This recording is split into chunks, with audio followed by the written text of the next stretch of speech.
Chapter 1254. Actually, the Dragon Tree Buddha had already confirmed whether there were any Buddha items on them the moment he stopped these people. The aura of the ancestors' relics couldn't be hidden from his senses. It was just a necessary procedure. It not only showed his righteousness, but also provoked the resistance of the tomb robbers. It was a good opportunity to get rid of them. Unfortunately, the tomb robbers were very calm and didn't give him a reason to act. He was very sure that the business in Silent Pagoda Forest was done by this group of people. It was mainly due to their own carelessness. In the cultivation world, some things didn't need real evidence. They could be found after a search. But here, it was a little different. The appearance of a monarch changed half of the simple pursuit. He was very hesitant. Were those relics and Buddha treasures hidden on this Taoist monarch? Or did someone else carry them and take a different route? A cunning rabbit has 3 burrows. Using a large group to attract the attention of the pursuers and sending a trusted subordinate to carry the treasures wasn't a rare thing in the cultivation world. He couldn't really let this group of people go. At least, he had to get the information of the other route from their mouths. So he looked at Lu Xiaoyi. They all faced it calmly. "How can you teach me?" He was asking how Lu Xiaoyi could prove his innocence. Lu Xiaoyi sighed. This was the helplessness of the cultivation world.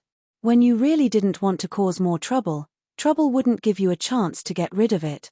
Of course, he couldn't be as obedient as those Yuaniing. This was a matter of principle. Otherwise, his 1,000 years of sword cultivation would be wasted.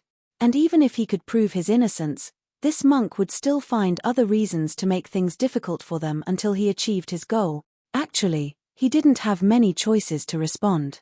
Before he opened his mouth, Hu Da choked, "Master Dragon Uncle, this master is just a stranger to us. He helped us when he saw that we were having a hard time. He carried us all the way. Until now, we don't even know this master's name. Don't you accuse him of something else?" Then he turned to Lu Xiaoyi and bowed deeply. "Master, I'm sorry for the trouble, but the grudge between us and the Ji country needs to be explained so that the master can judge.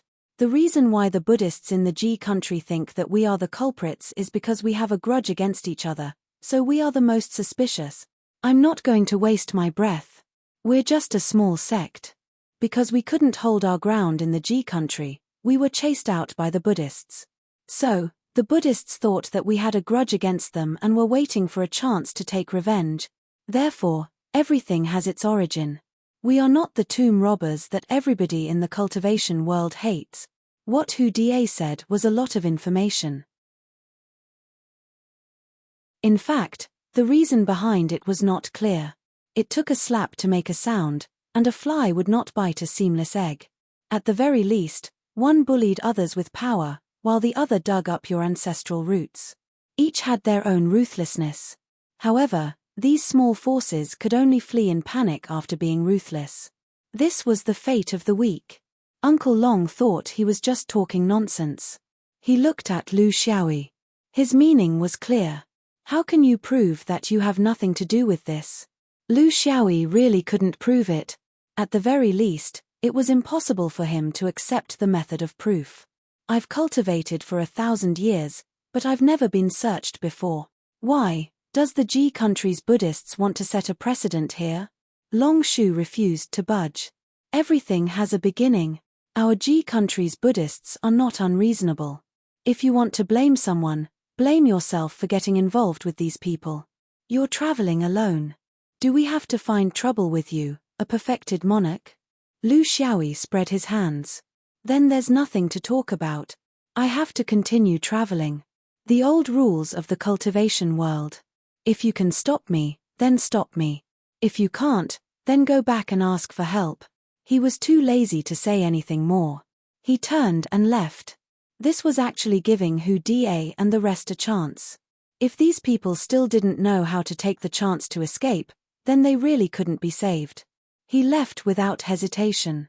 How could the 3 monks let him go? With the dragon tree in front and the 2 bodhisattvas behind, they blocked Lu Xiaoyi's path. The Buddha of the dragon tree came out of its body and shook its light of Buddha. Suddenly, a path of Buddha appeared on Lu Xiaoyi's path, as if it led to the other side. This was a very novel Buddhist method. It was different from the Buddha country.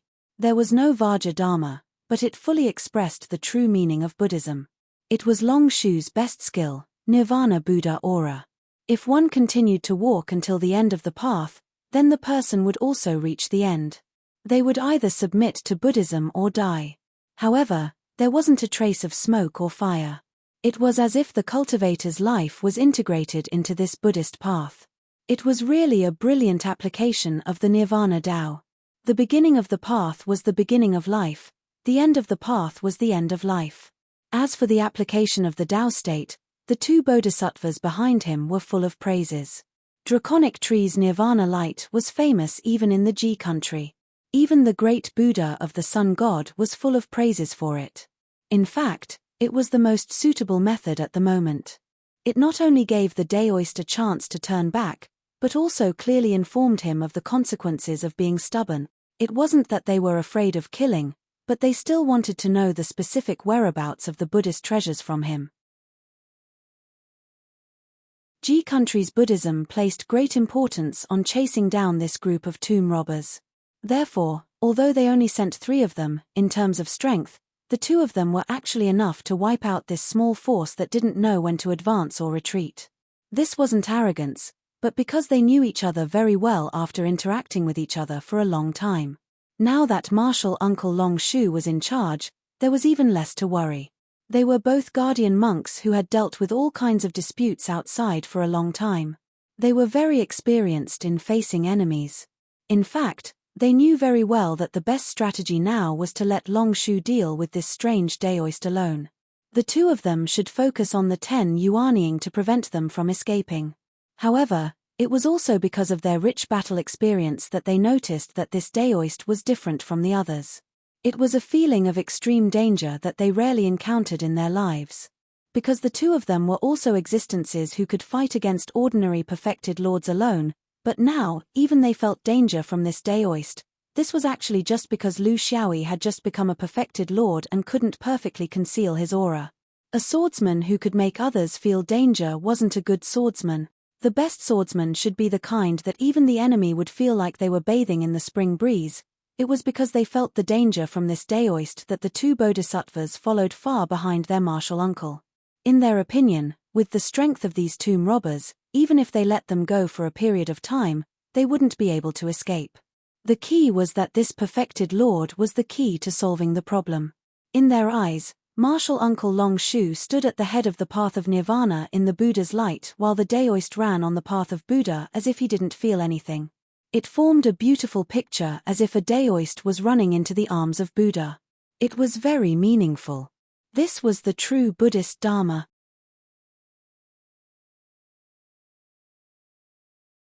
Chapter 1255. Lu Xiaoyi ran amidst the Buddha's light with a look of enjoyment and contentment on his face.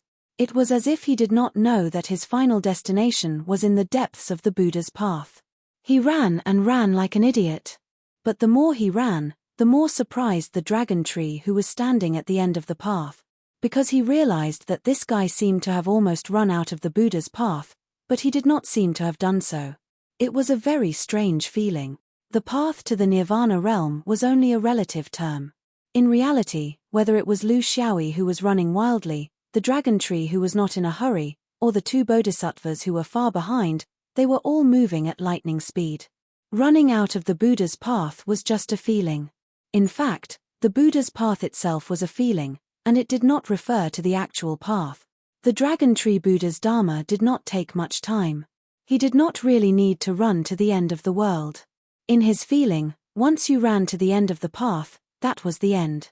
It was a very Buddha-minded thing. It was precisely because of this that Lu Xiaoyi did not actually treat this thing as the Buddha's path. He did not approve of it, so the Buddha's path was useless to him. It was easy to say, but it was very difficult to do it. He could do it because he had the Great Way of Merit, and because he had a basic understanding of the Great Way of Nirvana. This was the reason why the more profound the Tao and Buddha's Dharma was, the easier it was to be broken by others. If you threw a knife over, the physical appearance would be there. No matter how you deal with it, you would eventually have to deal with it. However, This kind of mysterious contest of the Tao state was different. It seemed like there was no way to deal with it at all. The so-called mystery, once deciphered, was useless. This was also the reason why Shenyuan's swordsman would definitely release the flying sword no matter how high his realm was, or how strong his understanding of the Tao state was. You can say 1,000 things about how mysterious it is, but I have a sword that is practical and convenient. It may seem vulgar and ordinary, but you can't just ignore it. Therefore, he did not treat this kind of Buddhist secret art as the Buddha's path at all. In his eyes, this was a void, and he was just running. This was not in line with the swordsman's tradition of daring to draw their swords. The reason for this was to give the Yuanying more time to escape. With his simple-minded attitude, it wasn't easy for him to drag a group of primary school students across the road, but in the blink of an eye, he cleaned up all the primary school students. Then what was the point of doing good deeds? Yi Hang's charity was too complicated, too contradictory, and too hypocritical. His charity was very simple and direct. Once he did a good deed, he would publicize it loudly. Therefore, he distanced himself a little and dragged on for a little longer. This was the last thing he could do for these fellows who were either seeking revenge or grave robbers. He was not confident that he could quickly finish off the 3 monks, especially the Dragon Tree Buddha. He could sense that this was probably a middle-ranking Buddha on par with a Daoist essence soul perfected Lord. In theory, he was still 1 level below him. Therefore, he could drag on for time and secretly observe this person's foundation and methods before he drew his sword. This was the best way to deal with the current situation. A perfected Lord's life was 3,000 years of yin spirit, 4,000 years of primordial spirit, and 5,000 years of yang spirit. He had only entered the realm for 5 years, so he still had 2,000 years to ponder over his perfected Lord swordsmanship.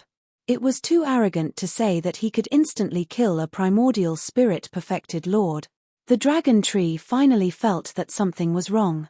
He realized that he had underestimated this yin spirit Daoist in front of him. To be able to escape his Buddha's path without anyone noticing, even he did not know what method he used, this Tao state ability was not ordinary. He felt that the Buddha's path did not work. Of course, he could not continue to do useless things. Therefore, he retracted his Buddha's power and the mighty Buddha's light. He was about to try other methods. Just as he was retracting his Buddha's path, he felt that the retracted Buddha's path was 2 times stronger than normal. He knew that something was wrong. His Buddha's power retracted and he destroyed the realm. It was also at this moment that a sharp edge penetrated his body and erupted, tearing his entire Buddha's body into countless pieces. This was what the 2 bodhisattvas behind saw. They saw the entire process clearly, but they were also confused. They knew that someone had taken advantage of the opportunity to attack their martial uncle when he was retracting his Buddha's path, but they did not know how it was done. They vaguely felt that it was a flying sword, but they could not be sure. A flying sword.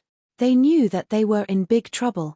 They did not dare to leave, because the Daoist's gaze swept over them. His intent was awe-inspiring. Even their martial uncle could not withstand the power of this person's sword, not to mention the 2 bodhisattvas. The only thing that could save them now was whether or not this person would attack the younger generation. In the void of the universe, there was no difference between the upper and lower realms. Everyone treated everyone equally, regardless of their realm.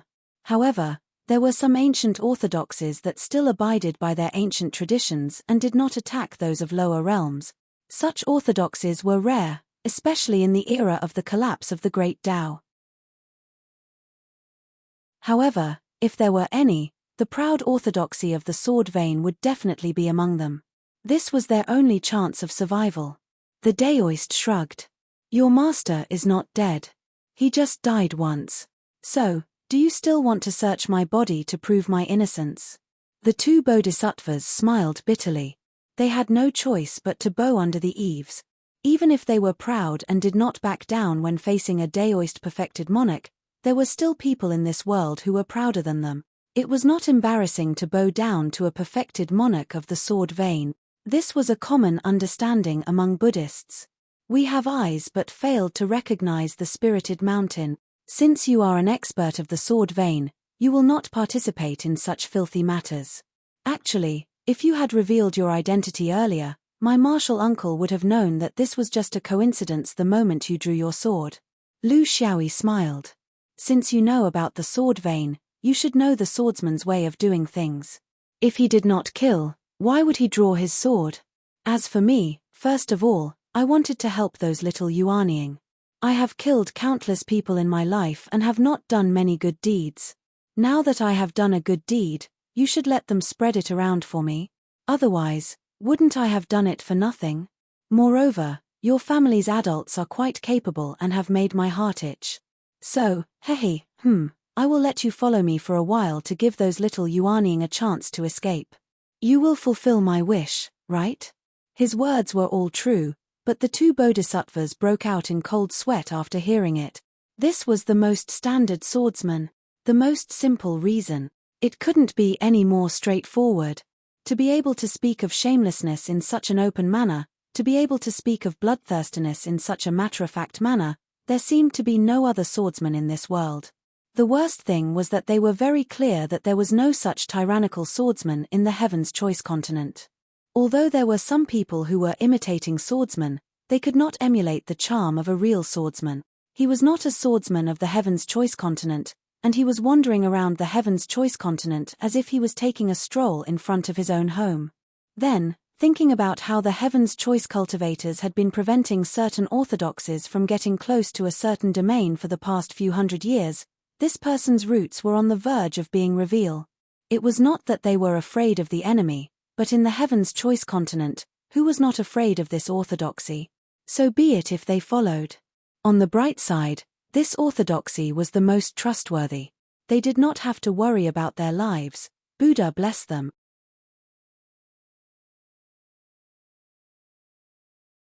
Chapter 1256. The three of them walked one after the other.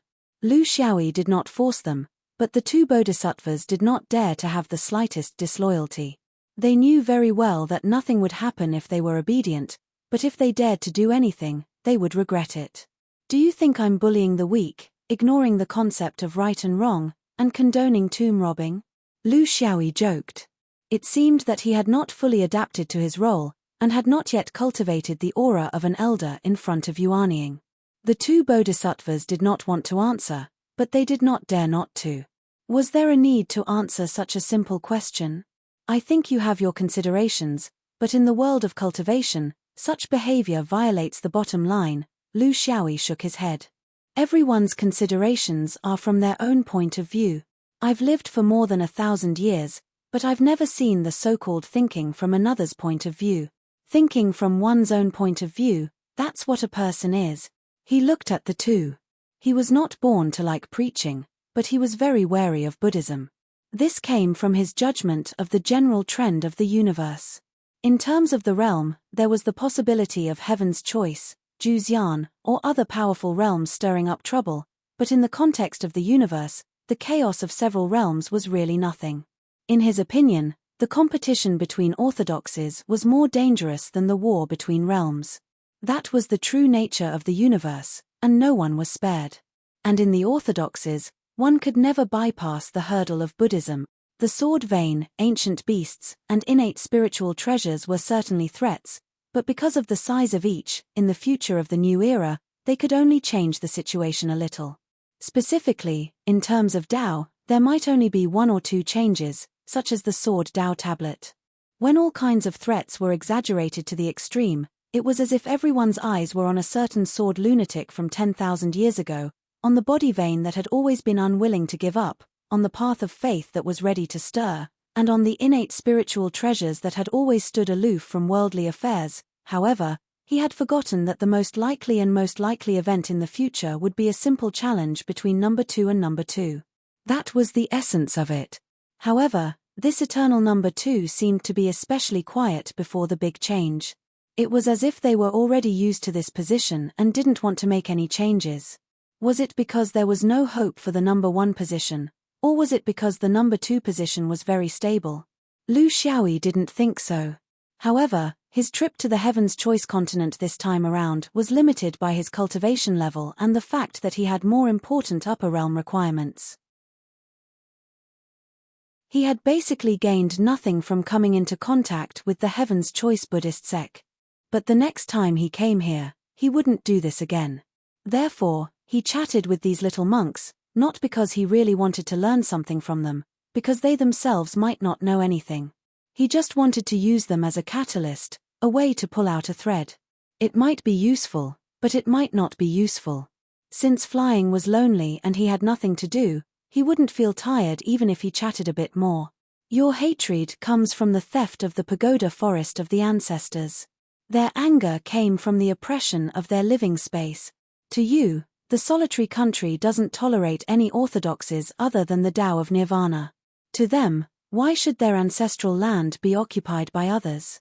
In this way, it finally came to the conflict between Taoism and Buddhism. After that, it came to the creation of heaven and earth. Was it the chicken that laid the egg, or the egg that laid the chicken? There's no end to this, and there'll never be a reason. So, why do you have to put on such a righteous and indignant attitude? This is the cultivation world. Respect the strong, respect the strength. Your strength is stronger than theirs, so they have to run away. My strength is stronger than yours, so you can only give up. Isn't it simple? The two bodhisattvas shook their heads as they listened. This was pure swordsman logic. Lu Xiaoyi said meaningfully, "Don't carry too much. You won't be able to carry it. Your ancestors are dead, so why do you have to draw a circle and trap yourselves?" One of the bodhisattvas was very dissatisfied. "Senior, you make it sound so easy. So it's not against your orthodoxy. If it's really your turn, you might not be much stronger than us." Lu Xiaoyi sneered, "My orthodoxy? So what? Let's not talk about others. Even the one with the greatest achievements made me unhappy this time. I'll still scold him. He didn't even dare to leave a grave. If he did, I'll definitely take a dump on his grave to vent my anger." He wasn't exaggerating when he said this, but in the ears of the two bodhisattvas, their hearts were beating like drums, and they kept quiet out of fear. These sword lunatics were really unreasonable. They even scolded the supreme sword immortal of their orthodoxy. It seemed that a little grievance here was really nothing. They couldn't even respond to his word. With their hundreds of years of life experience, their opponents dared to scold their own ancestors, but they, as enemies, didn't dare to do so. Where did this come from? The two bodhisattvas were in a dilemma when the lunatic in front of them suddenly waved his hand. "The time is up. You can leave now." Feeling a sharp attack coming at them, the two bodhisattvas were frightened and desperately retreated, but they couldn't get rid of it. They could only retreat again and again until they were very far away. Only then did they realize that the so-called sharpness was actually nothing. They knew that this was the lunatic's way of forcing them to leave. They couldn't help but feel scared. This was before he even drew his sword. If he really drew his sword, they probably wouldn't even be able to retreat. When they looked forward, there was no trace of the lunatic. Lu Xiaoyi was running. This time, it was a real escape. It was a run for their lives, and not some so-called strategic retreat, because he could feel that the extremely unfriendly aura was directed at him. It was the Sun God Supreme. How could there be hostility from the Sun God Supreme? He didn't know. Moreover, he didn't think that even the dragon tree that came back to life after being destroyed had the ability to mobilize the Taoist Sun God. Buddhism and Taoism were incompatible, and there was still a gap between them. How could it be? Then, who was looking for trouble with him for no reason? This didn't look like a premeditated attack, but more like an accidental accident, because the Sun God's unscrupulous divine sense swept out, and because there was an obvious target in his divine sense. In the blink of an eye, he couldn't make a judgment, so he could only run first. After he bragged to the two bodhisattvas about respecting the strong and respecting the fist, the way of heaven immediately put his words into practice. It was just that before, it was him who showed his fist to others, but now it was others who showed their fist to him. He never regarded such a battle as his glory. He didn't want to use such a battle to prove anything, maybe in the future, but definitely not now. The appearance of the Sun God was too sudden, so sudden that by the time he reacted, he had already lost the best window of teleportation. Teleportation was the best way to escape, But the premise was that he couldn't let the divine sense of a cultivator whose realm was too much higher than his. Otherwise, a disaster might happen, a disaster that he couldn't even completely control. Instead of being trampled on in the changing space, he would rather escape under normal circumstances. At the very least, he could still draw his sword freely.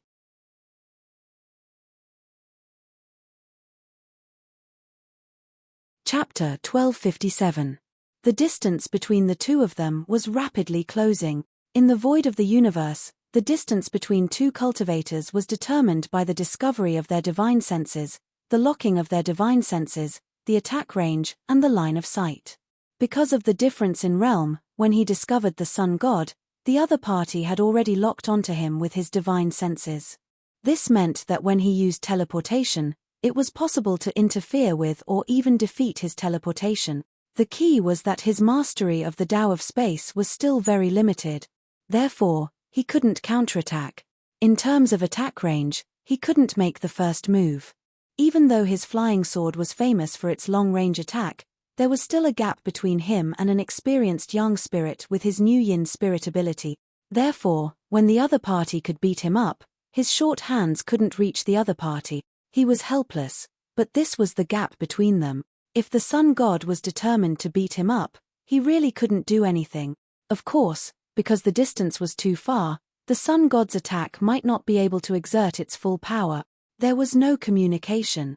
When Lu Xiaoyi beat up the monk, he was still in the mood to talk, but when he was inexplicably beaten up by others, he was more used to not saying a word. This was his last pride. The yang spirit really did make a move outside his attack range. There was no special secret skill. In fact, at the stage of the yang spirit, the skill was close to the Tao. Those so-called fancy moves had long been abandoned. He was more willing to directly use the strength of the evolution of the Tao realm to fight, instead of taking risks and using unconventional moves. It was just a punch, but the force came from afar, and the changes in the Tao realm were amazing. The great way of destruction. Lu Xiaoyi could only defend, and this was not his will.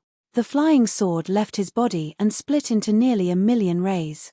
This was also another great improvement in the sword light division after he became a supreme. But who would have thought that the first time he used it, his opponent would be a sun god? The long river of flying swords collided with the opponent's fist force as it moved forward. The collision of strength was secondary, but the collision of the Tao realm was more important.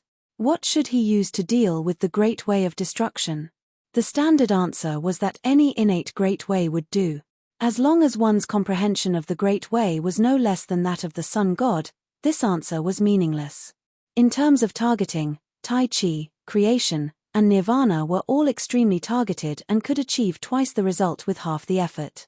Unfortunately, he was not proficient in any of them. He could also use the slaughter Tao realm to fight back, but Lu Xiaoyi's most experienced death gaze couldn't be used because he couldn't see anyone. Thus, such a silly collision was already disadvantageous to him. His choice was actually very simple. He chose one of his 6 Tao realms, because only these 6 Tao realms could resist the destruction of the yang spirit. Others had been immersed in the Tao realm for thousands of years, while he had only been in it for a few hundred years or even a few decades. Yet, he was unable to use the Tao realm that he was not familiar with to deal with it. He had chosen to become a Hellguard. An Anitya Hellguard, coupled with a first glimpse into the arts of destruction. This was also the difference between his Tao realm ability and others. When he was in the nascent soul formation stage, he had gained a basic understanding of the 36 great Taos. This allowed his Tao realm combination to produce many variations. He could find his own way to deal with any Tao realm attack. The opponent crushed over with destruction. He used the Anitya Hellguard to combine with his shallow knowledge of destruction, focusing on changing the nature of destruction. In the end, he reduced the opponent's suffocating destructive power to a level that he could withstand. This was the essence of defense. It was not something that could be solved by setting up a shield. This was Xiaoxiu's understanding of defense. At the level of supreme, defense was given a whole new meaning. Not to mention a shield, even building a house for oneself would be meaningless. In fact, it was only a moment. The collision of the Tao realm could take years in the evolution of heaven and earth, but in a battle, how could it be so slow? There was no basic collision. It was just a sudden touch in a certain aspect that could kill. It was clear at a glance whether one was standing or lying down. However, the Yang spirit felt that this swordsman's opponent was a little difficult to deal with. His destruction Tao realm was unstoppable, but after passing through the opponent's sword river defense, it was fundamentally changed by some inexplicable force. As a result, when it hit the opponent, it was just a small injury that didn't hurt at all. Interesting. It was the way of Anitya Helgard. Furthermore, this person also had a shallow understanding of the great Tao of destruction. Otherwise, he wouldn't have been able to change his destructive power in such a short time. He didn't have any psychological burden when the Yang spirit attacked the Yin spirit. None of the cultivators guarding the outer space of Heaven's Choice would have such a feeling. This was because the sword vein orthodoxy from the outer space had never cared about it. In the eyes of these lunatics, killing Jin Dan when they were at Foundation Establishment, killing Yuanying when they were at Jin Dan, and killing Supremes when they were at Yuanying. Of course, they should kill half-immortals when they were at Supremes. Since the other party was so confident, why should they bind themselves? This time, he was a little unlucky to be in charge of the outer space of Heaven's Choice. He encountered a sword vein orthodoxy that made people pale at the mention of it in the universe. A primordial soul-perfected lord had been causing trouble outside Heaven's Choice for decades, causing people to be exhausted. What happened now? Not only did the primordial soul-perfected lord ignore him, but even the Yin spirit-perfected lord of this orthodoxy came to make his presence known. If this could be tolerated, what else could he do? He didn't succeed in the Tao of destruction, but it didn't matter. He knew a lot of Tao realms, so how could this Yin spirit newbie compare to him? This time, he didn't swing his fists. Instead, he formed a black and white cosmic tornado in the opponent's space. This was the materialization of the Tao of Yin and Yang. Under the twisting of Yin and Yang, cultivators with insufficient Tao realms wouldn't be able to control themselves. In the end, they would be swept away by the Yin and Yang and lose themselves. When Lu Xiaoyi saw the black and white tornado, he immediately understood that this was the foundation of Yin and Yang. He didn't know much about Yin and Yang and was still in the initial state when he was at nascent soul. Although he didn't understand Yin and Yang, he understood the five element. And the two innate Taos of Yin and Yang and the five elements were inextricably linked. The sword river rolled up, containing his understanding of the three Tao realms, five elements, impermanence, and Yin and Yang, two proficient and one elementary, but together, they still had the ability to defend. His goal was still not to have a perfect defense. Instead, he wanted to use the five elements as the foundation based on his initial understanding of the Tao of Yin and Yang. With the impermanence transformations as the foundation, he wanted to convert the mysterious Yin and Yang energy into the five elements and then break them one by one. The combination of the Tao realms finally played an important role in his foundation of 6 Tao realms. And the most important part of his defense was the impermanence transformations, which played an extremely important role, and so on. In the future, if he used the impermanence Tao realm to complement the other Tao realms, then there would be no Tao realms that could truly threaten him. They might be able to harm him due to the difference in Tao realms, but such harm would always be limited and wouldn't result in any substantial results. Of the 36 innate Taos, none of them were useless. The impermanence transformations that he spent so much effort to understand began to play an irreplaceable role in battle.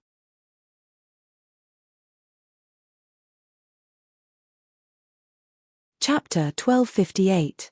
The young god Supreme Yi She was a little surprised. It was unbelievable that a Yin god supreme could compete with him in the Tao realm. Why did he want to beat him outside the range of the swordsman? It was because he was wary of the incredible swordsmanship of the sword vein. He was not worried about his life, but he did not want to lose face. It was not enough to kill the young god only in the present life, but also in the past life and the future life. In other words, only by killing 3 lives together could one truly kill a young god. This was almost impossible for a Yin god. For example, the one in front of him might not even have the ability to see through his past life, so how could he pose a threat to him? However, as a young god, face was also incomparably important. Even if he was killed in the present life, he could not tolerate it. Therefore, hanging outside the range of the swordsman was a very safe distance. Using the Tao realm to suppress him, he could not only play with the other party, but also did not have to worry about the swordsman jumping over the wall. However, after 2 futile attempts, he could not put it down. A young god who had lived for 4,000 years could not win in a pure contest of Tao realm. If this got out, he would be laughed at. Of course, he had to get back his face from where he lost it. The young god Yi Shi unhurriedly displayed his thousands of years of accumulation of Tao realm. He did not believe that with his 4,000 years of learning, he could not deal with a 1,000-year-old Yin god. A 1,000-year-old Yin god had only been in contact with Tao realm for a few hundred years. How could he have the time to learn so much? Interception of luck, holy virtue, space, thunder, origin, cause and effect. At the level of young spirit, the I's Grand Sage's understanding of the Tao realm had always been extensive. This was recognized by all the high-level cultivators of the Heaven's Choice. There was plenty of time, so he took it out one by one and let this junior enjoy it. He knew that the sword vein was not the only one in the world. Lu Xiaoyi had been running at full speed, even though his movements could not escape the young God Supreme's eyes. His goal was not to get rid of the young god, but to find a place to borrow strength. There was no future if he continued fighting like this. Sooner or later, he would be exhausted to death. He had to find a position where he could attack, even if the time was very short. In his current situation, no matter what method he used, it would be very difficult for him to get close to the Sun Spirit. The huge gap between their realms made him lose his advantage in speed. No matter how fast the cheetah was, it was still a joke in the eyes of Old Eagle. Therefore, he had to borrow strength. There were very few places in the negative space that he could borrow strength from, because this place was too spacious, and there were very few stars and meteorites. And the direction he was moving in had always been within his plan, a lone meteorite. In the negative space, any celestial bodies that were close to the Heaven's Choice continent would be sucked into the continent's framework by the powerful attraction force. Of course, it was impossible for meteorites to appear, and there weren't even any celestial bodies. Therefore, for this thing to exist here, there was only one possibility: man-made factors. This was a reverse space beacon. That was why it could exist. His goal was a little too obvious, but there was no better way. This was because he could not find a second celestial body that he could borrow other than this meteorite. It was still too close to the Heaven's Choice. The plan was very thorough. At least, that was what Lu Xiaoyi thought. He had done his best. After cultivating for 1,000 years, this was the first time he had been forced to the end of his rope. However, since it was the Sun Spirit, it wasn't too shameful. The young spirit's Tao realm had changed 7 times since the beginning of the attack, and he was able to defend himself every time. There were many reasons for this. The combination of his Tao realm had shown great resilience, which was the most important. Of course, it was also because the young spirit was too far away and couldn't fully display the wonders of the Tao realm. Even so, almost every Tao realm attack had caused him considerable damage. This was the difference in strength, and also the characteristic of the impermanence Great Tao. It could change anything and defend against anything, but it couldn't completely defend against it. There was always some Tao realm power that leaked out, and he couldn't defend against it, so he was beaten badly. This kind of Tao realm battle didn't seem to be as bloody and cruel as real swords and spears, but under the appearance of an almost deductive method, life and death could only be more dangerous in an instant. It was also more in line with the fighting style of top cultivators. The 8th Tao realm change that the young spirit displayed was the Karma Great Tao. This had completely broken away from the category of causing substantial physical damage to cultivators. It was more of a mystery in the unseen world. If it couldn't be resolved, it would disrupt the karma of a cultivator's life and cause the normal karma order of a cultivator to be disrupted. This would lead to a series of far-reaching retribution laws that wouldn't be immediately manifested. It would communicate with fate in the unseen world, allowing a small cause to become a big effect, or a big cause to have no effect. The retribution of good and evil followed like a shadow. The karma of 3 lifetimes would never be lost. When all of this was messed up, the guide to a cultivator's behavior would have no basis. Evil without retribution, good without fruit, would have a subversive impact on a cultivator's future cultivation. If one couldn't get out of it, there would be no way to talk about the Tao path.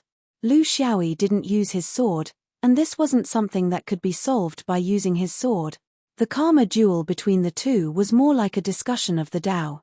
The loser would lose the most important karma system of a cultivator, and the karma threads would be entangled in a mess. He didn't have any good ideas. Among the 6 Tao that he was proficient in, there was no one that he could directly deal with. Therefore, he still used the old method, which was to use fate as the main, impermanence to supplement it, and karma as the foundation. In order for the Tao of karma to play its role, it had to be through fate. His method was to let nature take its course, turn the other party's karma invasion into fate with impermanence, and then use his own deep fate foundation to fight against it. This was also the application that he had gradually become familiar with in this battle. From this point of view, this young spirit's Tao state attack was like a Tao state sharpening stone, serving as the best training partner for his Tao state growth. However, this training partner was a little fierce. If he didn't deal with it well, he might lose his life. This time, the Tao state contest took a long time. Because there was no real physical attack or defense, it was like 2 dead people flying in the void. The relative distance was the same, but there was no other movement. They were close to the meteorite mark and the conditions for Lu Xiaoyi to launch a counterattack. The only thing he didn't know now was which main Tao state of this strange young spirit was. This would determine the decisive direction of this person's attack. But he had no time to verify it. As a swordsman, he had to first consider his own counterattack. The key to counterattack was to bring the opponent into the sword range, and what he had to do was to do this through his body movements and psychological judgment. It was a little difficult, and he wasn't completely confident, but it was worth a try. In the karma duel, Lu Xiaoyi came to the meteorite mark and took out an item. It was the space treasure that the old Taoist Taigu had given him in the Changshuo region, the 3-point Xian. After using it, he didn't return it to Laojun Temple. It wasn't that he wanted to take it, but that Taigu hadn't returned after being sent away. Taigu had repeatedly asked him to return it to him. So it had always been in his hand.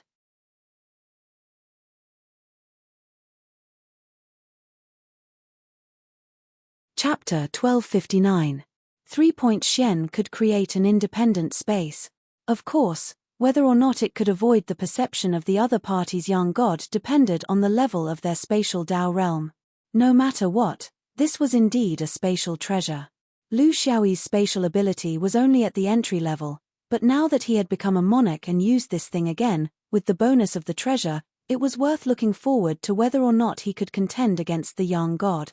The activation of the 3-point Xian had no support in the void of the universe. It was extremely easy for opponents with spatial Tao realm to destroy it. Therefore, he had to find a star to cover it. There were no stars here, only meteorites.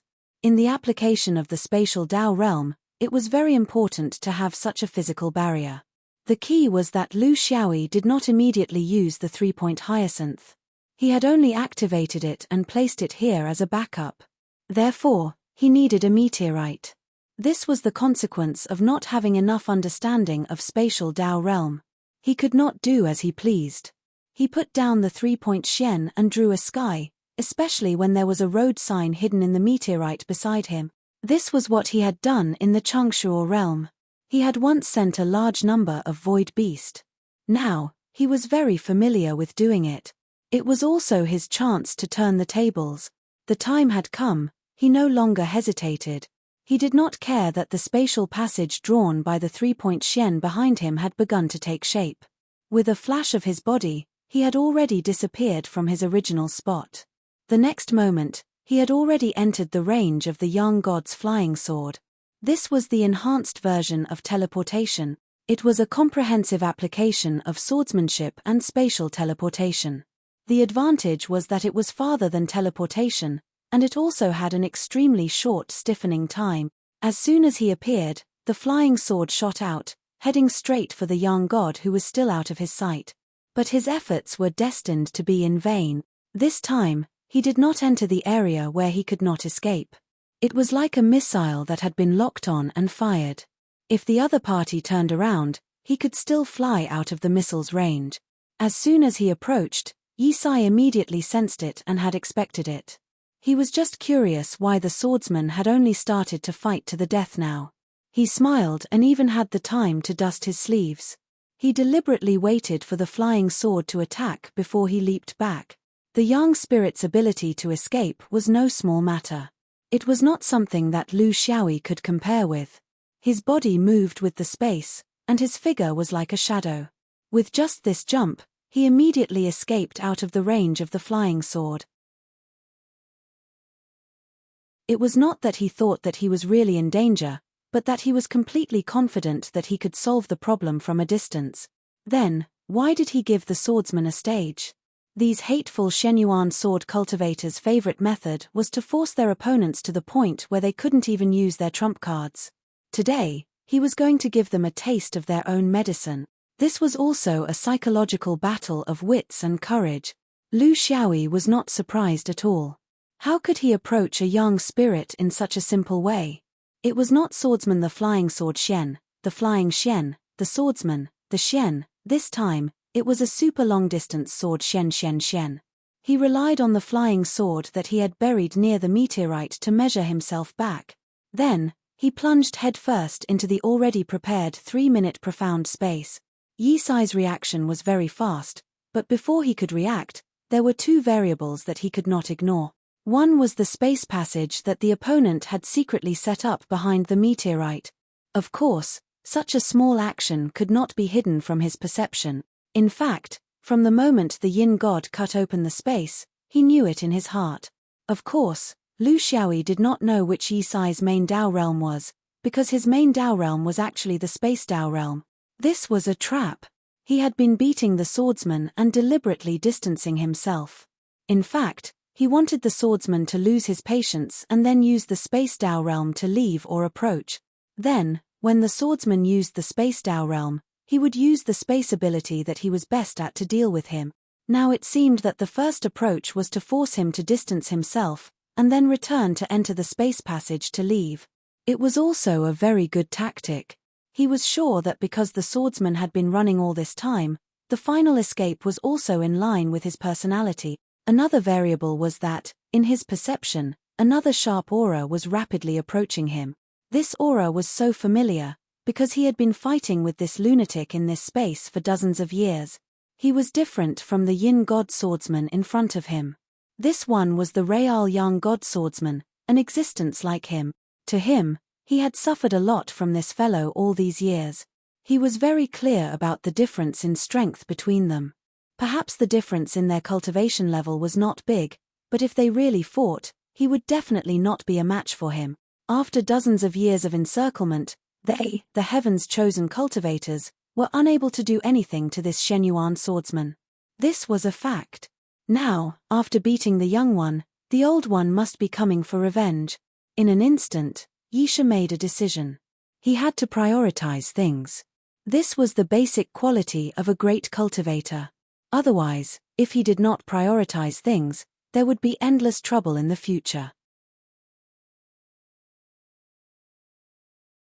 But before he faced that damned young god swordsman, he had one more thing to do, and that was to send this Yin god brat far away. He was most skilled in the Tao of space, and he had determined that the little bastard should have opened a spatial passageway far away, so he had done something to the spatial passageway. Originally, doing something like this would have allowed him to live, but now, it was only a punishment, and there was nothing he could do about it. Because there was already a divine sense piercing from afar. Haha, brother Yisha, we did not have enough fun last time. How about we change positions this time? You are so useless. You can't beat me, so you went to bully the little swordsman. This is not the demeanor of a great cultivator. Lu Xiaoyi went into the space passage made by 3 points Shen. He did not know what Yisha had done. This was because the difference in their Dao realms was too big. He only had a rough understanding of it, but his opponent had at least 3,000 years of research. The difference was huge. But Yi Shi was not completely right, because his idea was not to run away at all. As far as he knew, there was no way for him to escape in front of the Yang spirit in his current realm. If he was in a bounded domain, it would be different. If he was in a void with countless stars like the main world, it was also possible. However, in this godforsaken place, there was nothing to hide. He did not think that he could really escape. Since he could not run away, of course, he would fight to the death. If he did not do this, he would not be a swordsman. The direction of his space passage was placed next to the Yang god. In such a position, the heavenly sword ruler could not do it, nor could it create new problems. Teleportation could not do it either. But the space passage of 3 points Shen could do it easily. This was his real purpose. And Yi Shi's little move was to extend the distance of his passage infinitely. After he came out, he would not be able to tell the direction in the negative space, which would delay him for at least 100 years or more.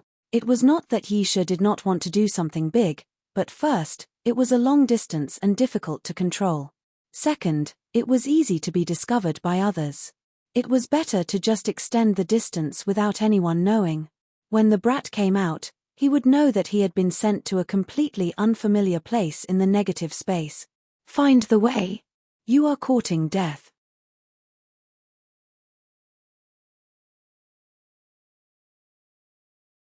Chapter 1260.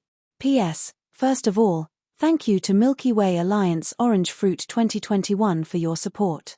To be honest, it is the author's fortune to have such readers. I can't thank you enough. But this old man started to update crazily before the spring festival, and now he is at the end of his rope. Let's take a break. Old Zui smoked a cigarette and took a deep breath. This feels like being hollowed out.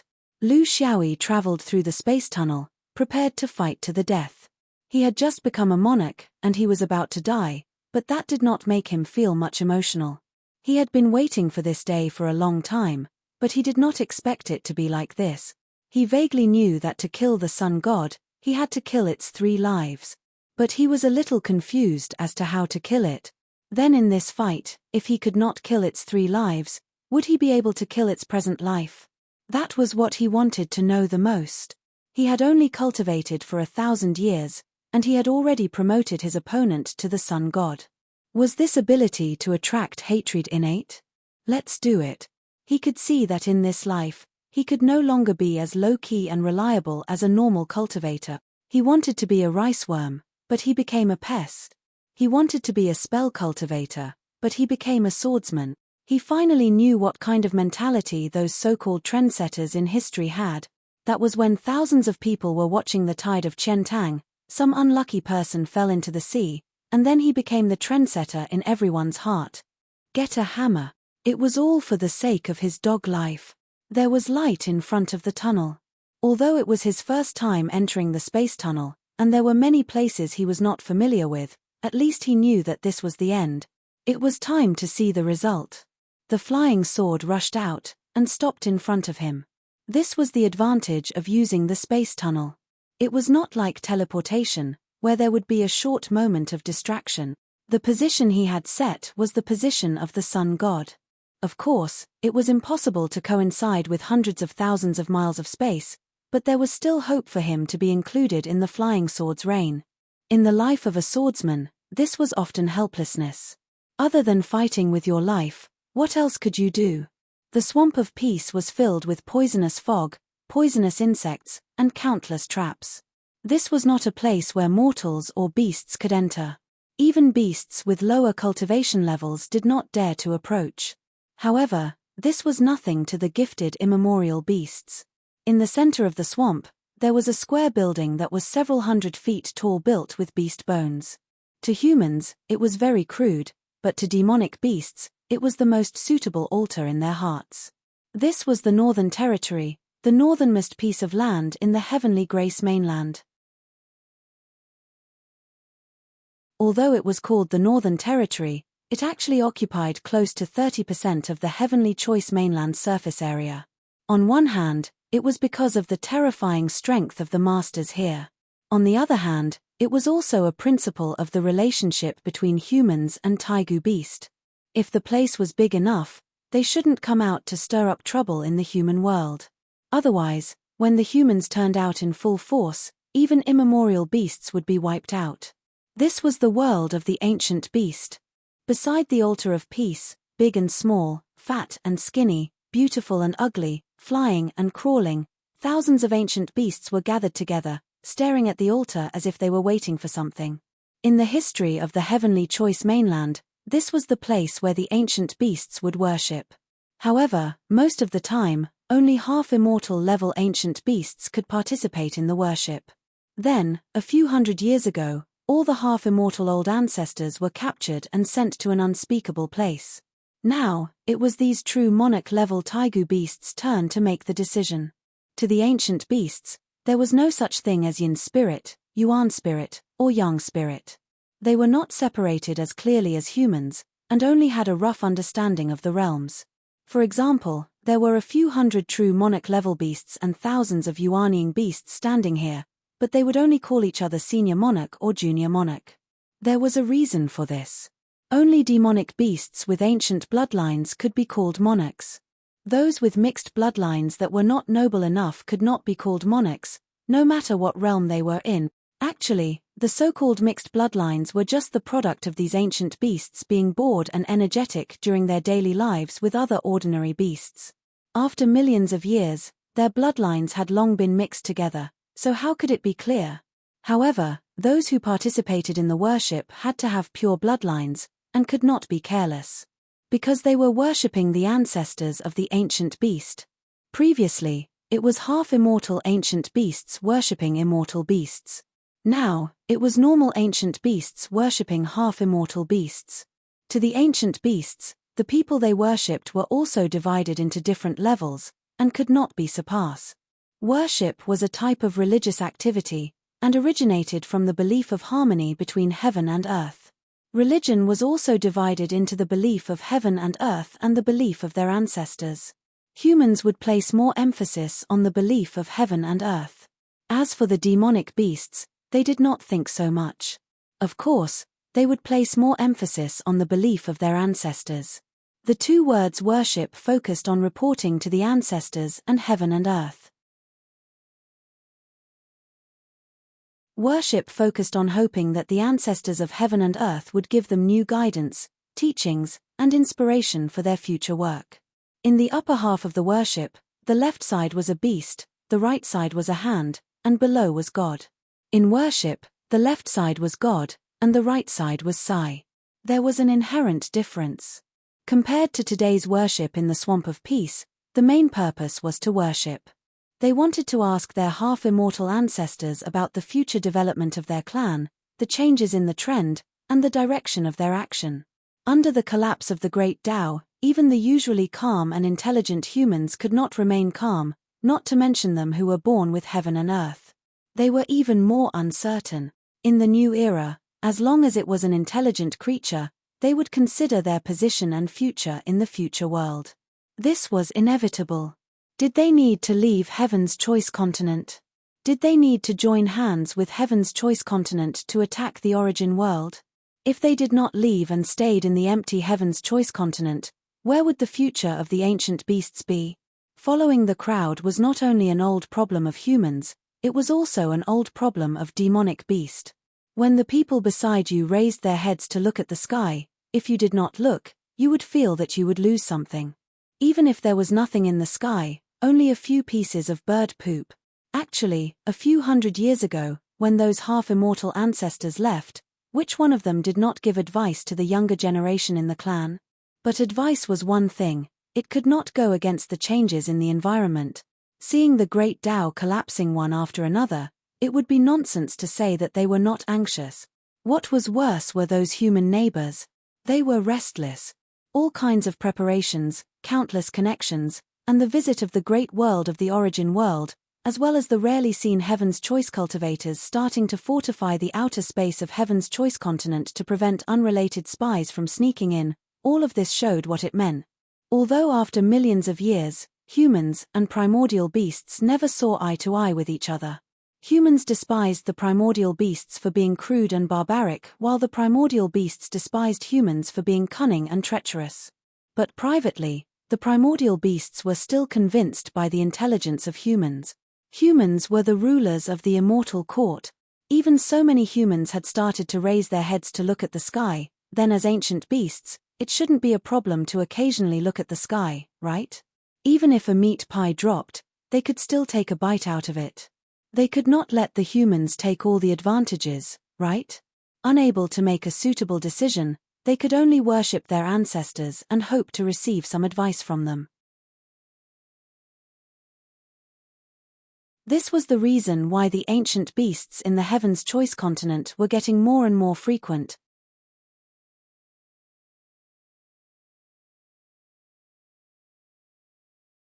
Chapter 1261. The primordial beast's sacrificial ceremony had its own characteristics, and it was different from the humans. The humans' sacrificial ceremony was more of a show of their attitude to the people below them.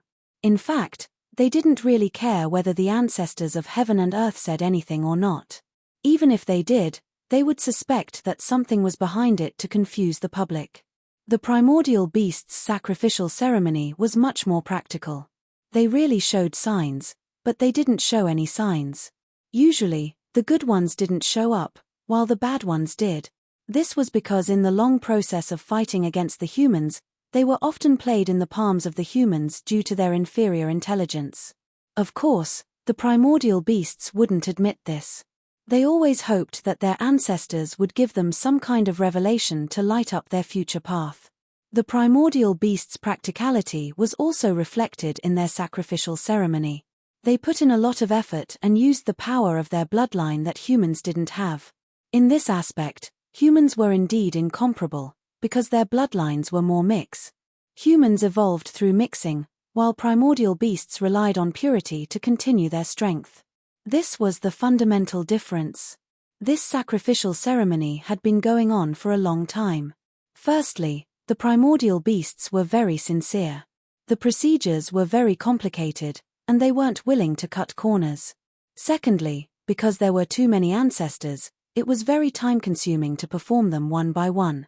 There were tens of thousands of species of primordial beasts in the primordial era, and this was after a long period of survival of the fittest. Even though there weren't many left now, there were still dozens of species. To the primordial beasts, there was no one bloodline that everyone recognized. They were all arrogant and didn't want to submit to each other. It was even more impossible for them to worship a bloodline just because it was stronger. This was the bottom line that the primordial beasts couldn't violate. In fact, it was the same in the origin world. Who had ever heard of a dragon worshipping a phoenix? Kuan Peng worshipping a Chileen? The Xiangliu clan, Nine Infant, Swanni, Jiao Duan, Ba Serpent, Fei, Chiseltooth, Fuzhu, Philian, Cheng Huang, all primeval beasts with half-immortals in their clan would take turns to go through their clan's ritual. This took up a lot of time. Among the immemorial beasts chosen by the heavens, there were naturally differences in status as well. This was reflected in the process. Those with lower status would come first, while those with higher status would come in the middle, and those with lower status would come in the end. Originally, the pure immemorial beasts didn't pay much attention to these things.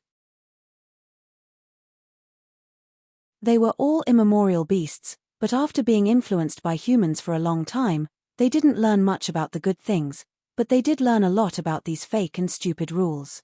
The sacrificial ceremony had dragged on for over a year, and the swamp of peace was filled with despair. It was not because of impatience, but because none of the old ancestors had passed down any message. In their opinion, in the long river of history, even primordial immortal beasts would occasionally pass down immortal prophecies. No matter how mysterious the place these half-immortal old ancestors went, how could it be more mysterious than the 36 Heavens Immortal Court? But why couldn't any message be passed down? In the beginning, the ones who went up to the altar to communicate with the ancestors were the Chiseltooth, Fuzhu, Fei Lian, and the other weaker immemorial beasts. They begged here and there, but they didn't get anything. After warming up, the ceremony became even more grand, and the offerings were even more plentiful. Other than the humans, they used everything they could think of, but it was all to no avail.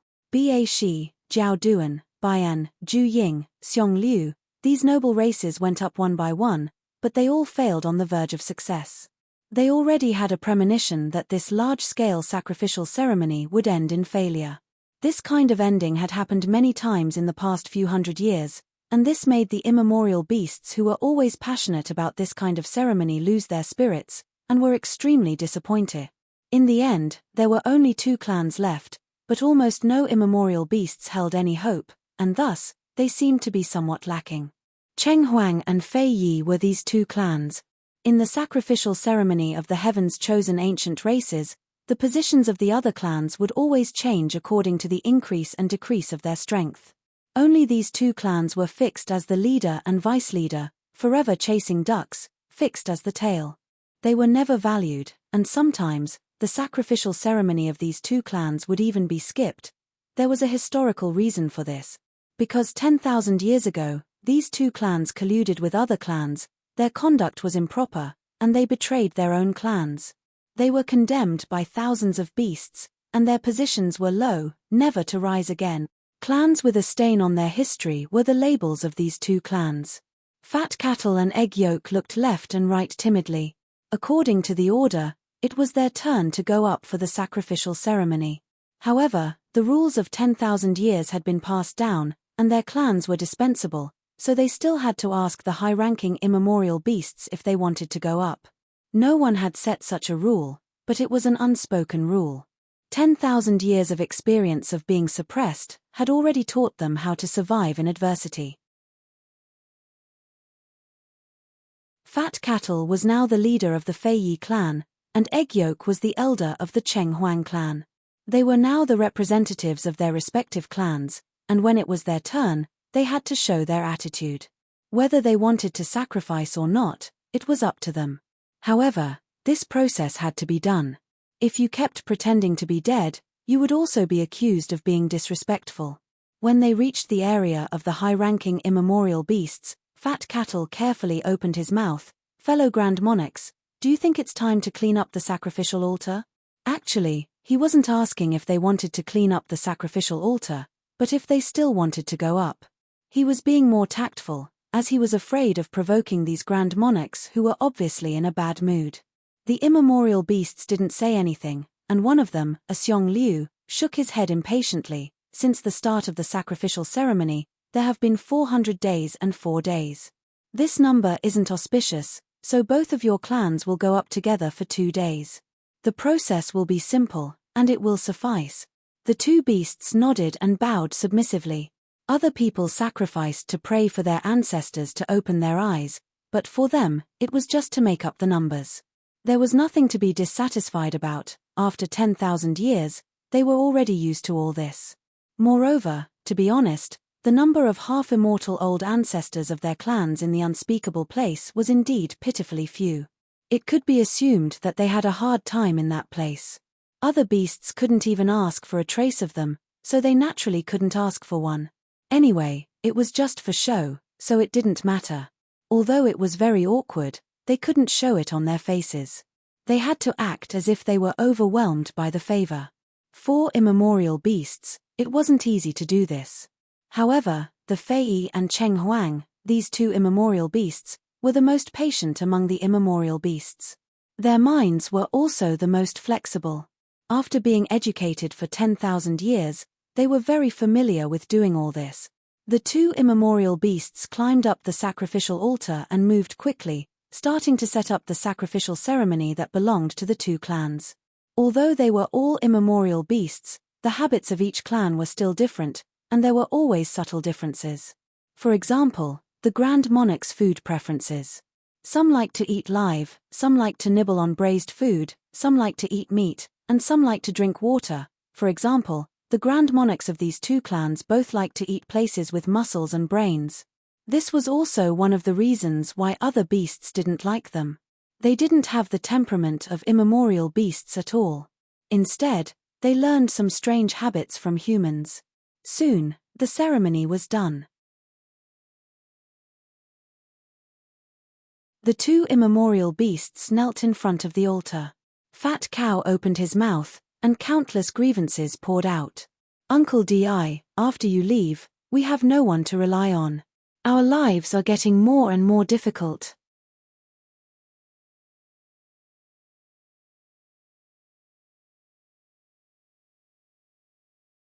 Chapter 1262. Fat cattle and egg yolk were not begging the elder ancestor to speak, they were simply pouring out their grievances. Anyway, they had nothing to lose, the elder ancestor might not be able to hear them. They had 2 days' time, they had to make the most of it. Otherwise, if the high-level immemorial beasts below became impatient, they would have to suffer. Therefore, it was best to go through the rough procedures within a day. Although it was a sloppy ceremony, there was one thing that could not be omitted, and that was the final operation of opening the space, offering sacrifices, and receiving guidance. Human sacrifices were just for show. No god would take a fancy to those so-called sacrifices. After the ceremony was over, they would be sent back to the kitchen for the little people below to have a good meal. However, the sacrifices of the ancient beasts were real. They were born with the ability to teleport, and they relied on the guidance of their bloodline in the unseen world. If it was another occasion, the possibility of the sacrifices being sent to the elder ancestor was very high. However, the situation in the unspeakable place now, and whether the sacrifices could be sent safely was very unclear. This was a two-way passage. The little ones below would send their offerings up, and the elder ancestor above would pass down instructions through some method. It could be a sentence, or it could be something, there was no fixed number. Fat cattle and egg yolk worked together and used their supernatural powers to open the space passage. The passage was a little unstable, it was limited by the realm. If it was completely stable and could enter and leave freely, it had to be at the level of a half-immortal. However, it did not matter to them, it was not a living sacrifice anyway, it was just a pile of offal. The duration of this passage was not determined by one's strength, but by one's status. For example, the Fei, Chaoji, Fuzhu, Fei Lian, Cheng Huang, and the rest of the lower status would be shorter. The Ba Serpent, Jiao Duan, Bayan, 9 infants, and the Xiangliu clan, these noble clans would be as long as possible. The reason was simple, the stronger one was, the higher his status in the upper realm. The information he received would be more accurate, so of course, he had to put in a lot of effort. The space passage was established, and the inside was flickering, like a small eye that was constantly blinking. The two beasts seized the time and threw a large pile of broken bits and pieces into the passage. This process was within their plan, and they did not expect any response. It was fine as long as the procedure could be completed smoothly without any trouble. After throwing out the offerings, the two of them quickly began to pray. Because they knew that there would be no response, they spoke quickly and vaguely. After reciting a long paragraph of long-winded sacrificial rites, they prepared to call it a day. At this moment, the blinking spatial passageway suddenly stabilized. It was no longer blinking. Instead, it looked like it had widened its eyes. Moreover, there was an indescribable radiance emitting from it. This was an omen from the imperial edict. The thousands of ancient beasts present were no stranger to this. This was what they had been looking forward to all along. Fat cow and egg yolk were dumbfounded. They were shocked by this unexpected change. They even forgot to use their demonic powers to maintain the passageway. However, the passageway didn't seem to need their support. It was completely out of their control. Di, Uncle Di is going to have news. Fat Cow was inexplicably excited. No matter what news it was, other ancient beasts couldn't ask for it. However, the two of them could. This was an honor. However, would the other ancient beasts be even more jealous and oppressed? The two beasts' worries weren't groundless. There were actual precedents. Just as they were still hesitating and the other ancient beasts were shocked, a 9-headed snakelet true lord leaped onto the altar and shouted, "There's something strange here. Why didn't the great sages issue the edict, but you two despicable races are different? From what I can see, it's you guys who opened the wrong passage and lured that filthy thing out. After I seal it, I'll settle the score with the two of you. I'll punish you for disrespecting your ancestors and offering sacrifices in an unruly manner. Before the nine-headed snakelet finished speaking, he didn't give them any time to explain. His 9 snake heads shook and roared silently at the eye. This was the nine-headed snakelet tribe's unique method of disrupting the passageway. It was called Nine-Split Void. The divine power was very sharp. The eye started to blink again. This was a sign of instability. Some of the surrounding ancient beasts were indifferent, while some were dissatisfied. Those who were indifferent were the upper-level immemorial beasts, but most of them were dissatisfied. They were subordinates who did not have a high status. They were not on good terms with the Fei Cheng Huang, but purely wanted to know what news the upper realm had sent. Personal grudges were personal grudges. Big matters were big matters. This concerned the future of the entire ancient beast race. The actions of these upper-level ancient beasts weren't convincing at all. However, the blinking eye didn't seem to be convinced. Although the blinking became more intense, the brilliance became brighter. It was as if it was sending flirtatious glances. Flirtatious glances. The nine-headed snakelet was about to increase its strength. However, it didn't expect the eye to overflow with substance. The eye emitted light. No, it was sword light. Sword light that covered the sky and earth appeared in the blink of an eye. It was already impossible to count how many rays of light there were, because they were too dense and too bright. How could the nine-headed snakelet, who was so close, predict such a change? There was no space or leeway to dodge at all. In an instant, it was pierced by millions of flying sword. The ancient beasts cultivated their own system. Their bodies were incomparably strong compared to humans, and their lifespans were easily hundreds of thousands of years. It was precisely because of this innate advantage that they didn't need to sever 3 lives like human young gods when they reached the late stage of true monarch. A casual and unguarded action had caused countless lives to be buried here. All the ancient great monarchs stood up. If they died in another way, they would have countless divine powers to attack the blinking eye. However, these were flying swords. More than 10,000 years ago, the same flying swords had caused almost half of the 5 most noble races of the ancient era to be wiped out.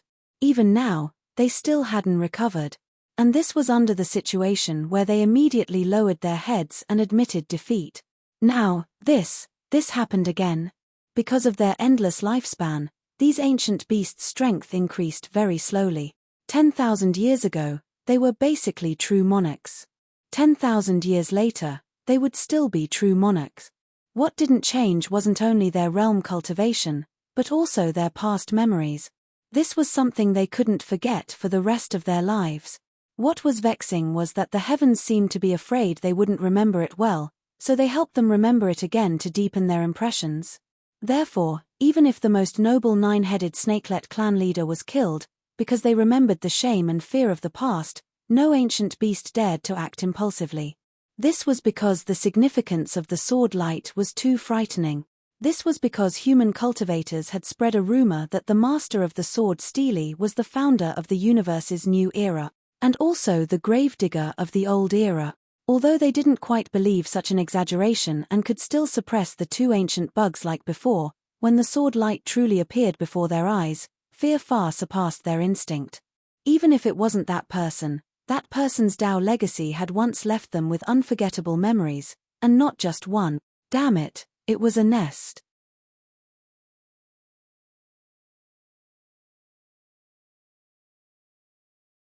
Chapter 1263. Thus, they could only watch intently as a young Daoist turned into a stream of light and passed through. His entire body seemed to be wrapped in a long sword chi dragon. The sword river hung between heaven and earth, as vigorous as a swimming dragon. On the forehead of the dragon head, there was a person standing like a pine tree. Once the sword chi dragon appeared, it was not at ease. First, it soared into the sky, then kowtowed to the north, south, west, and east. What was even more soul-stirring than the sword light was the Daoist's pair of cold eyes. They seemed emotionless, neither happy nor sad, but all the primordial beasts present felt a certain premonition in the depths of their souls. In an instant, it felt like the end of the world. It felt like the era was about to change. Every beast had to accept this daoist's judgment of life and death. It was not killing intent, but it was better than killing intent. In the killing intent, the primordial beasts could still resist, but in the eyes of this daoist, it was as if any resistance was meaningless. The result was destined. The future was destined. It was destined. Primordial beasts trusted intuition the most. They trusted their instincts far more than rational analysis. There were painful memories before. Then there was this sovereign's judgment. From then on, the impulse to attack was no longer there. There was only a strong sense of uneasiness in their hearts. Thousands of primordial beasts had fallen into a temporary state of being at the mercy of others. Lu Xiaoyi was really going all out this time. If he did not go all out, he knew that he was destined to not be able to survive under the hands of the Sun God.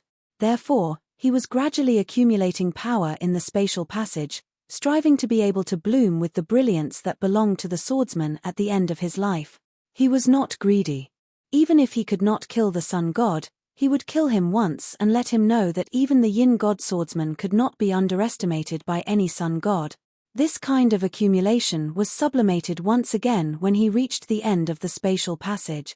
Because the Sun God was destroying his spatial passage, he wanted him to be lost in the alternate dimension forever. The immersive danger made Lu Xiaoyi's hair stand on end. Under the crisis awareness, he suddenly broke through the bottleneck and shackles of the death gaze that he had been practicing. His whole person returned to calmness, and all the external forces disappeared, leaving only that one gaze. The flying swords rushed out, but they were just the vanguard. More importantly, he had to see his opponent as soon as he left this place. Only then would he be able to unleash his first slash after attaining mastery of the Tao of Slaughter realm. Thus, he leaped into the air. Oh no, he didn't see anything. Therefore, when the four sides kowtowed, there was still nothing. Only a large group of dumbfounded primordial beasts were left standing there like wooden chickens. Because he was too focused on killing, it was as if there was nothing else in his eyes other than that possible enemy. Only when he realized that something was wrong did he realize that the environment was not right. This was not the void. Death gaze slowly dissipated, and divine sense spread out. F***ck, why did Heaven's Choice come back? Furthermore, this place seemed to be the northern territory mentioned in the legend of Heaven's Choice. The place where ancient ferocious beasts gathered. After recovering from his desire to survive, he had a general understanding of his surroundings. Although he was still not clear about the current situation, he immediately realized that he had come from one dangerous place to another. However, the previous danger came from the human yang spirit, and now the danger came from a large number of immemorial beast great demons with the same cultivation level as him. This was because he knew very well that he seemed to have killed something before he drilled out of the spatial tunnel. Although he felt very wronged, why were you standing at the entrance of the spatial tunnel for no reason? It was obvious that you had destroyed the spatial tunnel. In order to protect himself, how could he hold back? Ask clearly in advance. Say excuse me. The current situation was complicated and unclear, but there was one thing that as a veteran of fighting, he was very clear about: he must not apologize. He must not show weakness. He must not have diarrhea. Even if he had to pretend to be a peerless expert. This was his only chance to live. Therefore, his eyes were still sharp, and his aura was still full. He quietly hovered above the altar, like an eagle looking at the countless ants on the ground. Even if in his heart, he really wanted to run away. The spatial tunnel drawn by the 3 points Shen was slowly being annihilated, but there was still a flash of light inside. As the background, it hung behind the daoist. This scene seemed familiar to him. However, 10,000 years ago, it was a mottled shadow drawn by a phoenix. This time, it had become an inexplicable spatial tunnel. Pretending to be a great god also required skill. Below was obviously an altar. Therefore, he had a general idea of what to say and how to guess. An indifferent voice sounded above the swamp of peace. What is the name of the lower realm? Why are you little beasts gathered here? Why don't you tell me the truth? The immemorial beasts could not help but feel even more fearful. Just these 3 short sentences contained too much information. Lower realm. Heaven's choice was already one of the top existences in the normal cultivation world of the universe. This was unique in the anti-space. Even if it was placed in the main world, there was no one else who could compare, including that unworthy Zhu Xian. Then, if this place was the lower realm, where did this Daoist come from? It must be the upper realm. The immortal court was a little overboard, but in this universe, other than the immortal court, there were a few places that ordinary cultivators could not go, including the legendary inside-outside scenic sky. Little beasts. Immemorial beasts were already the top existences in the universe, right? Including the Xiangliu 9 infants here, and also the Phoenix and Kuanping of the main world. Of course, it might not be the case in the upper realm. Tell the truth? This was a trial for Beast. Under the watchful eyes of thousands of immemorial beasts, he could still speak like this. That was the habit of being arrogant and bossy in the upper realm. Was this kind of temperament something that could be faked in a hurry? The Xiangliu clan and the other immemorial beasts still could not figure out this Daoist's background, temperament, likes and dislikes, and even his background. They only felt that it was extremely inconceivable. They had never heard of a living person being sacrificed during the ancestral worship process. Since they could not figure out his background, it was not good for them to go up and speak. Because these immemorial beasts did not have a good relationship with the sword vein. They were the targets that had been beaten up time and time again. The area of their psychological trauma was not small. Thus, under the signal of his eyes, Fat Cattle had no choice but to bite the bullet. Who asked him to provoke this Daoist? With him standing up for him, this time, the immemorial beasts were indeed not bullying him. Master, please calm down. This little demon, Fat Cattle, is the main sacrifice this time. It is also to communicate with the ancestors above. It is not a private gathering with ulterior motives. This is the Heaven's Choice continent. I am a little demon from the lower realm. Please forgive me for disturbing Master. Lu Xiaoyi's eyes were very sharp.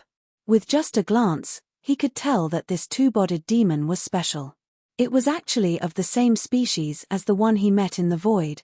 Instantly, he understood many things. He also understood that Fat Cattle's origins were not as simple as Yuanying void beast. His thoughts flashed, and he took out a piece of ink scale, lying as he opened his mouth. I was wondering why I was here. So it was this piece of ink scale that caused trouble, delaying my journey. Fat Cattle looked at the ink scale and wailed, Master, that is the scale on my ancestor's forehead. It is more precious than life. What did you do to it?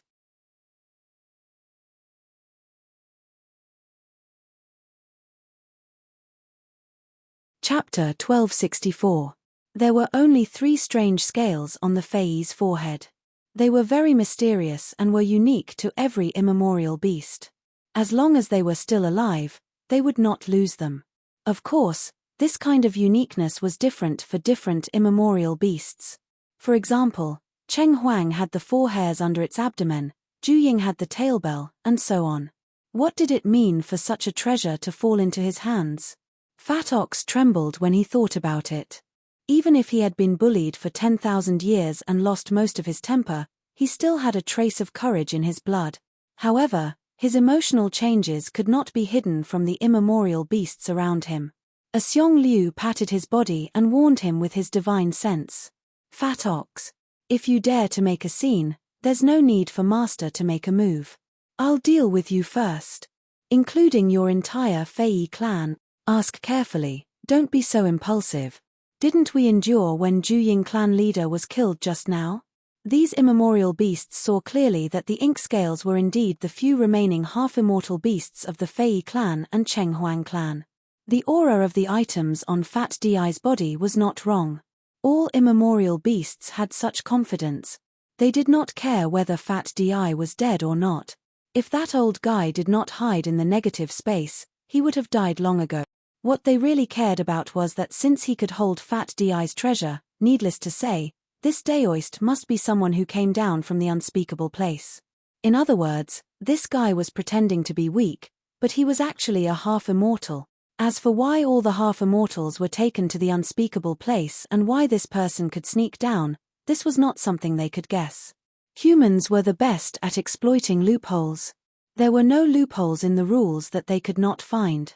Not to mention the unspeakable place, even in the immortal court, there were immortals who sneaked down. This was not a big deal. At least it had nothing to do with him, because he did not even have a way to report to the heavens.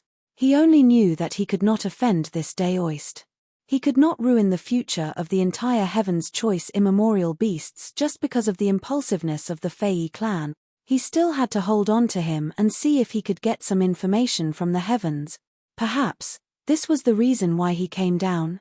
Therefore, he laughed. Master, this fat ox's brain is not good. He is a little stupid. You must not be angry with such a stupid beast. Fei Di is one of the few half-immortals in his clan, so he was a bit impulsive because of you. Lu Xiaoyi sneered, it was just a bet, and I won a scale plate from it.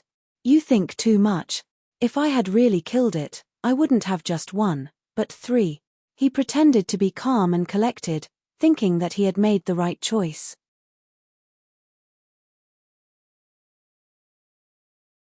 At least for the time being, these ancient beasts had been bewitched by him and didn't dare to touch him for the time being. He had finally made it through this inexplicable crisis. Fatty Di had insisted on giving this piece of scale to him when he was in the negative space. He said that if he ever had the chance to enter the negative space again, he could use this piece of scale to find it. Later on, he did try a few times, but he didn't even see a single strand of Fatty's hair. So, he didn't take it to heart. What else could he expect from a void beast? However, when he saw Fei Di, he immediately realized that Fei Di was an ancient beast in the negative space. Moreover, he saw that Fei Di was traveling alone, so his status and strength must be quite high. So, he took out this thing and showed it to him. It worked. Now, it seemed that Fei Di wasn't lying. It was just that he was taken to the unspeakable place and couldn't fulfill his promise. He had no choice but to do so. Although, he still couldn't understand why a half-immortal ancient beast would purposely get close to him back then. There was something fishy about this matter, but he would think about it later. Right now, he needed to fool these ancient beasts so that he could escape as soon as possible.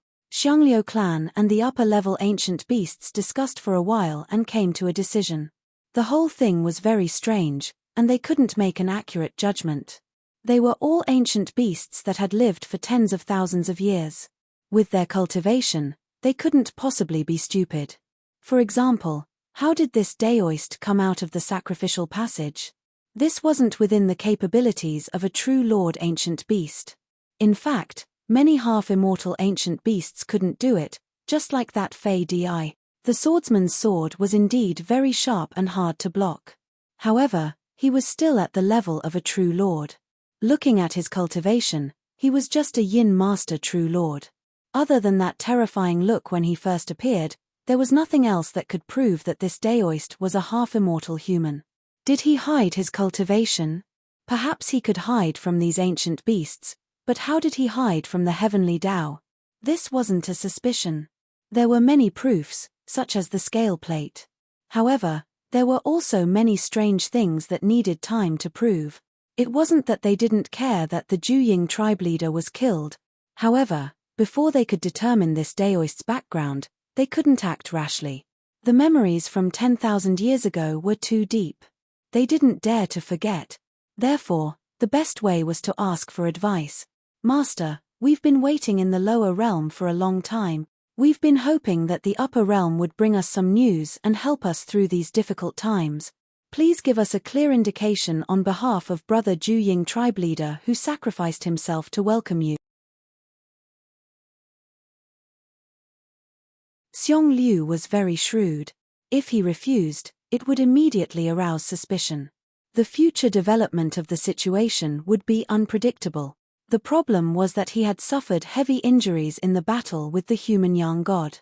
Although he had suppressed it, he needed time to recover. Thousands of ancient beasts at the perfected lord level all had inexplicable magical powers. If they really fought, he might not be able to escape. He had to agree. He could only agree. However, How to agree was a technical job.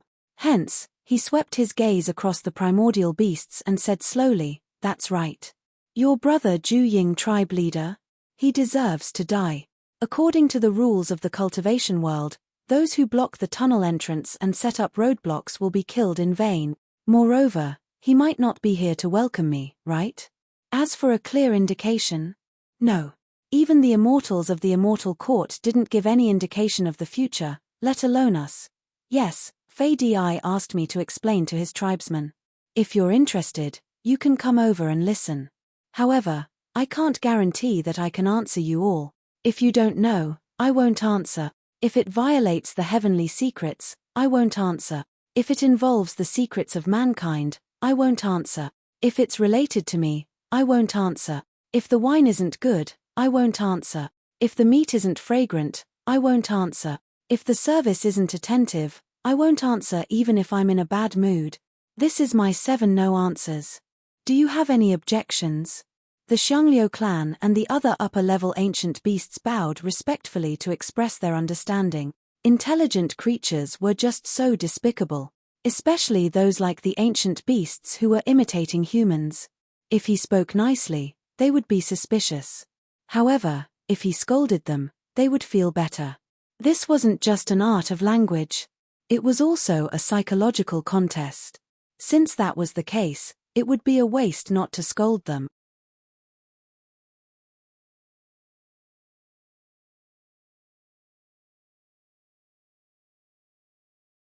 Chapter 1265.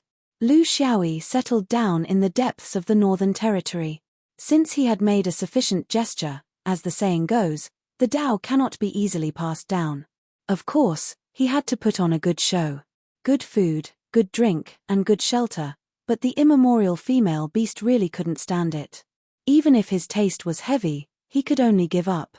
There was no reason for everyone to leave the Swamp of Peace. It was just that the master didn't like such a dark and damp place, saying that it wasn't suitable for humans to stay in.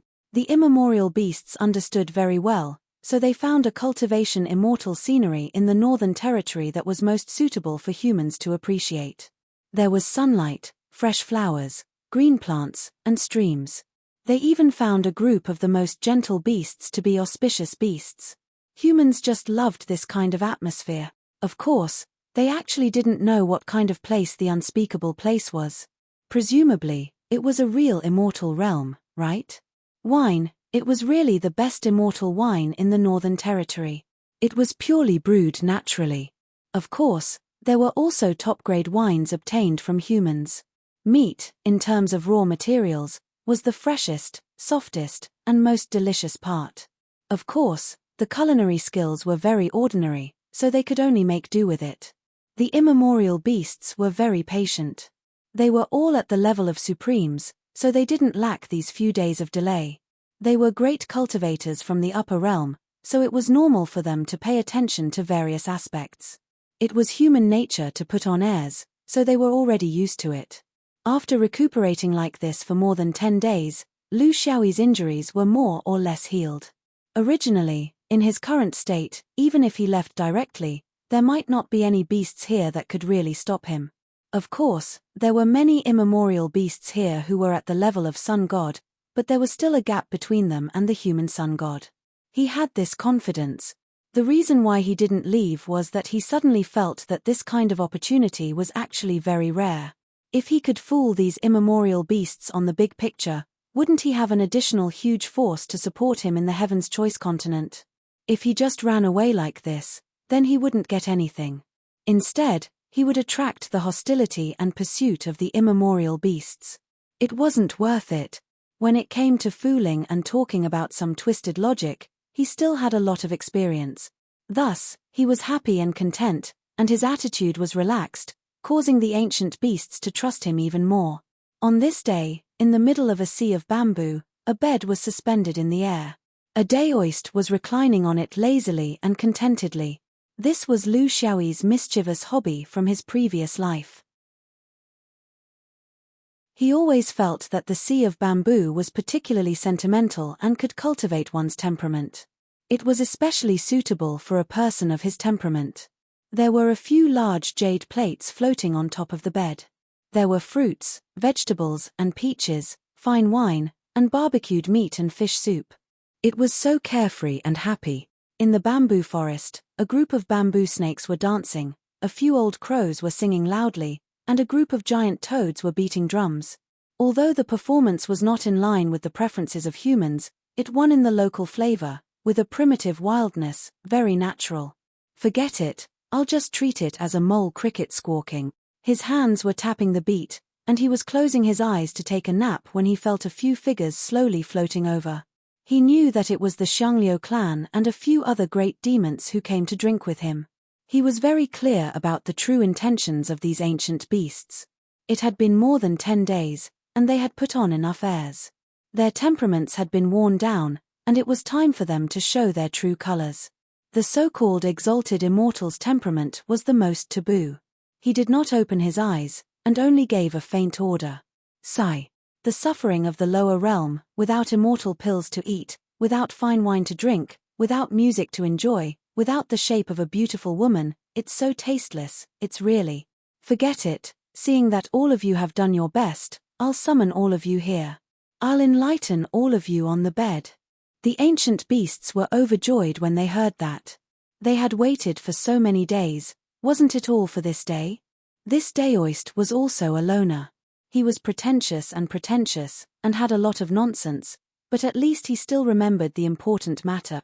Hence, he summoned them with his consciousness. Not long after, the ancient beasts who had sacrificed at the sacrificial altar were gathered here again. It was obvious that they had not left, and were waiting for him to pass down the upper realm's guidance. Well, this was related to the new era.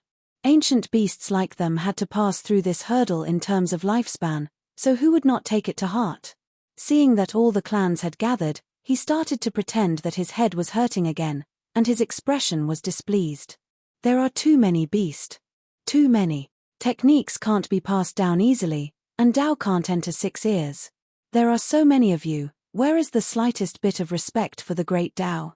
Forget it, I can only put up with it, and think about where I am. How about this, each clan can discuss among themselves first. Each clan will have one question, and there's no need to repeat it. Sigh, there are also dozens of questions. Just thinking about it gives me a headache.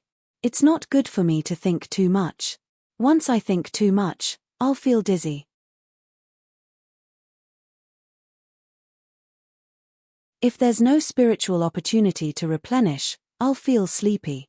This was blatantly asking for benefits. However, the more shameless he was, the more the ancient beasts believed him, because human cultivators were indeed like this. Clan leader Jiao Duan was a little dissatisfied. Master, we've waited here for more than 10 days, isn't one question a little too little for each clan? Lu Xiaoyi glared at him. Waited for more than 10 days? You have dozens of clans, and you think it's too little? You know that we've waited for hundreds of years above, and when we finally got an imperial edict, it's just a few sentences. 3 questions are too much. Xiangliu smiled. Master, of course we can't compare to the half-immortal elder. As beasts, we're a little stupid. If we don't ask enough questions, I'm afraid we won't understand. Lu Xiaoyi slowly pulled a long face, and stared at the beasts. If the great Tao is true, 1 sentence is enough. You're lucky to have met me, and if you really meet someone who cherishes his words, I'll give you a gather, or use objects to express the meaning, or make some clever remarks. I'm afraid you'll have to go back and think about it for hundreds of years. Xiangliu was a little anxious. Don't. Master, we've actually been praying for hundreds of years below, it's not that we can't endure these 10 days. You'd better be more straightforward. If you go too deep, I'm afraid there will be too many beasts, and we'll have different opinions. Lu Xiaoyi picked up a green fruit and put it in his mouth, and closed his eyes again. Compared to this fruit, it's slightly sour in the mouth, then sweet in the throat, cool in the stomach, rotten in the intestines, stinky when out of the pylorus. Then tell me, is this green fruit sour? Is it sweet? Or stinky? Don't always talk to me about stupid nonsense. The great Tao doesn't belong to reckless people. If you can't figure it out now, go back and think more. If you don't use your own brain, and only want others to point out the path clearly to you, I think you won't go far on this path. Remember, some questions are destined to have no answers. They change, and you need to find them yourself, judge them, and participate in them. Integrate into the trend of the great Tao, and become a part of it, then you'll have a chance to find your own place in the new era. Otherwise, if I stay here all day and feel sorry for myself, and wait for the ancestors to point the way, I'm afraid I'll also die. Lu Xiaoyi was shrouded in fog, and even he didn't know what he was saying, but the group of ancient beasts listened with deep respect. This was the power of the emissary from the upper realm. Even his fart smelled good.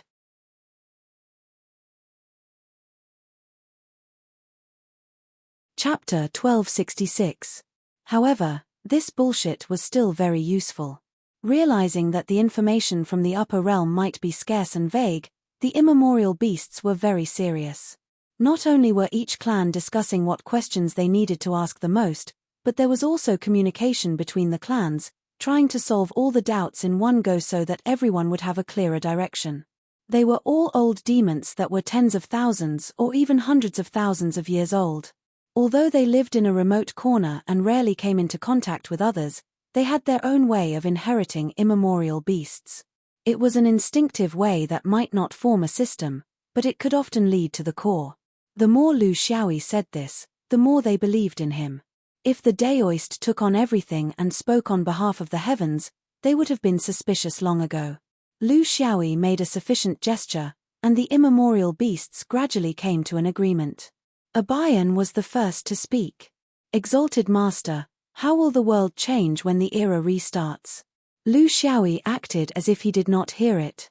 He closed his eyes and pretended not to hear it. After a long time, Bayan finally could not hold it in. Exalted Master? Lu Xiaoyi turned over. You're asking the wrong person. You should ask Hongmao. The immemorial beasts were very embarrassed. Then, they understood the limits of this exalted master. Yes, how would the world change? Not to mention half-immortals, even true immortals and golden immortals would not know, right? This kind of thing was impossible to predict. It was still too big of a question. They needed to ask more realistically, with a shorter timeline and a smaller scope. Otherwise, Exalted Master would either not say or talk nonsense. They actually did not understand that this grandson had been talking nonsense all along. Immemorial beasts, born in chaos, will they end in chaos? Will another life form be born in the universe? This time, it was Zhao Duan's turn. Lu Xiaoyi finally opened his dead fish eyes and hit the nail on the head. Your question is actually to ask whether this change is a small era or an eternal era. No one can be sure about this. All you need to know is that the immemorial beasts will not be singled out for life and death. If it ends in chaos, then all creatures will end in chaos, including humans. It will not end in you, immemorial beast. Are you satisfied with this answer? Not only Bayan, but all the other primordial beasts also breathed a sigh of relief. It was reasonable for the primordial beasts to have such worries because they were an ancient race that was born with the chaos. They were a race that was born to cultivate and had a deep connection with the birth and death of the universe. Unlike humans, who relied on a large number of people to produce cultivation materials, they were born with great effort.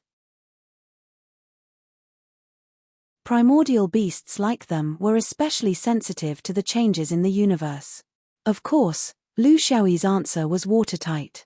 If everyone was still here, it meant that his prophecy was accurate. If he was wrong, then everyone would die together, and no one would have the time to criticize him. His questions were irrational, and his answers were nonsensical. His main goal was to give the primordial beasts some psychological comfort. After such a huge change, the primordial beasts' hearts were in a mess. Zhao Duan cautiously asked, "Will the old ancestors return?" Lu Xiaoyi glanced at it from the corner of his eyes. You don't want to live if the ancestor doesn't come back.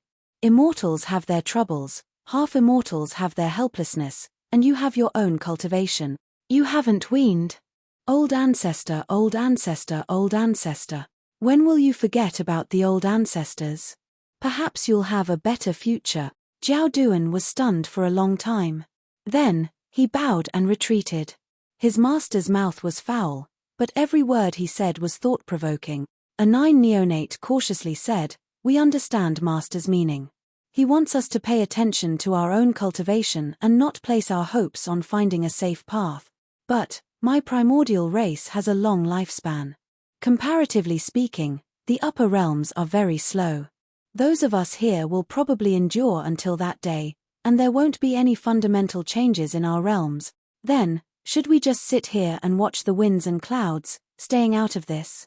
Or should we throw ourselves into this great epoch change?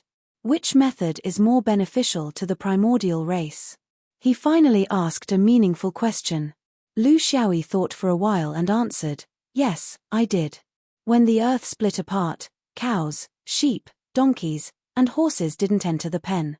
Rats moved and fled. Chickens flew into the trees. Pigs dug their pens. Ducks didn't enter the water. Dogs barked. Rabbits pricked up their ears and jumped. Pigeons flew away in fright. This is a passive reaction. As sentient beings, we need to be more proactive. In the human world, when a new dynasty arrives, only those who throw themselves into it and make a certain contribution can obtain a corresponding position in the new dynasty. Otherwise, the survival of the race will be handed over to others. Then, who do you think will give you a share of their benefits? Are primordial beasts very lovable? No one can say for sure what the future changes will be. If you want to grasp the rhythm of these changes, you can only throw yourself into it, experience it yourself, and make your own decision. Sacrifice yourself in this process and gain something in this process. This is the true meaning of continuing the race. Don't think of yourself as an outsider. Don't think that you have to be given a share of the new era. The universe naturally doesn't owe you anything. At the beginning of the chaos, primordial beasts were born. This isn't a rule. It's just a coincidence. If you don't work hard, who knows who the heavenly Tao will favor in the new era? Survival of the fittest, survival of the fittest. His words resonated with the primordial beast horde. In fact, this was also the question that the primordial beast horde had been hesitating about for hundreds of years. Should they stay in the north and watch coldly? Or walk out? Where should they go? Who should they join? The BA serpent shook its head. In recent years, the natural selection humans have repeatedly expressed goodwill to us. On the continent, they changed their arrogant and despotic attitude. Although they didn't say their goal, there must be a deep meaning behind it. I estimate that if this continues, at a suitable time, they might propose to form an alliance. Then, does Master think that joining hands with the natural selection humans is the best choice for the primordial beasts to participate in this revolution? If not, who else can the primordial beast horde choose? Although the BA serpent looked ferocious and only had one snake head, which was 8 less than the 9-headed infant Xiangliu, its brain capacity wasn't small. It asked the biggest question that the natural selection primordial beast horde was currently facing. The core question was, it seemed that apart from the natural selection humans, the primordial beast horde didn't have any other forces they could ally with. Then, should they tie themselves to the natural selection humans' war chariot? They had no contact with the human cultivators of the origin world. The primordial beast horde of the origin world was their mortal enemy. It seemed that apart from the natural selection humans, there was no other choice. There was only one option. This made them very uneasy. They thought that they would never be able to understand the cultivation forces in the positive and negative space as well as the humans. This was the result of the primordial beast horde's self-isolation for millions of years. It wasn't just them, but also their kin in the origin world, the primordial sacred beast.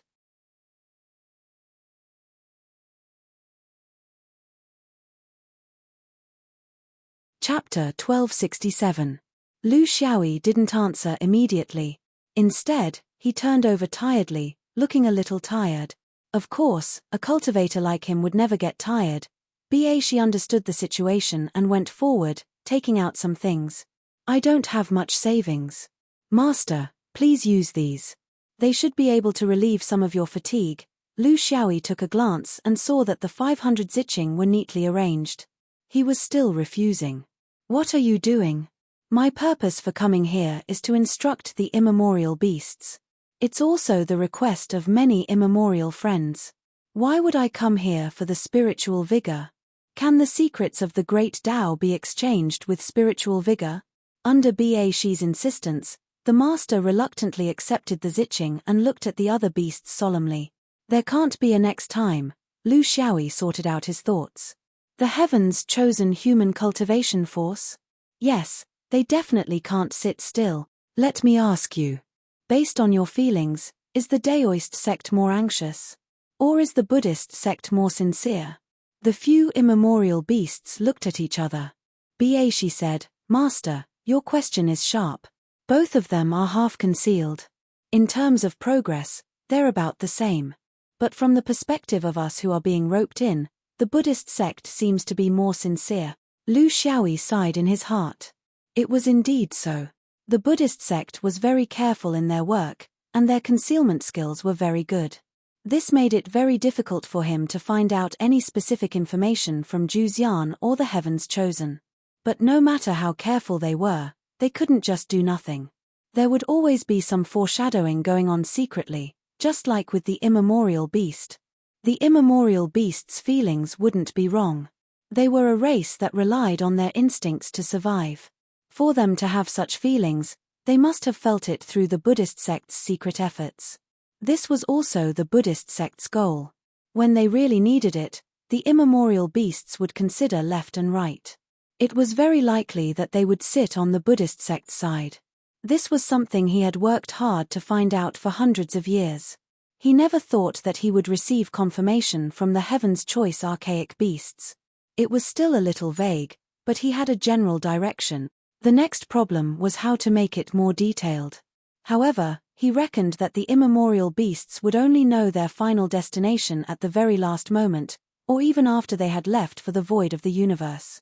Human cultivators would never trust immemorial beasts in this aspect. No matter what, it was a piece of good news. It was not a waste for him to spend so much effort here. Moreover, he began to wonder if it was possible to pull the Heaven's Choice archaic beasts onto the fifth ring battleship. Why not? In any case, it was impossible for the immemorial beasts to stay out of this. Fighting for Shenyuan and the fifth ring was better than fighting for other powers, especially the Buddhist powers. At the very least, the sword vein wouldn't play with them. In the bamboo forest, the discussion was harmonious. The guru sat cross-legged on the gums, answering the questions of the immemorial beasts. After a few days, he exhausted his mind, fainted more than 10 times, and was saved more than 10 times. His spirit was exhausted, but he still persevered.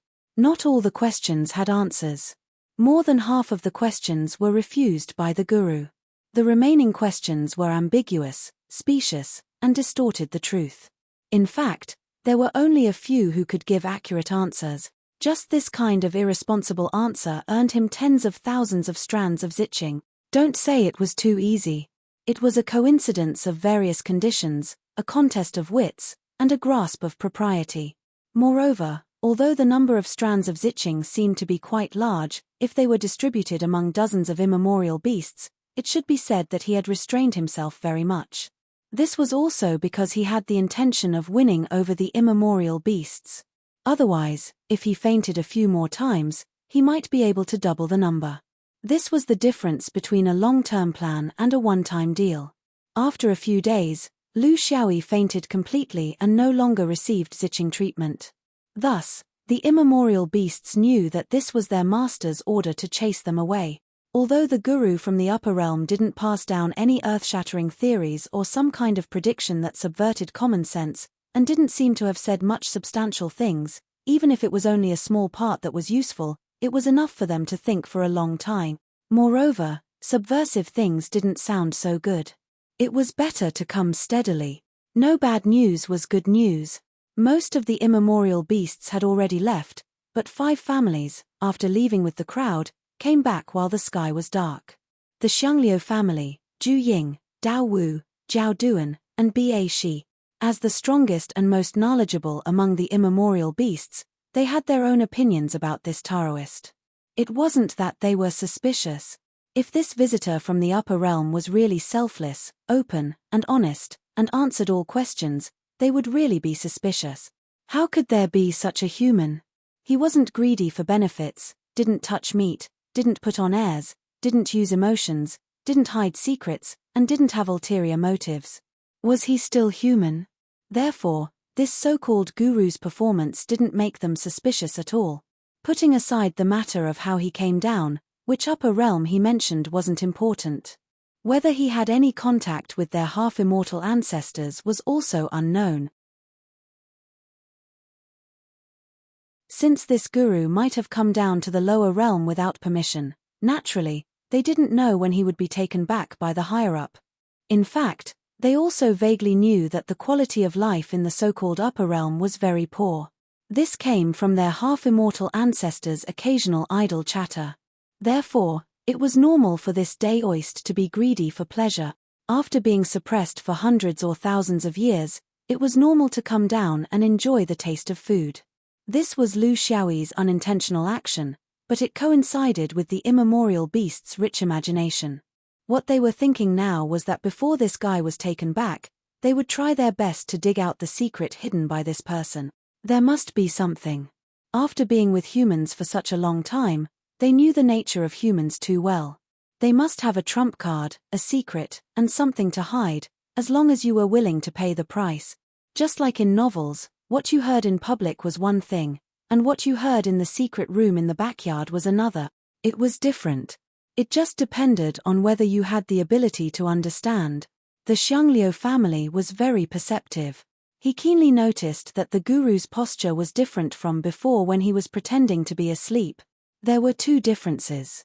One was that his body was lying on its side, and his feet were swaying, kicking off one of his shoes. The other was that although he was facing inward, with one hand supporting his chin, his right hand was behind his back in everyone's sight. His thumb, ring finger, and little finger were curled up, but only his middle finger and index finger were stretched out. He told this discovery to the other four brothers, and of course, the four brothers also noticed it. 4 people at their level, how could they kick off their shoes? How could they not stretch out their hands behind their back naturally, but show a number? There must be a reason for wearing leather pants over cotton pant.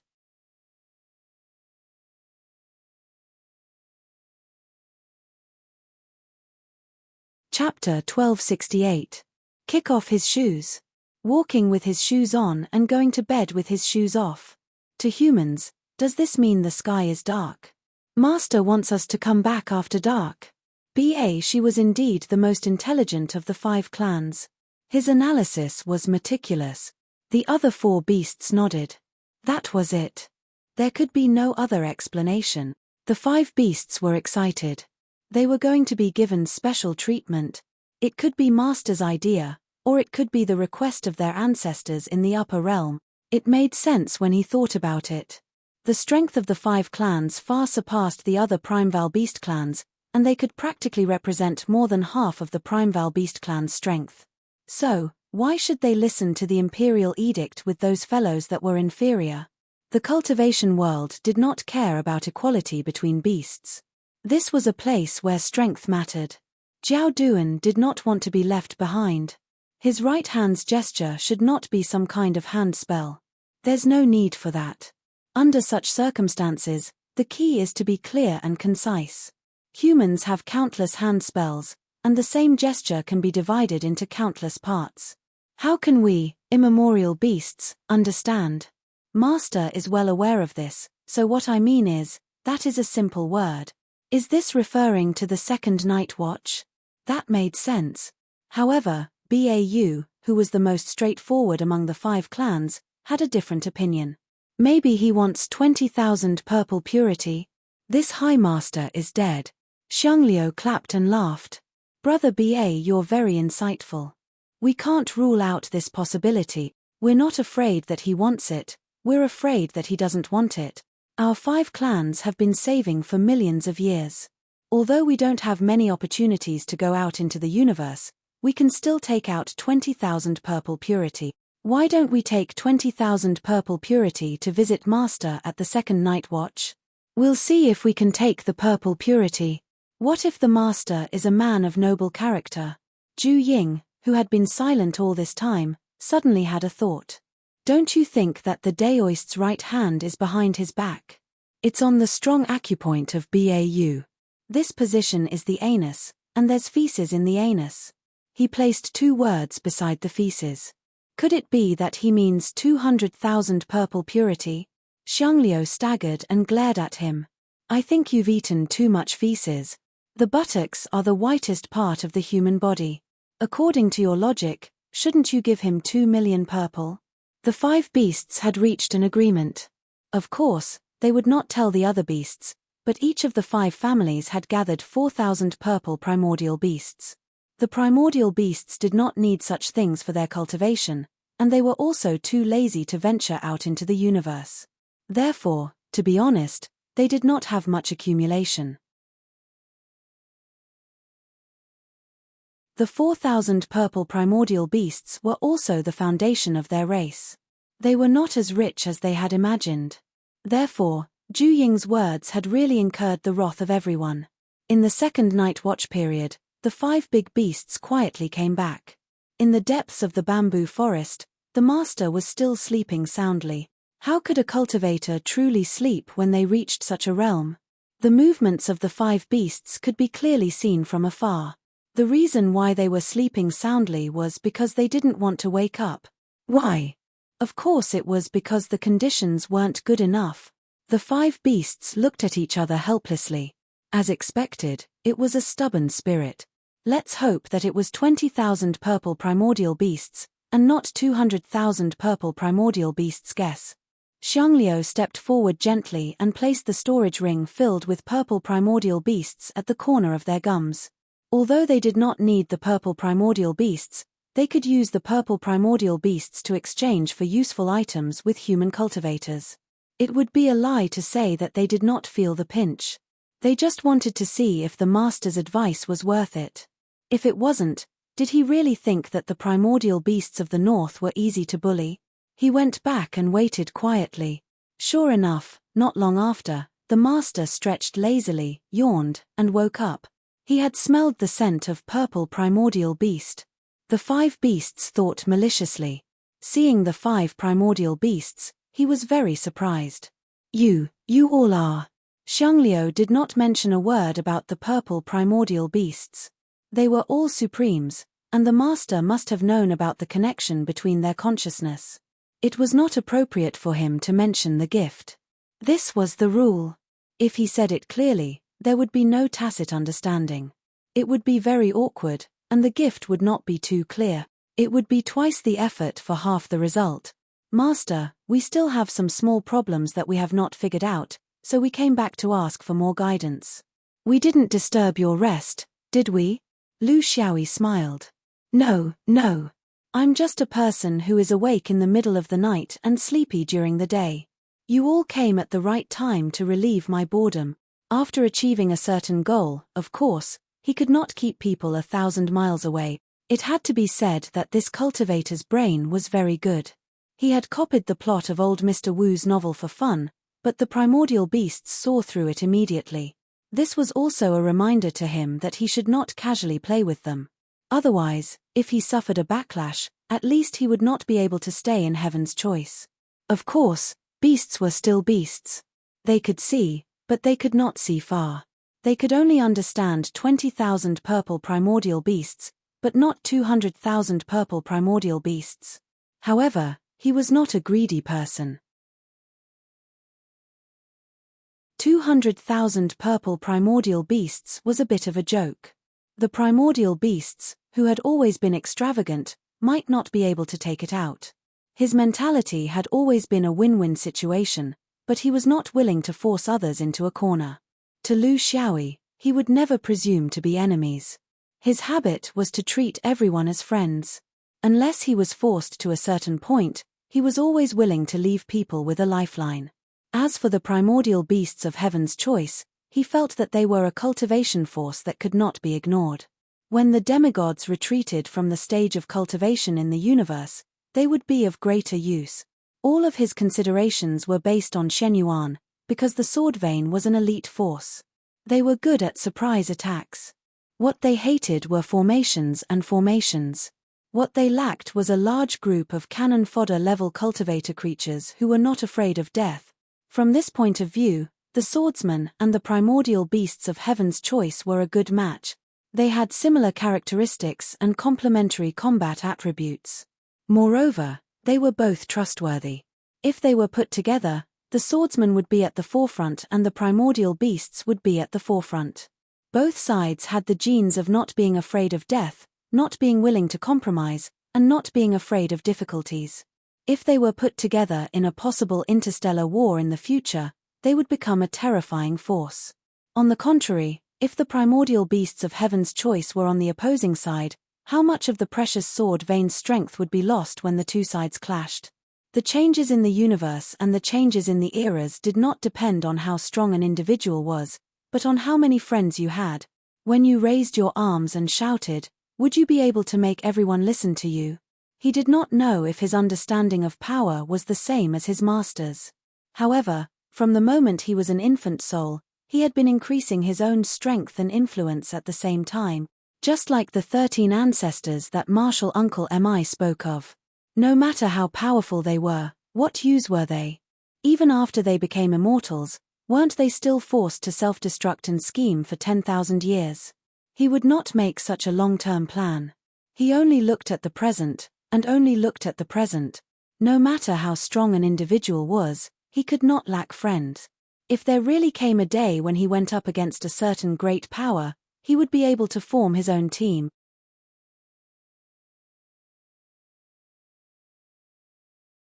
Chapter 1269. They started to get down to business. Keeping people at arm's length was different from being approachable. If you want to borrow the power of these immemorial beasts, you can't always be high and mighty. But you can't drink with these immemorial beasts. That's the key to maintaining a sense of mystery. Relying on the power of the purple purity, Xiangliu spoke. Master, we won't hide it from you. We know that in this era of great changes in the universe, it's impossible to stay out of it. In fact, before our ancestors left Heaven's Choice, they specifically warned us not to be cowardly, or else we'll be abandoned by the big picture. But the only thing our ancestors couldn't figure out was how to get involved in the changes of the universe. Or rather, which camp should we be friends with? Which camp should we be enemies with? Millions of years ago, we immemorial beasts made a choice. In the end, we became immemorial beasts and were chased to Heaven's Choice, losing the right to rule over the universe. And those phoenixes, rocks, dragons, and killins became immemorial sacred beasts. They stayed in the main world and became legends. This is the consequence of making the wrong choice. Actually, in terms of appearance, which one of us can't compare to those sacred beasts? Lu Xiaoyi shook his head. This guy really doesn't know how to be humble. Just the way you shake your 9 heads together, you're ugly, okay? The 21 large beast heads fixed their eyes on Lu Xiaoyi. Xiangliu clan's words became straightforward, because they had had enough of this Daoist's vague words. They needed something definite, instead of being muddle-headed in the face of countless choices. Master, if you have any requests, just say it. It's on the realm level, not the purple purity. We don't even care about those things. How can we talk about Master? You don't have to hide anything. In the upper realm, it doesn't matter if your relationship with our immemorial ancestors is good or bad. Let's put them aside and talk among ourselves. Let's put it this way, you're a human. You must have your own orthodoxy and realm behind you. Then, is there a possibility of cooperation between us? How? We can't promise you anything now, because we have other options. But we can swear on the beast god that we will keep the secret between us, and when we make a choice, we will not forget the choice you gave us. Lu Xiaoyi sighed. For the ancient race to be able to survive until now, there really was a reason behind it. They weren't as crude and shallow as the rumors made them out to be. He thought he could toy with the ancient beasts in the palm of his hand, but in truth, didn't the ancient beasts see him in the same way? He had to take out something real, or else he wouldn't be able to subdue these ancient beasts. He stretched out a finger. I can provide you with a chance to cooperate with the strongest orthodoxy and strongest domain of the origin world. Although the 5 primordial beasts were already mentally prepared, they were still stunned by this Daoist's word. Who dared to claim that their orthodoxy was the strongest? He dared to say that his domain was the most prosperous. Is it the Juxian upper realm? That so-called number 1 world in the universe? Ba, she guessed. Lu Xiaoyi shook his head. I can't tell you which domain it is. At least not now. Just like how Heaven's Choice and Buddhism won't tell you where their goal is in the future. Zhao Duan expressed his doubts. What makes you think that the power behind you is the strongest in the origin world? What makes you think that it's stronger than Heaven's Choice continent? Lu Xiaoyi looked straight at him. Because we are invincible. Because we are in the origin world, while you can only stay in this continent. Zhu Ying was a realist. What can I gain by cooperating with you? The continuation of the species? Less losses under the Great Change? Or a space that truly belongs to you? Lu Xiaoyi sneered. The continuation of the species is your own business, it has nothing to do with me. Less losses under the new era? That's something no one can guarantee, including us humans. The only thing I can promise you is that you will stand together with the final victor. If you are strong and lucky, you will have more left. If you are weak and unlucky, you will have less left. You have to understand that the final decision of your position is still up to you. Choose the right direction, choose the right friend, then persevere. Xiangliusha shook her head slightly. Master, there's no way to verify everything you said. We can't confirm whether it's the order of the ancestors from the upper realm, and we can't prove your identity. Even after you leave, we don't know who to contact. Is there any meaning to such a choice? It's just a drawing board. Heaven's Choice is so unbearable in your words, but at least we know where their strength lies. How many monarchs do they have? How many Yuanying? We can maintain contact. One is a familiar faction, and the other is a confusing future. How would you choose if you were to make such a choice? Lu Xiaoyi remained calm. This isn't the order of your ancestors. They can't make such a decision because they can't forget history. As for who to contact, it's me for now. There's still a long time, and there will be opportunities to contact. Why not keep an open mind? Finally, when you mentioned familiarity, I can't help but express my regret. Because you only see the present and refuse to look into the future, this isn't the quality of a good leader. Just like your ancestors. If the grass wolf only looks around, then it's destined to be with the grass wolf forever. But if it can see further, it can walk with tigers and leopards. Xiangliusha nodded. There were some things that this Daoist was unwilling to say, but he had some guesses in his heart. This was also why they were willing to forgive the death of their 9-headed snakelet clan leader. They were willing to swallow their anger, and they were willing to pay when they extorted Zi Qing and the others. There was only one reason for all of this. This was a swordsman.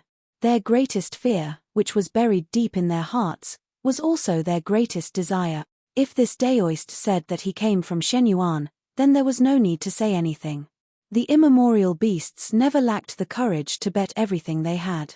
They were willing to form an alliance with an orthodoxy that could give birth to such a person, daring to collapse the innate Tao, daring to change the universe. Just this courage alone was worthy of their loyalty. Humans underestimated them too much. In fact, they were aware of the impact of the collapse of the innate Tao earlier than any other race. Their preparations were also thousands of years earlier than the humans. A very hidden strategy was to continue suppressing the Fei and Cheng Huang races. But they could not be destroyed. Otherwise, with the Fei's meager strength, how could it be so carefree in the negative space? It would be as easy as lifting a finger for the 5 great clans to destroy it. As for Cheng Huang, that was another story, and it had nothing to do with it. The purpose of this was to attract the orthodoxy of that sword immortal to come to them. Then, when the time was right, they would confess to each other and work together. In the past 10,000 years, the swordsman had come a few times. But the timing was not right. So, they hid their plans deep in their hearts and did not say a word. This was the most secretive instruction that the immemorial half-immortals gave to the 5 great races before they left. This human swordsman came in a strange way. They did not know anything about him, so they were happy to play along with him. Actually, there was no need for him to do this. He only needed to reveal his identity, and the Heaven's Choice immemorial beasts would become the Sword Vein's most loyal allies. Because they had been wanting to leave the negative space for a long time, the immemorial sacred beasts might not have such ambitions, but the immemorial beasts did. This was their nature.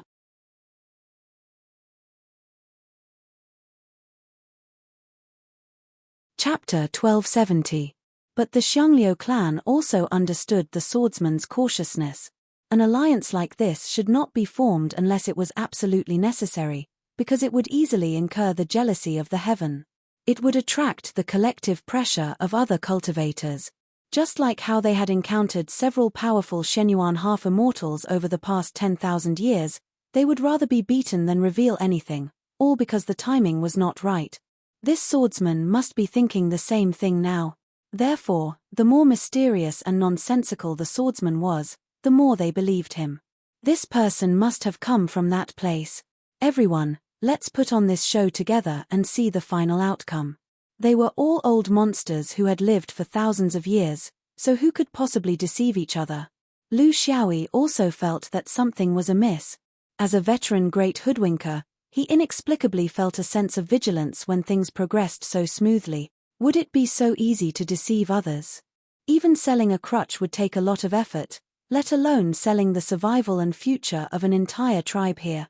Where did the problem lie? He could not figure it out at the moment, but he knew very well that he had to regain the initiative. Could the primordial beasts have already guessed his orthodoxy? This was not strange, because he had displayed his invincible swordsmanship the moment he appeared, and his seniors from his sect might have stirred up trouble in Heaven's Choice. Even the leader of the 5 elements, Daoist Pang, said that he was acquainted with the people from his orthodoxy. If the young gods of humans who had lived for thousands of years were like that, how could the primordial beasts who had lived for hundreds of thousands of years be clueless? He might not be able to hide his orthodoxy, but at the very least, he had to prove that he was from the upper realm. This required a bomb, something that could shock everyone and make their eyes light up. So that was what it was. How could a person who had just ascended from Yuanying to a perfected lord who was far away from his sect possibly have such information? But it did not matter.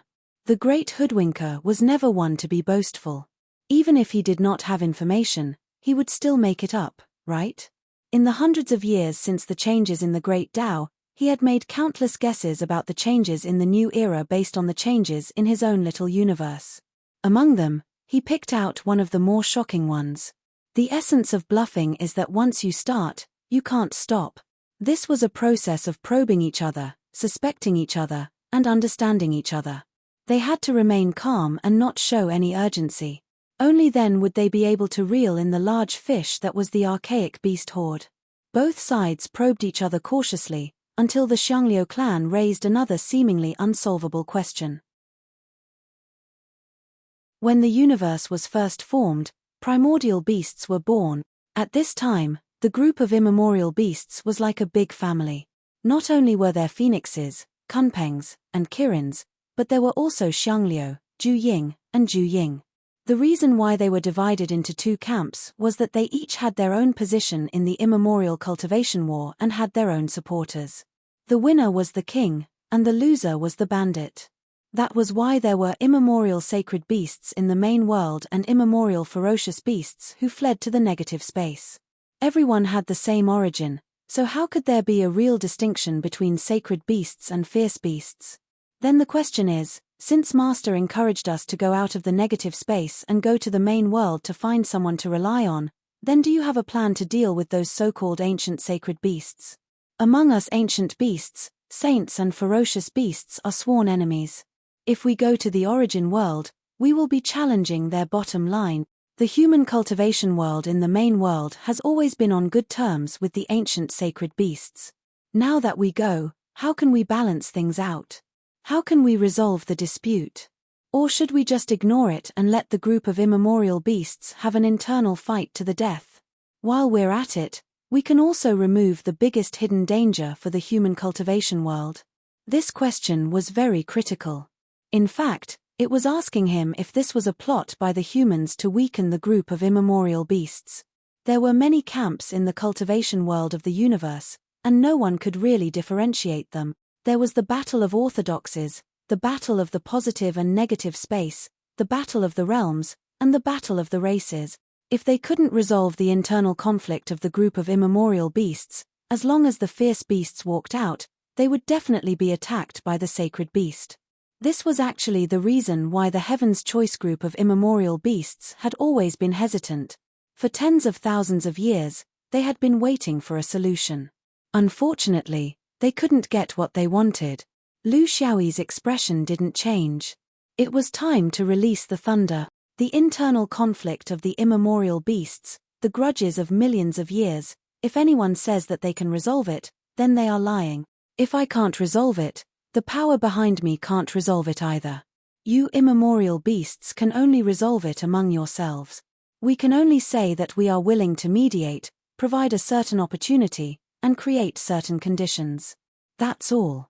Zhu Ying's expression was unhappy. If we stand on your side, we will sacrifice ourselves and help each other, but we won't get any help from the alliance. Everything will have to be resolved by us. Lu Xiaoyi didn't back down.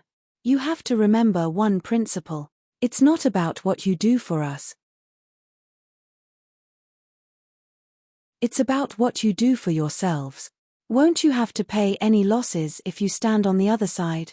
Will Heaven's Choice care about the internal conflict of the immemorial beasts? Even if you want to stay out of it, do you think you won't have any losses if you stay in the north? There won't be any internal conflict among the immemorial beasts. The 5 beasts were all shocked when they heard the most lively sentence. What did he mean? Xiong Liu said in a low voice, Master, you mean that even if we don't go out, the sacred beasts will still barge in? Barge into my Heaven's Choice continent? Lu Xiaoyi said casually, no, they don't have to barge in. But what if the boundary between the positive and negative spaces is gone after the new era? If we all live in the same universe, will the Heaven's Choice immemorial beasts continue to hide? After saying this, Lu Xiaoyi fell asleep again. This time, he didn't kick his shoes or make any gestures. He just asked them to leave. The rest was up to the immemorial beasts to figure it out themselves. The 5 immemorial beasts retreated from the bamboo forest. They had been trying to get information for so many days. Whether it was a big meeting or a small meeting, they knew that it was just a show. But the last piece of news made them completely confused. Merging the positive and negative spaces? This was completely possible. Just like when the universe was born and when the chaos was first created, where would there be a main world and a negative space? The negative space was something created by the 4 great beasts.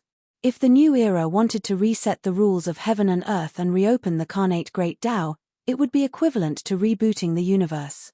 Then, where would the 4 great beasts go? Although they didn't know the changes, they were sure that they would have to break some things and rebuild some things. If the rules of heaven and earth of the 4 great beasts were gone, then the negative space would definitely be gone. If the 4 great beasts were still preserved in some way, it would be impossible for them to be undamaged. There would definitely be some huge changes. And the 4 great beasts were the weakest of the 4 great beasts. The negative space would still be hard to preserve. It wouldn't be destroyed, but it would merge with the main world again. Then, the sacred beasts and the ferocious beasts would return to the same universe, whether they were willing or not. They had to face it. This was very possible. Very possible. Lu Xiaoyi's fabricated news had indeed achieved the effect of scaring people. Because a good scam was based on reality, 90% true and 10% false. What if the scam was real?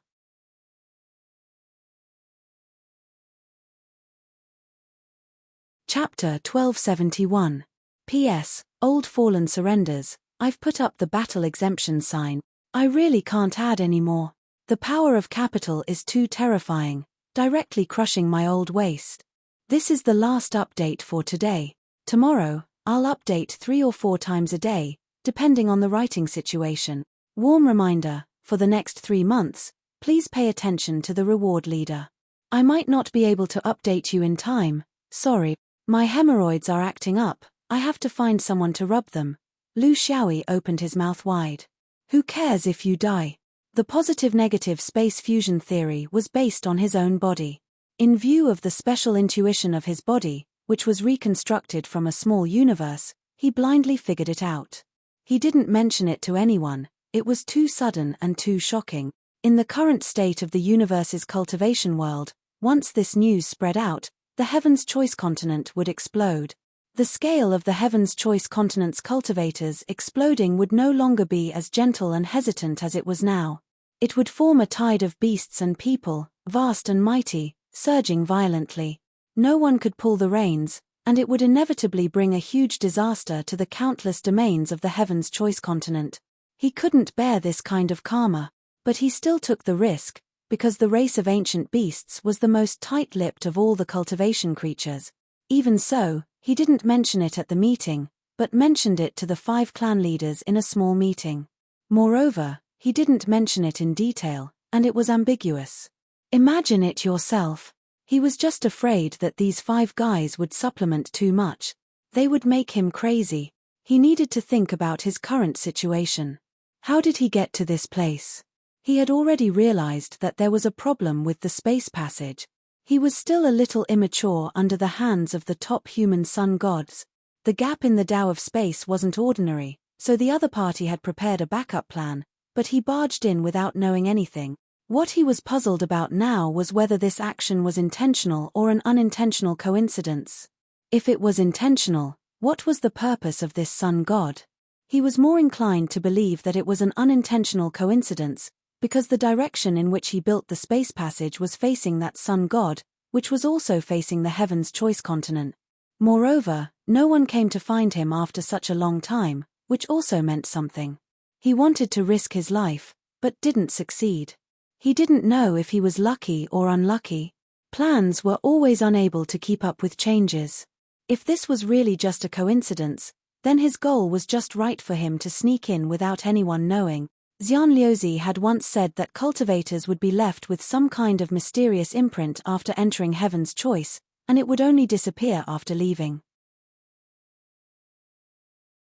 The young god of Heaven's Choice often judged the number of outsiders based on this. Only half immortals would not leave such a mark on their bodies. In other words, his imprint had been erased. Now, he was a real black man, an identity that suited him very well. No one would pay attention to him anymore, because they all thought that he had returned to the mortal world with the delegation. I hope so. Since fate had pulled him back, this was the will of the heavens. Of course, he would not go against the flow. There were still many things he needed to unearth here. The most important thing was the nameless sword principal tablet. He didn't want to go before becoming a monarch because his realm was too low. He was afraid that the unreliable crow ancestor would lead him astray. But now, it was different. He had succeeded in becoming a monarch, and had a clear and firm understanding of his future path. He knew where his path was and how to walk it. This was the result of countless reflections and explorations during the process of becoming a monarch. In terms of practical significance, it was more important than becoming a monarch himself. At this point, no one could affect him anymore. Not even the crow ancestor, that old fart. From the map, the northern region where he was located was not too far away from the nameless sword principal tablet. It was at the border between the northern region and the human countries. It was very convenient and safe to travel because he was now an honored guest of the ancient beasts, a guide, and the spokesperson of the ancestor. But before going to the nameless sword principal tablet, he still had one thing to do. He had a question to clarify, and his intuition told him that this was very important. In the bamboo forest, there was another rustling sound. This was the second group of guests tonight. The first group was the result of him playing tricks, and the second group was the result of him directly inviting them with his divine sense. Fat cattle ran into the bamboo forest timidly. Fortunately, it was careful. Otherwise, it wouldn't know how to explain if it bumped into the 5 unreasonable people. Why did the master leave a message for it alone and ask it to avoid being noticed? To it, this was actually very simple. It was nothing more than Uncle Di leaving some private messages for it, right? After all, the master was really summoned by it. This couldn't be faked. Tell me about your Uncle Di. I'm very curious about his past. Lu Xiaoyi said pleasantly. Fat Cattle didn't expect that he was summoned for this purpose. It was a little confused. Lu Xiaoyi comforted it. Don't be nervous. I don't mean any harm. Some things are better understood. It's good for us to build some kind of trust between us, because I feel that the Fei clan of the immemorial beasts seems to have some unknown karma with the sword vein. When it came to karma, Fat Cattle felt sad. Anyway, its current situation couldn't be considered a secret. Hence, under Lu Xiaoyi's guidance, it started to talk about its tragic memories. It especially focused on the karma between the Fei clan and the Crow ancestor. Thus, a series of stories were created. It spoke incoherently. Lu Xiaoyi didn't urge it. He only listened quietly. Gradually, from Fat Cattle's mouth, the Crow ancestors' traces in the Heaven's Choice mainland, especially the part about the northern land, started to become clear. Without the ancient books of the sect or the narration of the masters, Lu Xiaoyi revealed the Crow ancestors' every detail in the Heaven's Choice through the mouth of the immemorial beast. It wasn't that he wanted to do this. He was also not a person who was curious about the past of others. There were still countless dangers waiting for him in the future, even if he was once a deity. In the Heaven's Choice, he couldn't avoid the existence of the Crow ancestor, not only the nameless Sword Dao tablet, but also many other things. Fortunately, the immemorial beast was a long-lived creature. Otherwise, after tens of thousands of years, who knew how wrong the countless generations of oral transmission would be? He finally understood Fat Cattle's intention of getting close to him. However, he was puzzled. How did Fat Cattle determine that he was the successor of Shen Yuan? Did all demi-immortals have this kind of ability? No matter what, Fat Cattle did have good intentions. Unfortunately, he didn't know it at that time and was still on guard. This Crow ancestor was also a person who didn't wipe his own butt. Why didn't he arrange for his own followers properly? He made them suffer a lot for tens of thousands of years. He could only take care of the Fei clan in the future. Of course, it was still difficult for him to do this now. Taking care was the most unreliable word in the cultivation world. In fact, at their level, in this kind of universe environment, who could take care of who? I need a guide. Are you willing to bring me to the Sword Dao tablet? Seeing Fat Cattle's hesitation, Lu Xiaoyi knew what it was thinking. Don't worry. I will talk to the 5 upper clans of the immemorial beasts. I won't make things difficult for you. I can't do anything else, but I think I can at least make your Fei clan live a better life.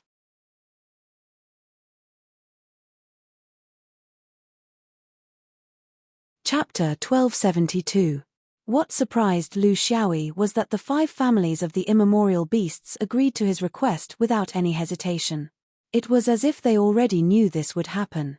This made him understand that his roots were not a secret to these immemorial beasts who had lived for hundreds of thousands of years. It was just that they pretended not to know anything and played along with each other. It was supposed to be a secret return trip, but it was exposed in a short period of time. It was all because of that Crow ancestor. It was too troublesome. Declining the offer of a few big beasts to escort them was just a form of attitude. In the north, the immemorial beasts at the level of True Lord knew their master. How could there be any danger? Unless they went to the human countries.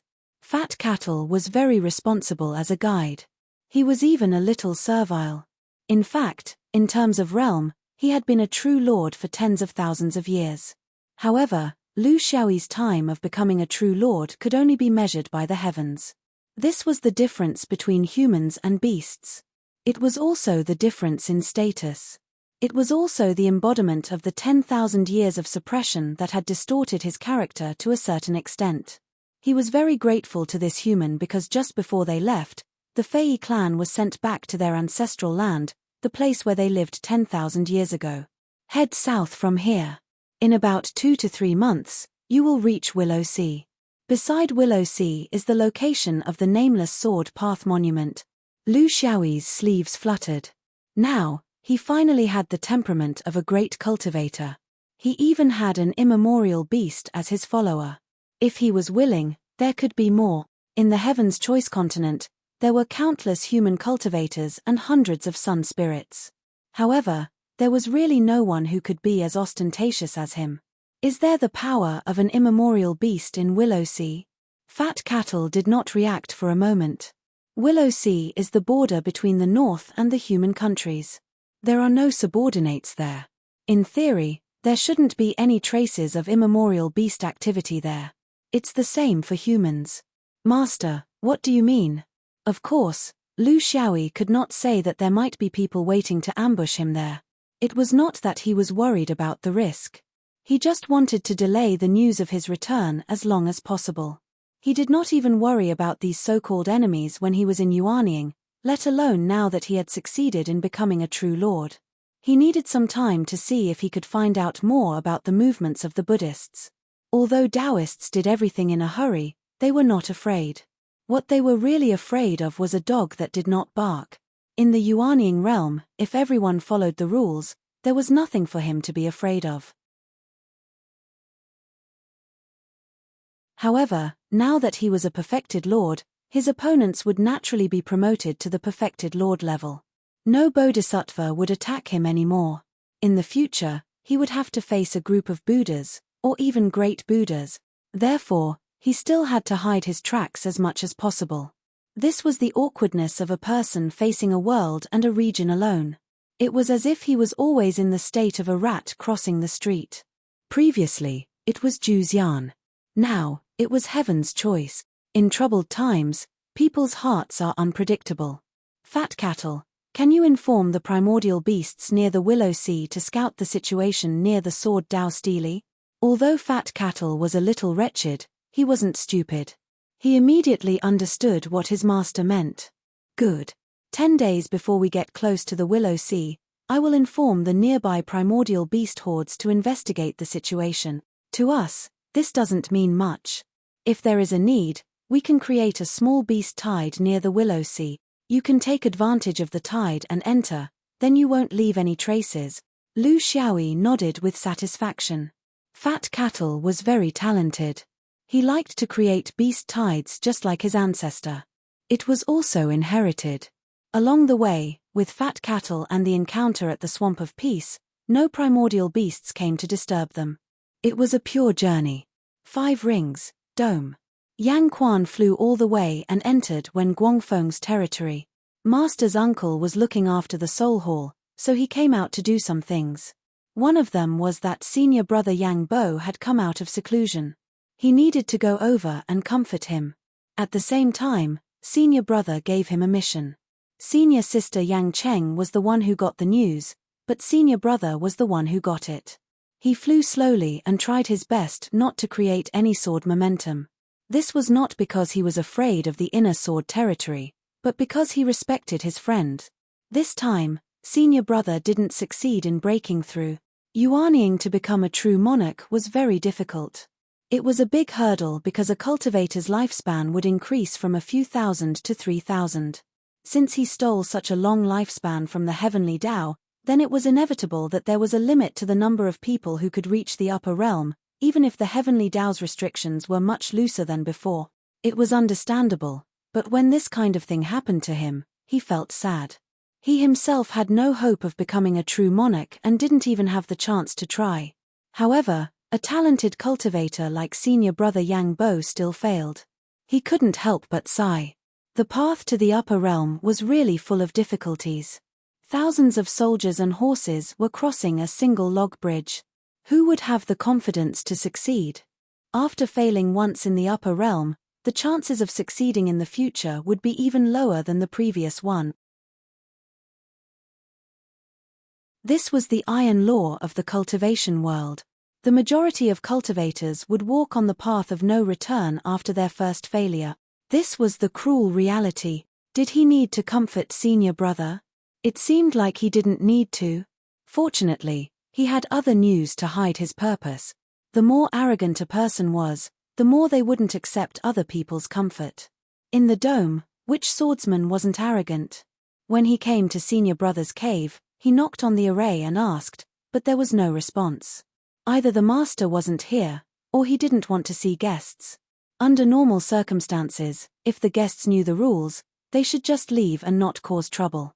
However, Yang Quan knocked on the array again because he had other news that senior brother must urgently want to know. Once the array was opened, Yang Quan floated in. He saw senior brother sitting in the cave with a calm expression, but he knew that senior brother was probably blaming him for disturbing him.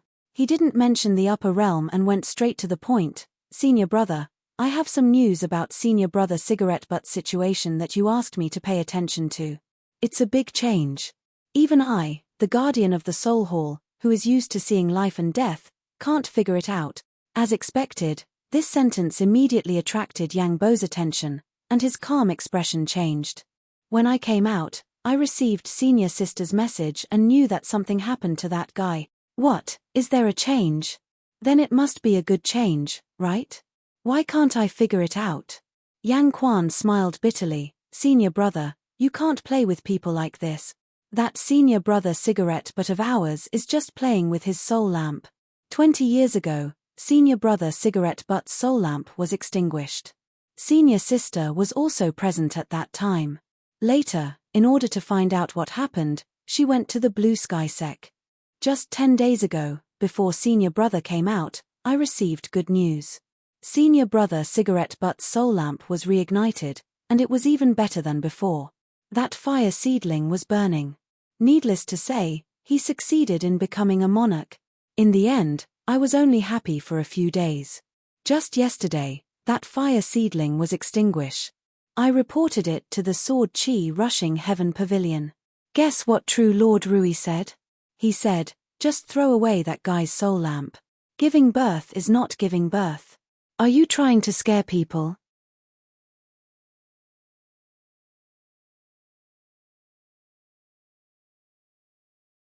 Chapter 1273. Yang Bo slapped his forehead as he listened. That was it. Another one. That was it. He must have entered a space that can block the appearance of soul lamps. There's no other explanation. It seems that this guy's cultivation experience is very rich. Yang Bo wasn't worried because he knew his junior brother too well. Yes, he had already become his martial uncle. There were always ups and downs in the cultivation world. From the moment they met, he was always worried that this brat would catch up to him. It came later than he expected, but now, he had finally surpassed him. He was a little sad, even though he knew it would happen sooner or later. Moreover, he seemed to be unable to run in this competition. The gap between them would only grow bigger and bigger. He was very clear about this. He was still too comfortable, even though he had already risked his life to participate in every dangerous mission. But compared to this brat's soul lamp, it was far from enough. This brat wouldn't have thrown him into a bug's nest, right? When it came to seeking death, he had to admit that he was far from being a lunatic. Yang Quan looked at his somewhat absent-minded senior brother and was also sad. True Lord Rui said his fine. Senior brother, you, Yang Bo smiled. Don't worry about me, there's no swordsman on Wen Guang Peak. I still have a chance, and I'll never give up. However, I may leave the fifth ring for a while. Thank you for your news, junior brother. I hope we'll meet again one day. Yang Quan had a premonition. Senior brother, don't tell me you also want to go back to Blue Sky? This. Yang Bo laughed. You guessed right. I also want to go back to Blue Sky and bring the news to your senior sister. I also want to tell her that if we don't work hard, I'm afraid we'll have to call that brat martial uncle. With your senior sister's temper, she won't call him that even if you beat her to death. Yang Quan was speechless. How could he say that? The first time the soul lamp went out, senior sister Yang Cheng went to Blue Sky. The second time the soul lamp went out, it was senior brother Yang Bo's turn. If this brat kept on going out, wouldn't he only stop when he emptied the fifth ring? Senior brother, do you want to reconsider? Yang Bo shook his head. This decision wasn't made lightly, and it wasn't made impulsively after hearing the news. In fact, after he failed in the upper realm, he had been thinking about this problem. What was the difference? Fortunately, he was in the early stages of forming his nascent soul this time. Once he felt that something was wrong, he immediately stopped. Otherwise, he really didn't know how to end the situation. After thinking about it for a few days, he still couldn't figure out where he was lacking. It wasn't until he heard about the cigarette but that he suddenly realized that he was lacking in the path of the upper realm and the trend of the universe's changes. The upper realm of cultivators was no longer something that could be solved by cultivating in seclusion. The success rate was extremely low. If a cultivator wanted to achieve something in this ever-changing universe, they had to completely blend into it and become one of the many people under the tide. Even if they weren't outstanding, they had to at least be an accomplice. How could he be in tune with the universe? Waiting for the sect to play a role in the future great changes of the universe was almost certain, but the problem was that he didn't have enough time. In that case, he could only find a trendsetter to follow in his footstep. Senior sister had already taken a step ahead. She should have already noticed something. Of course, he wouldn't fall behind. Since that kid's adventure started in the azure sky, it was very likely that it would end in the azure sky. Waiting in the azure sky was much more exciting than waiting in the fifth ring for thousands of swordsmen. Although it might be dangerous, it was worth it. With his current situation, would he still care about any danger? He had already heard that there would be a floating raft heading to the azure sky in a month's time. Because the universe's situation was becoming more and more chaotic, the defense of Zhuoju's hometown was also put on the agenda. This time, they were sending a newly promoted True Lord of the Inner Sword back to help guard it. The name was somewhat familiar. It seemed to be True Lord Kuan called Yang Dai. Did she come to the fifth ring with little Yi? That batch of newcomers from other regions was really amazing. Out of 10 of them, there were 2 True Lords. It was unbelievable. In the left Dew Star system, in the big and small intestine blind passage, spells flew everywhere and flying swords flew everywhere. In the small space, a fierce group fight was going on. This was a battle between the outerverse cultivators and the local natives. As the general situation became more and more chaotic, this kind of battle became more and more common. In the left Dew Star system, everyone knew that because the main force had gone to the fifth ring, the cultivators in their hometown had been greatly weakened. Most of the realms were able to protect themselves, but they lacked the ability to advance. Their control over the universe's void was not as strong as it was 10,000 years ago.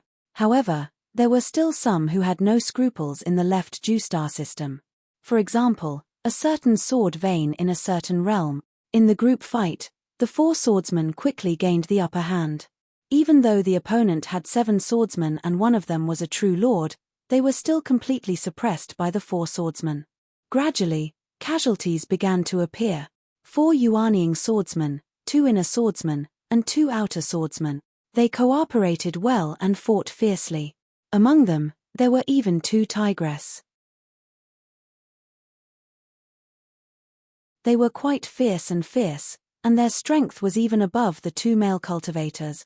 One of the outer swordsmen, who was an outer swordsman, was even on par with a true lord. He even had a slight advantage. In such a situation, the foreign cultivators could not hold on any longer. After leaving behind a few corpses, they fled in panic. They were very unlucky to have encountered the fiercest orthodoxy in the left Dew Star system. There was nothing they could do. However, the swordsmen were not willing to let them go. They chased after them with their swords until they killed a few more. The rest escaped into the unknown astronomical phenomenon and caused a chain reaction. Only then did they reluctantly withdraw their swords. A female voice shouted, "Xiao Ya, Peinan, Ice Guest, retreat." There was no way to chase after them. The astronomical phenomenon was messed up, and it was easy to enter but difficult to leave. The recent cosmic phenomenon was not as stable as it was in the past millions of years. Especially in the blind passages of the big and small intestines, where a few astronomical phenomena intersected, it was complicated and showed signs of collapse. The 4 of them gathered together. As the most senior big sister among them, Smoker glanced at them. Fortunately, they were all fine. Except for Li Peinan, who was slightly injured, the others were all unharmed. Although I am from the Blue Sky sect, I left home for the fifth ring when I was young. Actually, I am not familiar with this place. Tell me, where is the best way to go now that we are trapped in the dark nebula? The blind passages of the big and small intestines were squeezed by 3 kinds of astronomical phenomena. A black hole, a collapsing white giant, and the darkest nebula. They were now in the darkest nebula. Originally, they could barely identify the direction. However, after the few people who escaped mixed up the astronomical phenomenon at the cost of their lives, they were a little uncertain. Xiao Yue and Li Peinan both shook their heads. They were also frequent visitors to the void of the universe. However, there were countless directions in the universe. They had never been here before, so they were not clear about the actual situation. Only Ice Guest smiled brightly. "Sister Smoker, I have been here before. My opinion is that if we go this way, we can definitely get out. It is the shortest way." Smoker was a generous person. In an environment that she did not know, of course she would choose her profession. Among the four of them, only Ice Guest had been here before. If she did not listen to him, who should she listen to? Just when she was about to decide, Li Peinan interrupted, "Sister Smoker, my opinion is that it is best to go in the opposite direction that Ice Guest pointed." Smoker was very curious. "Why?" "Reason." Li Peinan stammered and could not say anything. Only Huang Xiaoye covered her mouth and chuckled. Smoker was decisive. "Just follow Ice Guest's route. You are so mysterious. You are all cultivators, but you still believe in these predestined things." Li Peinan sighed and smiled bitterly to Xiao Yue. "The arduous journey is about to begin. Xiao Yue, have you written your will?"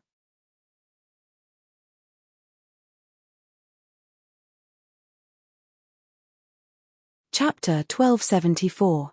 Willow Sea once had its own legend. But with the passage of time, how many people still remembered such a legend? Especially when this legend flipped the table after eating and drinking to his heart's content. Under the tacit understanding between Taoists and Buddhists, the nameless sword tablet's reputation and status among all the other tablets in the Heaven's Choice continent could not be compared to its creator's achievements. It could not be propagated like this, walking one's own path and cutting off others' path. Only the immemorial beasts had memories of this place, because they were the beasts involved. In the past decade or so, the number of human cultivators who wandered around the Sword Dao Stele had suddenly increased. Regardless of whether they were in the nearby human kingdoms or in the beast territory of the northern region, these human cultivators were active in all of these places. Some were seeking revenge, some were comparing skills, some were searching for their roots, all had their own motives. Over the past 10 years, there had been countless battles, big and small, here. The two sides of the battle were clearly divided. On one side was the swordsman group of Heaven's Choice, and on the other side were the families of the victims whose relatives and friends had been killed by the Juzian sword practitioners in the Echo Valley. In the beginning, both sides were evenly matched. But gradually, the advantage of the Dharma cultivators and monks became more and more obvious. Even if the relatives and friends of the victims could only make up 10 to 20%, it was still not something that a group of swordsmen with only 100 people could compare to. The swordsman group was having a hard time holding on, but fortunately, there were not many casualties. It was not because the swordsmen and monks were merciful, but because they were fighting near the sword tablet. The swordsman group always had a last resort, hiding in the tablet.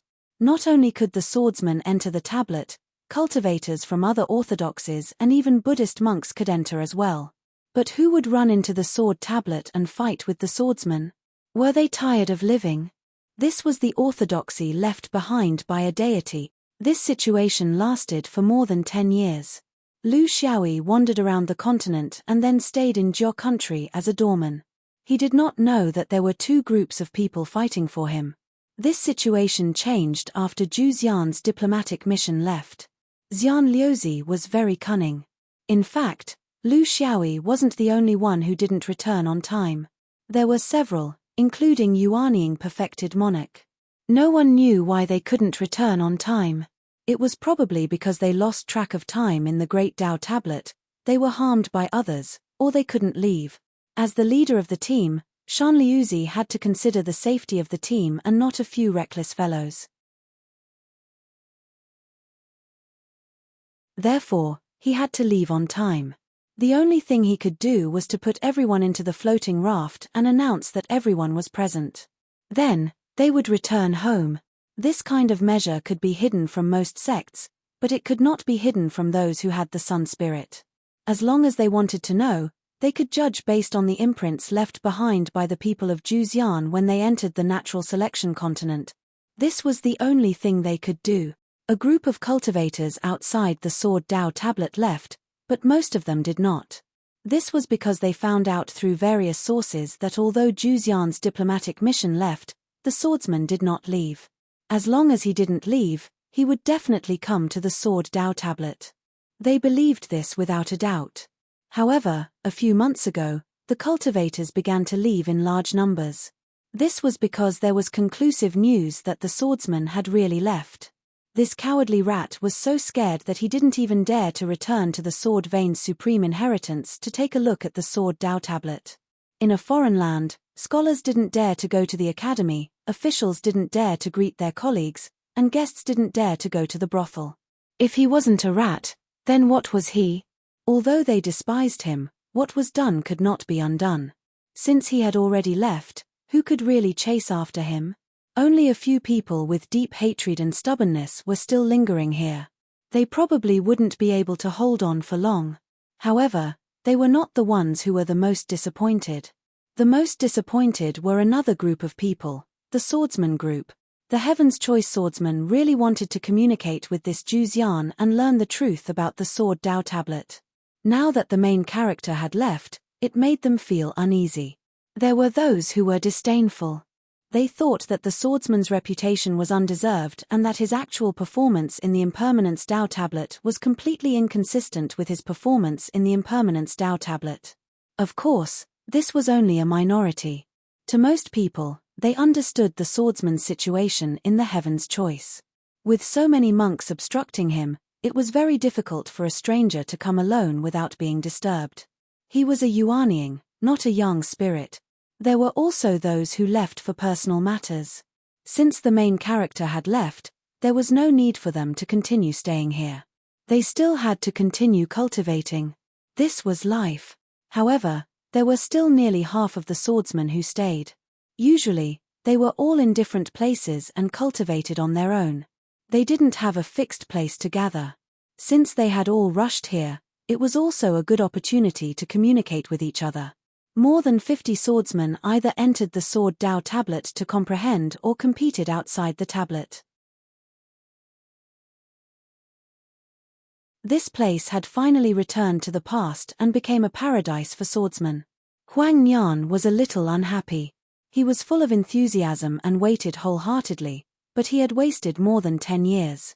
The key was that once this person left the Heaven's Choice mainland, he didn't know when he would return again. If it was short, it would be 100 years. If it was long, everyone's lives were limited. Who could afford to wait? Banju noticed his low mood and advised, Huang Nian, don't take it to heart. We didn't come here because you invited us. We came here voluntarily. You don't have to feel burdened. Isn't there cultivation everywhere? Going back is also cultivation. Isn't it the same for staying here? It's even livelier. Moreover, although this person left, it's not like we don't know where to go. Juzian isn't far. Let's plan properly and find a chance to go out together. We can enjoy the scenery of the origin world and compete with him. Why should we break off contact? All the swordsmen applauded. This was killing two birds with one stone. Although the swordsman was unrestrained, most of the people here hadn't been to the origin world. They were very responsive. After all, if they went out in a group, they would have a veteran to lead them. They wouldn't lose their way. Some busybodies started to form alliances. Since they were all loners, they didn't reject the idea. Now, what they needed to discuss was how to get a floating raft that could pass through the spatial barrier. Although Banju and a few other true monarch swordsmen had such things, they were all single-person floating rafts and couldn't carry too many people. It was certain that after the news spread in the Sword Vein, there would be many more who wanted to join. Even a medium-sized floating raft might not be able to carry them, but how could they afford a large-scale spatial floating raft? Swordsmen's main characteristic was that they were poor. It was as if they didn't need anyone to teach them. They were all like this. While the group was in full swing, Banju and a few other swordsmen true monarch swordsmen sensed that something was wrong. After careful observation, a true monarch swordsman laughed. So it's a small beast tide. What's wrong? Are these immemorial beasts also coming here to compete with us swordsmen? That was one thing, but they couldn't fight against a group of immemorial beasts like they did against human monks. This was because it could cause a huge commotion in the entire continent. Swordsmen needed to be hot-blooded, but they couldn't lose their rationality in the face of such a situation. Banju called out to everyone, "Forget it. We humans have been in this lawless place for more than 10 years. We can't just let the immemorial beasts show their presence here. Everyone, enter the sword path steely and let them pass."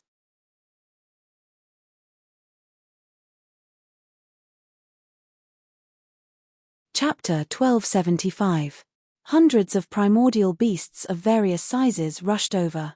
There were a few monarchs and a few Yuaniing primordial beasts. The Jindan Foundation establishment beasts below them were not primordial beasts. They were all beasts from the northern region that were brought here to make up the numbers. Time was tight, so they could only do this. Fortunately, they were not here to fight. They were just going around in circles and would not enter the human kingdom. Near the Sword Dao tablet, the swordsman had already entered the Sword Dao tablet. The few remaining cultivators saw the primordial beasts and had the same thoughts as the swordsman.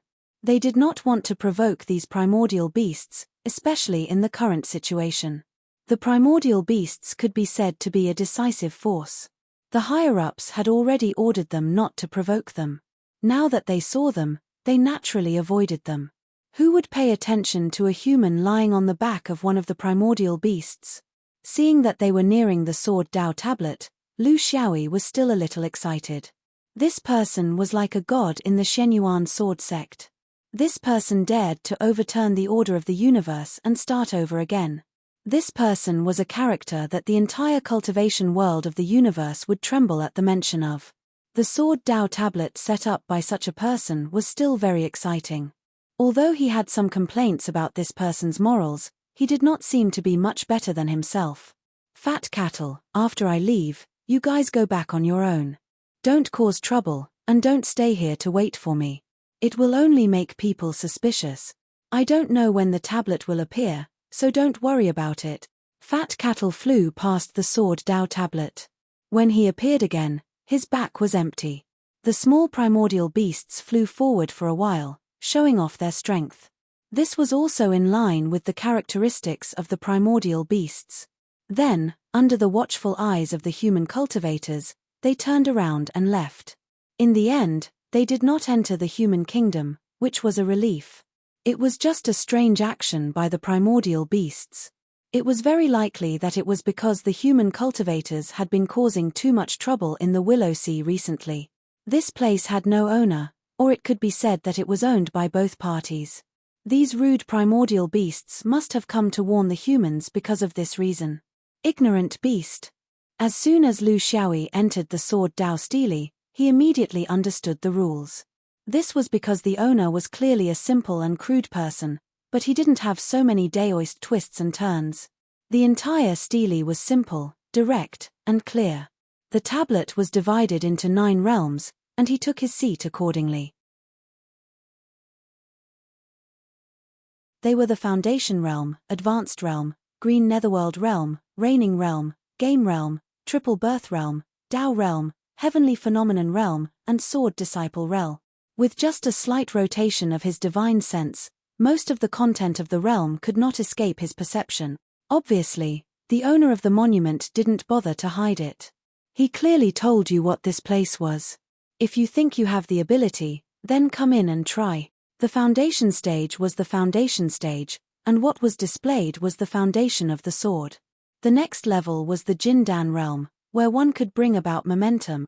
The Qingming realm was the Yuanying realm, the Traversing realm was the sword manipulation realm, the Game realm was the sword manipulation technique, and the 3 lives realm was the killing technique of 3 lives. This was also what Lu Xiaoyi needed the most, because once he learned this technique, he would be able to kill the sun god. The Dao realm was the Dao sword lineage created by the Crow ancestor. Celestial state? He didn't quite understand. Because when he was at the 5th ring, he still couldn't come into contact with such profound things. Sword Disciple Realm? It felt like returning to one's original self. Lu Xiaoyi thought, sooner or later, I'll change it to the Sword Disciple Realm. In the Sword Dao tablet, he could clearly feel the existence of other auras. Of course, they were the heaven's chosen swordsmen who cultivated here. They entered and left various realms to train themselves in various realms. Often, they were beaten to a pulp, but no one complained. Instead, they were proud of themselves for being able to last a few more breaths inside. This was the space of the Dao tablet. It was grey and hazy, and only the 9 realms hung high above. When cultivators entered, they could only sense each other's aura. If they were familiar with each other, it was fine. If they were unfamiliar with each other, they couldn't recognize them through their appearance. Every cultivator's aura had their own unique spectrum. Therefore, the swordsmen were very familiar with each other. When a new person entered, everyone would notice it immediately. However, this person's aura was very unfamiliar. It was a perfected lord. They didn't know anything else. Since the swordsman who stayed near the Sword Dao tablet had entered the Sword Dao tablet before the arrival of the beast tide, then the one who entered now could only be an outsider. An extremely small number of Dharma cultivators who wanted to attack the Juzian sword cultivators. They were inside the tablet and didn't know the specific situation outside. Logically speaking, they should have a conflict with the primordial beasts and entered the tablet to avoid danger. A Dharma idiot. The nameless Sword Dao tablet had never stopped cultivators from other orthodoxies from entering. However, you could enter, but when challenging the 9 realms of the Sword Dao, you would face extreme danger. This was because when you challenged with swordsmanship, you would at most be beaten black and blue and be chased out of the realm. However, if you challenged with anything other than swordsmanship, then sorry, it would be a battle of life and death. Which cultivator was tired of living and dared to challenge an invincible sword immortal who used to be at the Zenith Heaven realm? Not to mention perfected Yuaniing perfected lords, even half immortals wouldn't dare to enter. In fact, even ordinary immortals would dare to enter. Unless they abandoned their orthodoxy here and obediently learned swordsmanship from me. Domineering? Unreasonable? In fact, it was the same in all Dao tablet. Every Dao tablet had a strong exclusivity. If you insisted on talking about merit in the Slaughter Dao tablet, who would be killed if not you? If you insisted on playing with the 5 elements in the Thunder Dao tablet, who would be struck by lightning if not you? Just like in the mortal world, you had to drink in the taverns, you had to support the brothels, you could only study in the academy. If you insisted on coming here, who would be chased out if not you? The Sword Dao tablet space was different from the other tablets in that it didn't allow cultivators to fight. Therefore, the swordsman could only sense this foreign presence and couldn't do anything about it. Actually, it didn't matter. Time was your own. If you were willing to waste your time here, no one would care. It was because of this mentality that no sword cultivator threatened to chase them away. Although such situations were rare, they still happened occasionally. Just treat it as if they didn't exist. Lu Xiaoyi understood the general situation in the Sword Dao tablet in a short time. It was obvious that this was the orthodoxy of Xuanyuan's sword vein. However, how much of it was purely traditional and how much of it was Crow ancestors' own understanding? This could only be known after trying. But to test the foundation of the once greatest sword immortal, it seemed that no swordsman could do so. The swordsman could only see how long they could last. Lu Xiaoyi had a rough idea. He didn't talk to anyone. There was no need for that. He decided to start from the foundation level and find out the difference between him and Crow ancestor in all aspect. From his point of view, putting aside his cultivation level, he might not be inferior to Crow ancestor in terms of swordsmanship. His body flickered and he entered the foundation level. However, the dozens of swordsmen around him were all stunned. Huang Yan couldn't help but laugh. Is this law fool an idiot? That can't be. He's already a monarch and he still doesn't know the rules of the Sword Dao tablet. Does he think he'll be fine after entering the foundation level? Who doesn't know that the Sword Dao tablet has 9 realms? The foundation level kills the most people.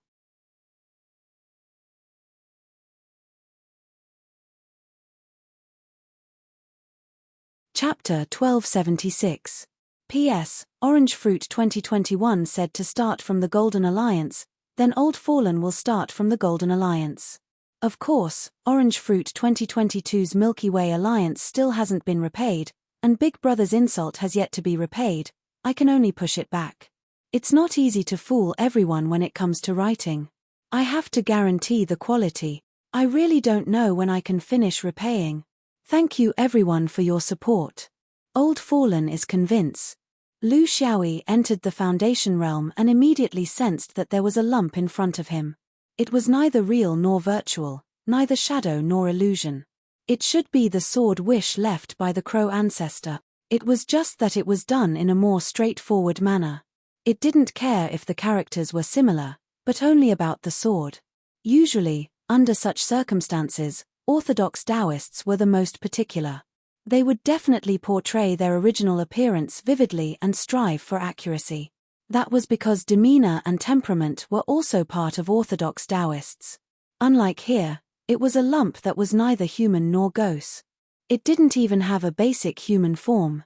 It didn't even have a head. His cultivation and spirit were instantly suppressed to the peak of Foundation establishment. This was his current battle state. But he didn't have time to complain because this lump was very simple and crude. He had just entered and a sword light had already shot out, aiming straight for his forehead.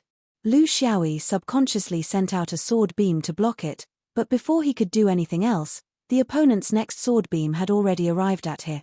This wasn't sword light differentiation, it was the simplest and most basic sword pill. What they were competing on was sword frequency and sword speed. It made sense. Didn't swordsmen only know these things during the Foundation establishment period? Lu Xiaoyi didn't know if he could use sword light differentiation to deal with the opponent's sword light. He also didn't want to try because that would make the entire competition meaningless. Wasn't it just a competition of swords? Wasn't it just a competition of sword speed?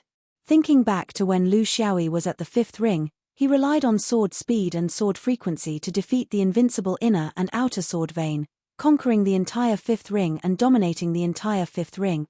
During the Foundation establishment period, he had thought of countless ways to improve these two indicators of his flying sword. Moreover, his true ability was in the power of the sword. When his eldest martial brother Lu drew his sword, the power of the sword was so great that who wouldn't be frightened?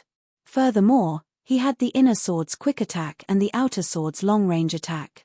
As long as Crow Ancestor did not cheat, he would not be weak. With such a mindset, the Sparrow Palace spread out and Old Crow flapped its wings, closely following the frequency of the opponent's sword. Both sides began to clash.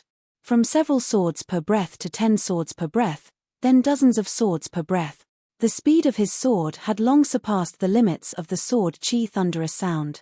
For a moment, the sound of thunder in the air was like beans being fried, gradually forming a line, forming a piece.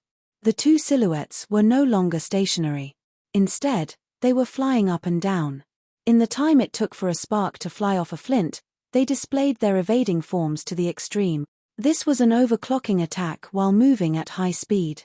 Although it sounded simple, it tested the basic abilities of a swordsman in many ways.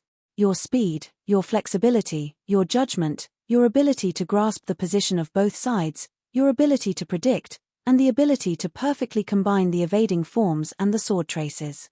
The frequency of the sword drawing, the speed of the flying sword, the strength of the sword, the precision of the spiritual control of the flying sword. Therefore, although they were both drawing one sword after another, the two of them changed from pistols to rifles, submachine guns, machine guns. Finally, they became two rapidly moving Gatling cannons. Lu Xiaoyi had completely forgotten about his swordsmanship moves. Sword Chi Division, Realm of Sword Intent, he had completely sunk into a frenzy of attacking. It was impossible not to go crazy. He could not keep up with Crow Ancestor's rhythm. He had an advantage in two aspects, which were the speed of the sword and the weight of the sword. This was the unique characteristic of his outer sword compared to his inner sword. It was also because he felt that he had an advantage in these two aspects that he understood that Crow Ancestor did not deliberately exaggerate his actual ability through the Sword Dao tablet. The ability that this shadow was displaying now was the ability that Crow ancestor had achieved when he was in the Foundation establishment period. It was not exaggerated, nor was it suppressed. In terms of the speed of the sword, he was at a disadvantage. This was also because of the difference between the sword pill and the sword disc in his Niwen palace. Although he had worked very hard and was much stronger than the other swordsmen of his generation, some things could not be solved by hard work alone when he was facing a sword immortal. Overall, his flying sword was on par with Crow ancestor's inner sword in terms of raw strength. One was the speed of the sword, while the other was the speed of the sword. Of course, the difference between the two was not a qualitative difference. It was not a quantitative difference, but a limited gap between the same level. And this gap was almost impossible to make up for because the factor that determined this difference was not the individual's effort, but the difference between the inner sword and the outer sword, the difference between the sword pill and the sword disc. The difference was in soft strength. In the seamless connection between the flying sword and the person, perfect coordination. In terms of tactics, in terms of the ability to predict. In terms of the perception of danger, in terms of daring to pull chestnuts out of the fire. Lu Xiaoyi had never been convinced when it came to the sword, but this time, he was really convinced.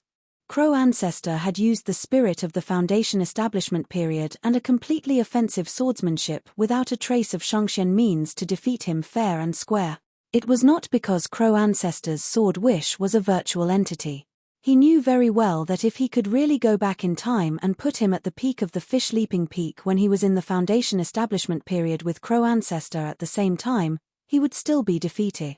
Crow ancestor had achieved the unity of man and sword, but he had not. In other words, in terms of the essence of controlling the sword, there was still a gap between him and a real top master. But he was not discouraged, because what he lacked could be obtained through combat training. Lu Xiaoyi, who had been pierced through the heart, fell out of the Foundation realm. Then he sat cross-legged in the void to recover his fierce consumption. The battle with Crow ancestor was more tiring than the battle with Sun God. It was more fierce than the battle in Echo Valley. It was unreserved madness. It was the determination to stake everything on one throw. He was still defeated. But it did not matter, because he would come again. He was busy replying, but in the swordsman group not far away in the space, there was a strange mood. Huang Yan was surprised. Who still remembers the record of the longest time in the history of the sword Dao Steely? True Monarch Mottled Bamboo said word by word, as far as I know, among us, True Monarch Sword Maniac lasted the longest in the Foundation realm. His best record was 27 breath. Unfortunately, Sword Maniac was not here. Most of us could not last more than 10 breaths, and this was actually the result of Sword Ancestor's sword being accelerated from slow to fast. If it was a storm at the beginning, we would only last 1 or 2 breaths. It is normal to be killed in one strike, but to last until the second strike, you are an expert. I took 13 breaths. In fact, the number of breaths one could last in the Foundation realm did not matter if they were Yuaniing, true monarchs, or even half-immortals, because no matter who entered the Foundation realm, they could only be in the Foundation establishment realm. What was tested was one's basic ability, and later abilities could not be used. Luan Shi smiled embarrassedly. I took 9 breaths. Huang Yan did not hide his shortcomings. They were all brothers, and it was impossible to hide who was at what level. I took 15 breaths. Everyone reported. Among them, the one who could last the longest was another swordsman True Monarch, who took 22 breaths. The second longest was Huang Yan. In front of a true sword immortal who had once been a grand heavenly Dao immortal, it was not easy to last more than 10 breaths, although there was a lot of exaggeration in this. Sword Ancestor's flying sword was relatively slow at the beginning, and gradually increased in speed. But the problem was that the guy who had just entered had lasted a full 15 minutes. How many breaths was that? He could already be on par with Sword Ancestor for a short period of time. This was why they were so shocked.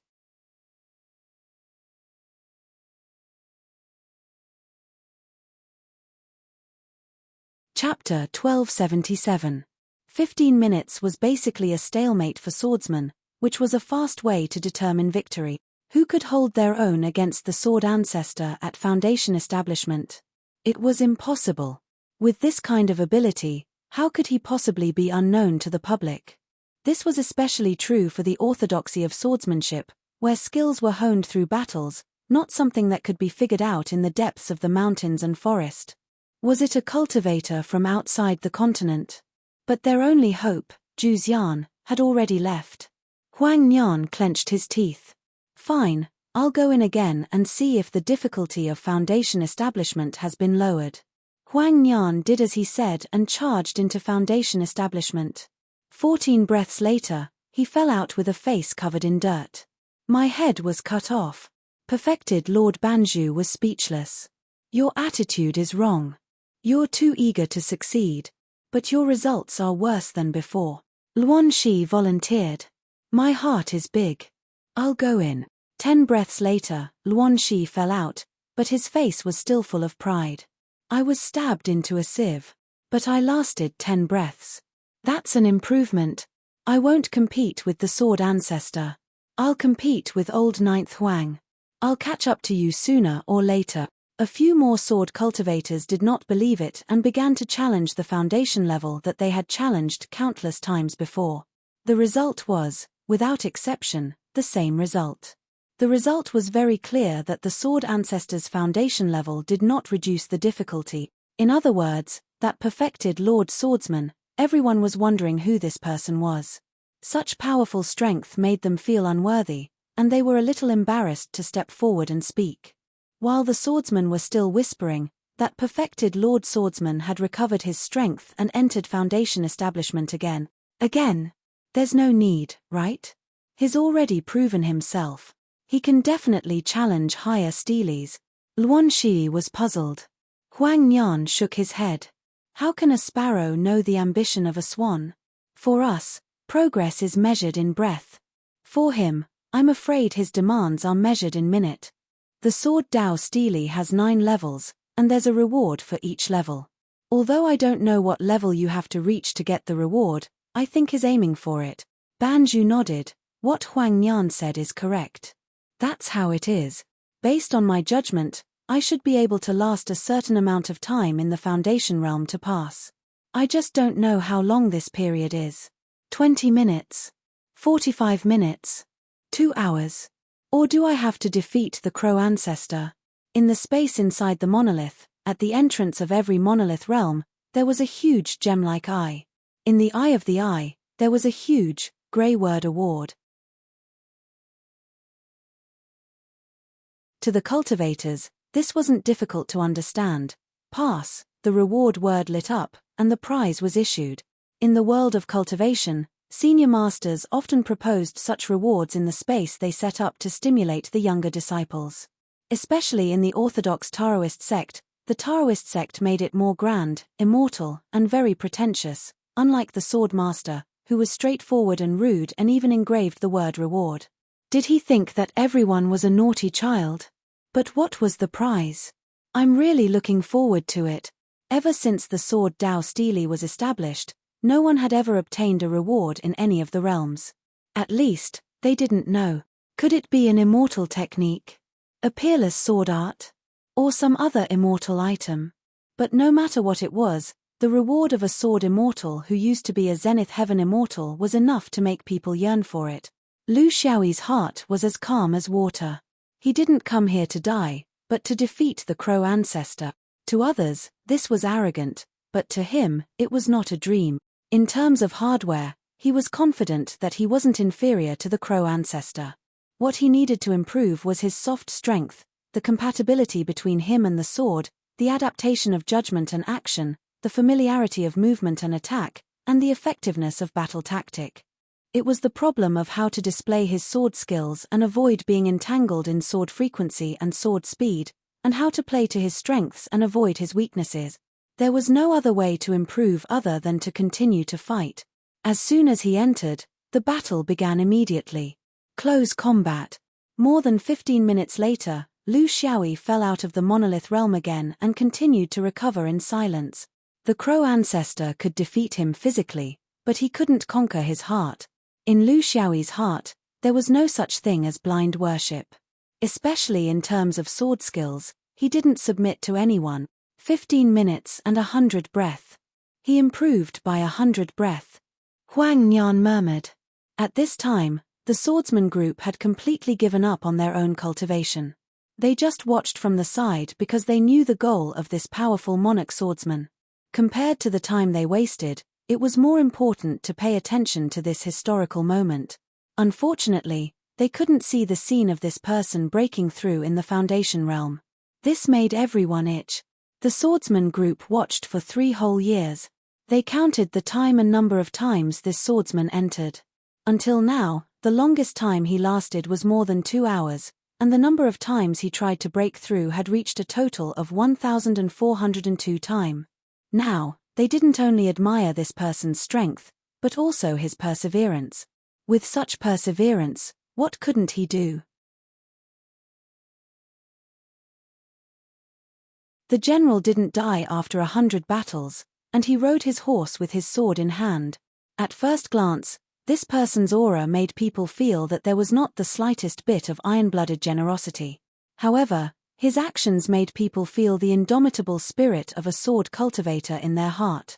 Even the sword ancestor and the sword immortal couldn't stop his desire for victory. Breakthrough, recover, breakthrough, recover. In the silent endless cycle, it was like a machine. It never stopped. During this process, it didn't always go up. Sometimes, it went backwards. For some reason, it was quickly killed by the sword ancestor, but overall, it was going up. Steadily going up, small steps back, big steps forward. Obviously, this monarch swordsman's learning ability was terrifying. He was using the sword ancestor to test his sword. Finally, he killed the sword ancestor. The monarch only lasted for a few dozen breaths before he was killed in his 104th attempt. This was his most fragile failure so far. However, he didn't hesitate and immediately went back in, starting his 104th attempt. Huang Nian asked the swordsman what was on his mind. Is this the sign of a mental breakdown? After all, mottled bamboo was a monarch, so he could see much further. Not necessarily. It could be the collapse of his willpower after a long battle, but it's also possible that there's a change. With his ability to last for 2 hours, it's possible that he's looking for a change, a big change. Before he finished speaking, the space of the Dao Stele suddenly shook, and the monarch swordsman was ejected. For the first time, he looked up to the sky and laughed. At the same time, the conspicuous word award at the entrance of the foundation stage was no longer grey, but bright. A reward for clearing the stage. This was too tempting. The dozens of swordsmen opened their eyes wide and stared at it without blinking. They really wanted to replace it. The monarch swordsman didn't hesitate. He flew closer and slapped the word award with his hand. Suddenly, an item fell. The dozens of swordsmen opened their divine sense to the maximum and tried to identify the origin of the shiny item, but no matter how hard they tried, they couldn't identify it. It wasn't too high-end, but too low-end. It was so low-end that it made one's hair stand on end. Then, a familiar voice cursed loudly. F*** your ancestors. I worked so hard for 3 years and went in and out more than 1,000 times to finally defeat you, and you only reward me with a spirit stone? And it's AF*** in low grade 1?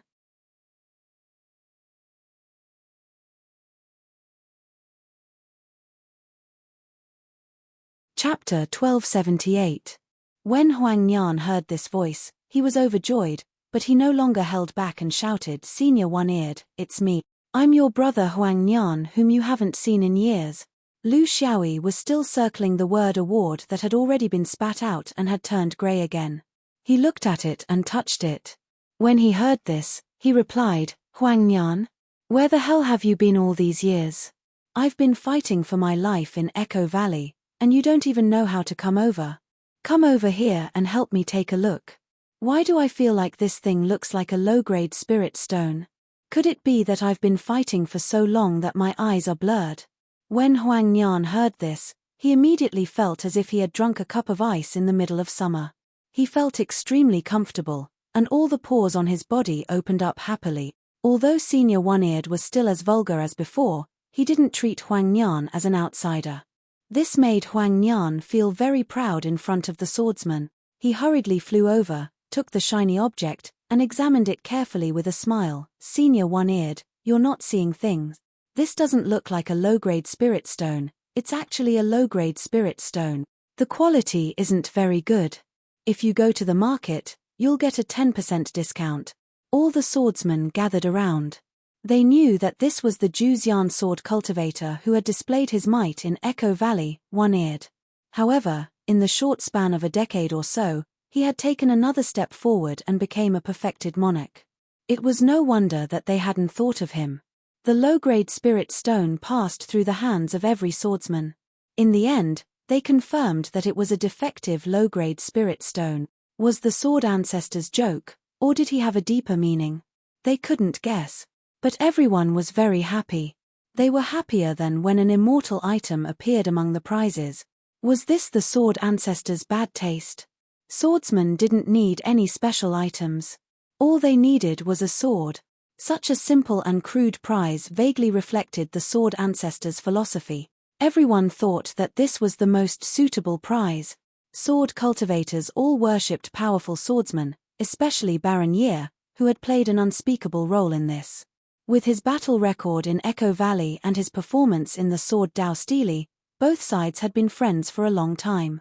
In this special occasion, it was easy for everyone to get familiar with each other. Lu Xiaoyi was the guiding light of the sword vein. No swordsman didn't recognize his strength and orthodoxy. Senior One-Eared, will you continue to challenge all the way?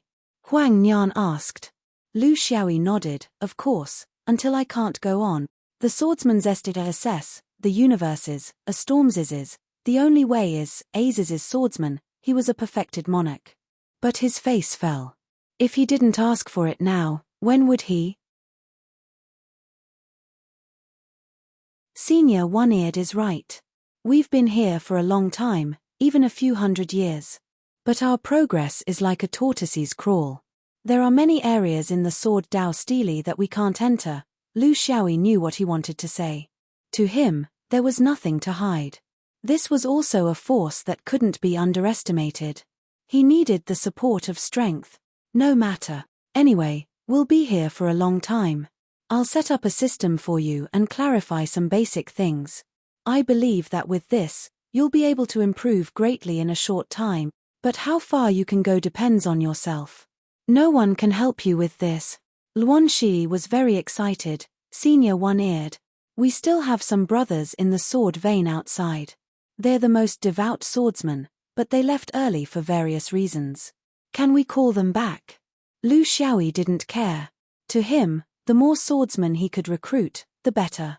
Yes, in a place like the Heaven's Choice continent, you can't learn the sword if you're not sincere. A perfected monarch at the side reminded him, Luan Shi, you can recruit people, but you have to be careful. Don't expose Senior One-Eared's background in the sword Dao Steely. Otherwise, we won't let you off. Luan Shi laughed. Senior One-Eared, do you think I'm a 3-year-old kid? Of course, I won't mention Senior One-Eared. It's just a gathering of ordinary swordsmen. We'll go out and leave messages in different directions. I think we'll use the topic of leaving the Heaven's Choice continent. This topic is very popular now. Most of us swordsmen are interested. We'll definitely do it. The group discussed excitedly, but Banju was very shrewd. Senior One-Eared. Since Meng's sword Dao Steely preaches, then we swordsmen will follow Senior One-Eared's lead. In our opinion, Senior One-Eared has a deep relationship with the sword Dao Steely. We all learned our sword techniques from the sword Dao Steely. To put it bluntly, we're probably considered disciples of this orthodoxy, right? Even if we're not true disciples, it wouldn't be wrong to say that we're outer disciples. Therefore, we'll listen to Senior One-Eared's orders without any hesitation. But after so many years, where did the orthodoxy of the sword Dao Steely come from? We're still confused. I wonder if Senior One-Eared can help us solve the thousands of years of confusion? Lu Xiaoyi didn't avoid the topic and spoke the truth. We're all brothers. How can I give orders? If there's something to discuss, I just know a little more, but I might not be able to make accurate judgment. Speaking of orthodoxy, don't blame me for hiding it. It's just that there are too many implications here. It's not good to announce it too early. The owner of the sword Dao Steely is so capable. Why did he set up a nameless Steely? Have you thought about it? Over the past 10,000 years, many powerful swordsmen have come here. Why didn't they choose to announce it? It's related to the universe. With both Taoists and Buddhists watching, it's not good to stand out too early. The other perfected cultivator was a little mysterious, senior one-eared. I heard that the innate moral Steely was also combined by a swordsman. In the end, he brought the moral Steely down to the lower realm. That's why there were signs of the new era. Since senior one-eared said that it's related to the universe, can we guess that the two swordsmen are the same person? Lu Xiaoyi didn't comment. It's not allowed to be said, it's not allowed to be said. It can only be understood, but not explained. How could the swordsman not understand the meaning behind his words? Although they didn't say it, they were all very excited. It was like learning swordsmanship had clung onto a super thick leg. Of course, it could also be the most dangerous leg. The sword ancestor had turned the universe upside down and started anew. This kind of boldness made his followers feel proud. Even if they were to cut through all obstacles, even if there were many obstacles, even if it boded ill, why would they be afraid of these things? They were only afraid of not having a proper reason. They were only afraid of not being able to make a grand entrant. Now, they couldn't make a grand entrance anymore. They might even be treated as pests in the universe. This made them unconsciously feel proud and proud. Following such a person, following such an orthodoxy, it was not a waste to come to this world. No wonder they weren't willing to set up their orthodoxy in heaven's choice. There was no way to do so. Once they did, they would be suppressed by both Taoists and Buddhists. They could only lie low and wait. When the wind blows, they would take advantage of it. Just thinking about it made them excited.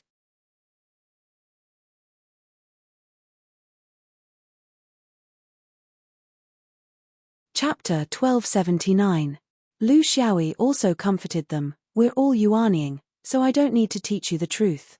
Cultivation can be done and thought, but it can't be passed down. It's fine as long as you understand it in your heart. Why do you have to make it known to everyone? I promise you that we won't break off contact in the future. I've also created my own sword range in the Jew Celestial sect. It has some foundation, and it's the same orthodoxy. In the future, our Heaven's Choice sword range and the Jew Celestial sect will work together. We'll be able to stir up waves in the universe. I'll say this in advance, if you're not capable enough, you won't be able to keep up. The swordsmen had been anxious for hundreds of years, and only today did they feel reassured. They knew who they were going to work with, and they knew that they were going to do something big. This was much better than being brainless all day long. Having a goal and not having one had a great impact on a cultivator. At least they had the heart to practice the sword now. Otherwise, if they were really useless and died in the universe, that would be a disgrace. Banju was very proud. Swordsmen are only afraid of dying of old age, not dying in battle.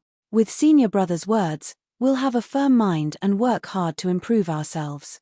We'll strive to return to our sect in the future and not be looked down upon by others. This was the truth. With senior brother Shan's strength here, they really felt a little inferior. They were afraid that their strength would be looked down upon by others. Lu Xiaoyi didn't say anything. It was good to have this competitive spirit, and there was room for improvement. Although their strength was indeed not very good, that was only relative to Lu Xiaoyi. If they were really at the 5th ring level, they could barely be considered average. Sigh, it had been too long since they returned to their sect. They were really confused now. Huang Nian laughed. Senior brother also has your own sword vein in Juzian. Our sect must be very far away, right? Lu Xiaoyi didn't hide this point. Far. Too far. If we go to the main world, I might have to run for a lifetime. I haven't completely figured out the way back in the negative space. So I can't bring you back to your sect now. Let alone you. Even I have a home that's hard to return to. So for a long time in the future, we can only fight alone. You have to be mentally prepared for the dangers. Luan Shi laughed. Fight alone? Senior brother, we've been fighting alone in Heaven's Choice for thousands of years. And no one can break our backs. Every sword cultivator here knew very well what they had chosen before they had transferred to the sword reign. The sword vein has the highest mortality rate in Heaven's Choice, and is hated by everyone. No matter how bad it is in the future, it can't be worse than now. At the very least, we know who we fight for, what we fight. This is the meaning of the sword SS senior martial brother. Look at all of us. We don't have a home or a job, we're all poor. We're all wearing stinky skins, and we're all using the universe as our homes. There's no such thing as fear. Lu Xiaoyi sighed inwardly. No country, no system, and they had to bear the crow ancestors' poison. Life wasn't easy, but these people would be the sword vein's strongest subordinates in the future. Although they didn't have the shadow-shaking realm's inheritance system, they had many high-level cultivators. How many swordsmen above Yuanying are there in Heaven's Choice? Lu Xiaoyi was very curious. After all, Heaven's Choice was too big.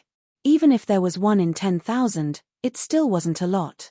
Banju said confidently, there are 17 true monarch swordsmen. Most of them are yin soul cultivators. There are only 3 primordial soul cultivators, and no yang soul cultivators. We have 8 here. Yuanying is around 200, and we have 61 here. Lu Xiaoyi felt the burden on his shoulders become very heavy. These people, together with Zhu Xian's group, could easily destroy a mid-level cultivation world. He needed to consider all of this more thoroughly. He didn't want these people to be able to survive before he came, but after he brought about the changes, the sword range's inheritance would be wiped out. The group was getting bigger and bigger, from Zhu Xian's 30 Yuanying to Heaven's Choice's 200. If the immemorial beasts were included, they could choose to attack a high-level cultivation world. But his current problem was that there weren't many swordsmen who could make his eyes light up. This was a shortcoming. He found that he had too many things to do. His original plan to raise the sword Dao Stele by 100 years might be ruined. At the very least, it could only be done intermittently. He couldn't just take care of himself. There wasn't enough time. First of all, he had to think of a way to get Zhu Xian's group of swordsmen to join him. Enter the sword Dao Stele. This was actually the fastest way to improve the swordsmanship of the two groups. How could he teach hundreds of people by himself? Only by integrating with each other and letting Tsong Rong's group and Mottled Bamboo's group communicate would he be able to spread his swordsmanship philosophy as quickly as possible. To pull over 30 people from Zhu Xian, he would need at least 1 medium-sized anti-space floating raft. He needed a suitable way to enter Heaven's Choice. He couldn't just swagger in. Otherwise, Heaven's Choice would think that Zhu Xian had launched a large-scale attack on Heaven's Choice. It was obviously impossible to count on Mottled Bamboo and Baron Ye's group. Among them, only a few Supremes had anti-space floating rafts, and they were single individuals. Anti-space floating rafts, whether it was in Heaven's Choice or in Zhu Xian's upper realm, were strategic resources. They couldn't be bought with spiritual tablets. You had to have the qualifications to be recognized by most of the top forces. In Zhu Xian, at the very least, someone had to be willing to help you. In Heaven's Choice, you could only find a certain upper realm. After thinking about it, he set his target on carefree travel, the old white eyebrows. That old man couldn't hide from him anymore, right? He couldn't settle down and challenge upper realms anymore. When a person's strength was limited, in this era where the universe was changing, having a force that no one dared to ignore was the most important thing. He had never been the kind of person who would form cliques. In fact, he preferred to be alone. However, the current situation didn't allow him to do as he wished. He only hoped that in the future, he could return this powerful swordsman force to the mountain gate.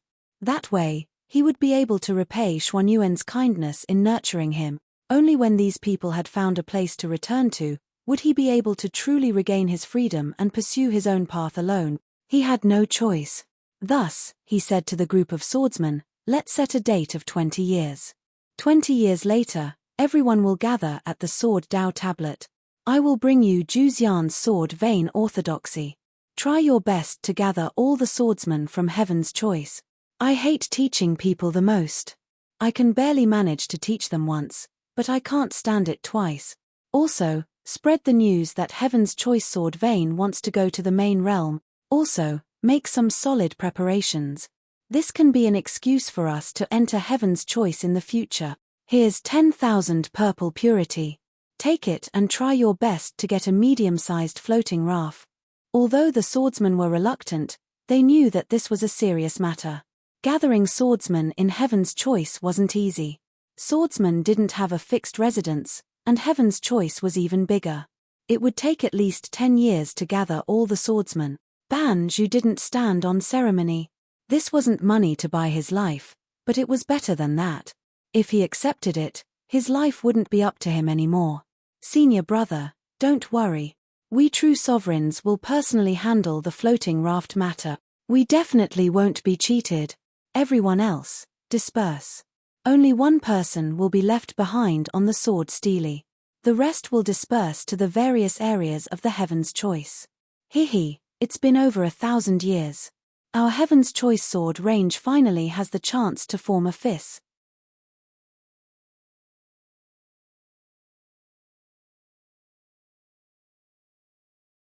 Chapter 1280.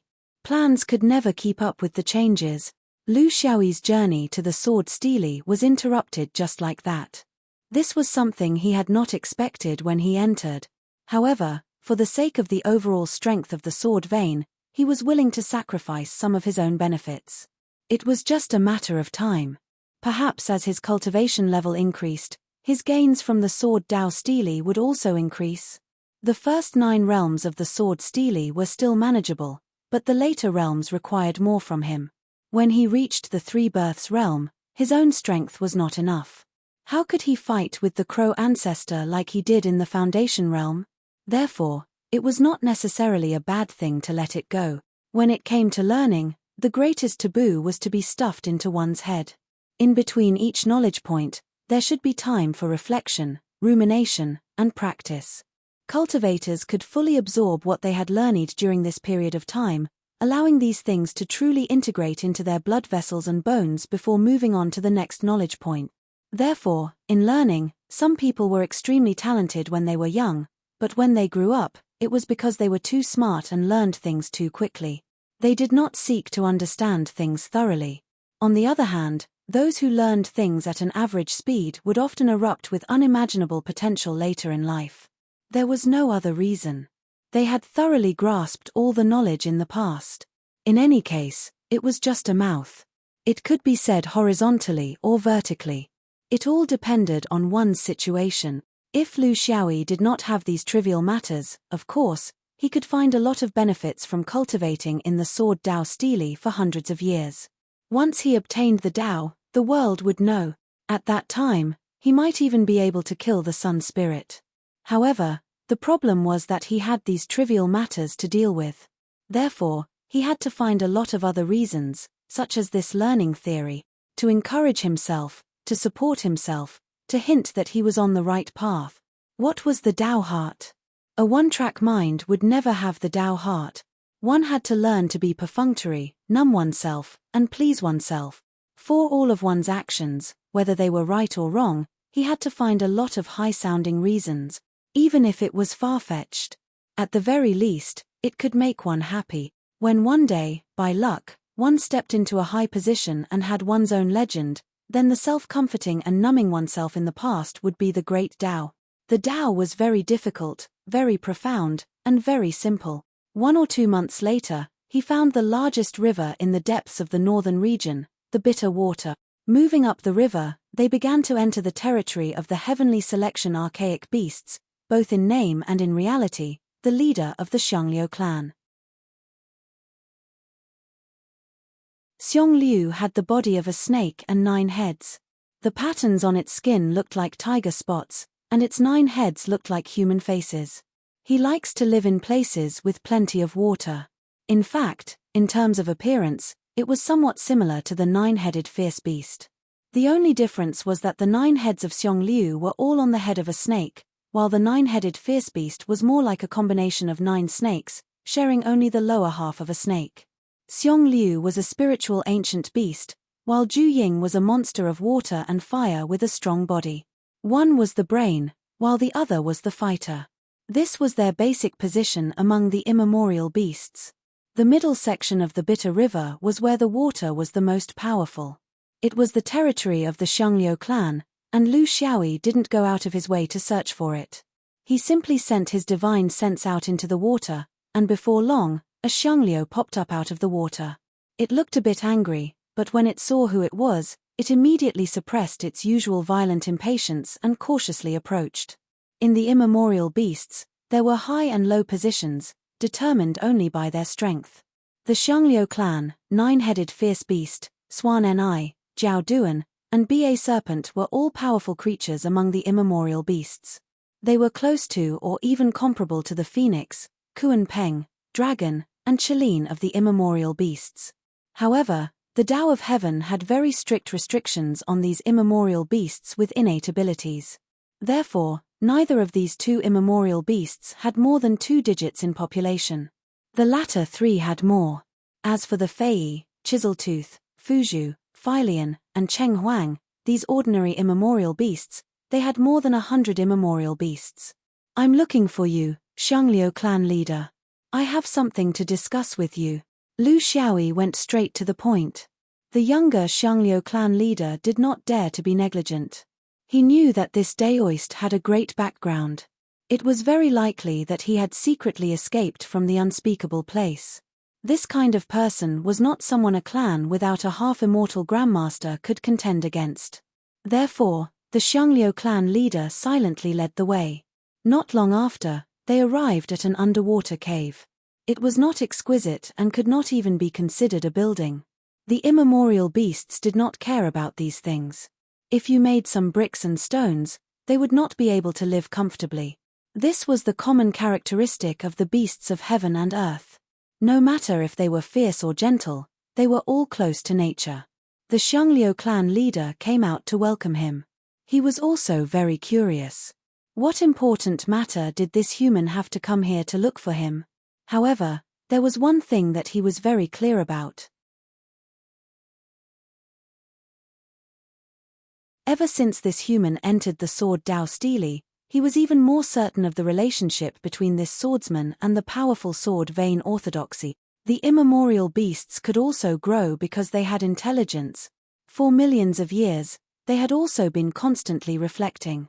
Why did they become failures, come to the negative space, and become the ferocious beasts in the history of cultivation? Why couldn't they become sacred beasts? It was also because of this reflection that they were not very interested in cooperating with the human cultivators of Heaven's Choice. This was because they felt that Heaven's Choice was not a human force that could dominate the changing of the new era. They could not sit on the wrong side and take the wrong side again. If they took the wrong side again, they would have to give up at least a few million years. Even if they had a long lifespan, they could not afford to waste so much time. The human and beast did not exchange pleasantries. Lu Xiaoyi stared at this infamous immemorial beast whose strength was actually far above his own. He had the support of his sect, the support of a ferocious beast like the Crow ancestor, and the halo of a cultivator from the upper realm. Therefore, he should be the one taking the initiative now. Can I trust you? Lu Xiaoyi said concisely. Xiangliu clan leader faced him directly without retreating. We won't harm the foundation of the immemorial beasts of Heaven's Choice.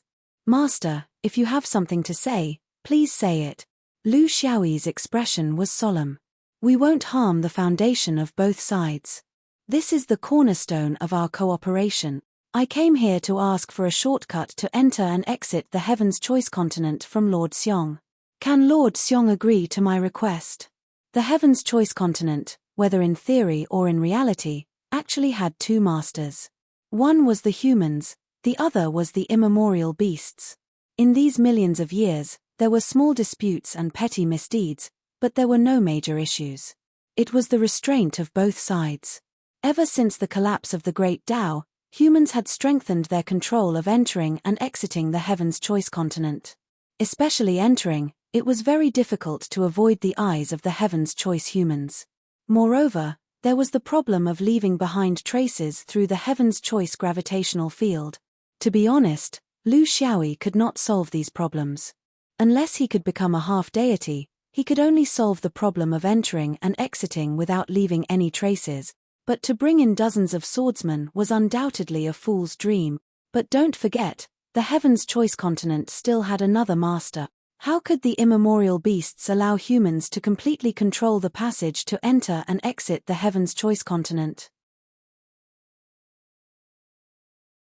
Considering that the immemorial beasts had some inexplicable supernatural powers that they were born with, they must have their own unique way of entering and exiting.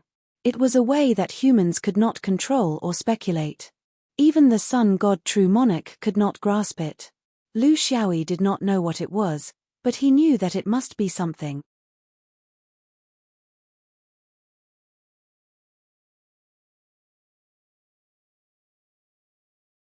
Chapter 1281. Xiong Liu was shocked. What was this Daoist trying to do? The immemorial path is not for your sword vein to attack Heaven's Choice.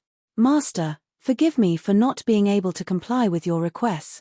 Don't forget, before the fusion of the two dimensions, we immemorial beasts were also part of Heaven's Choice. Lu Xiaoyi couldn't help but laugh. Xiangjuan, what are you thinking in your head? Using the sword vein to attack Heaven's Choice? Is this something a person with a brain can do? I'm asking for a passage so that some swordsman friends can enter the sword Dao Stele for further study. There should be around 10 of them. In the future, if possible, there will be 200 to 300 swordsmen entering Heaven's Choice, not to attack, but to do things in the universe.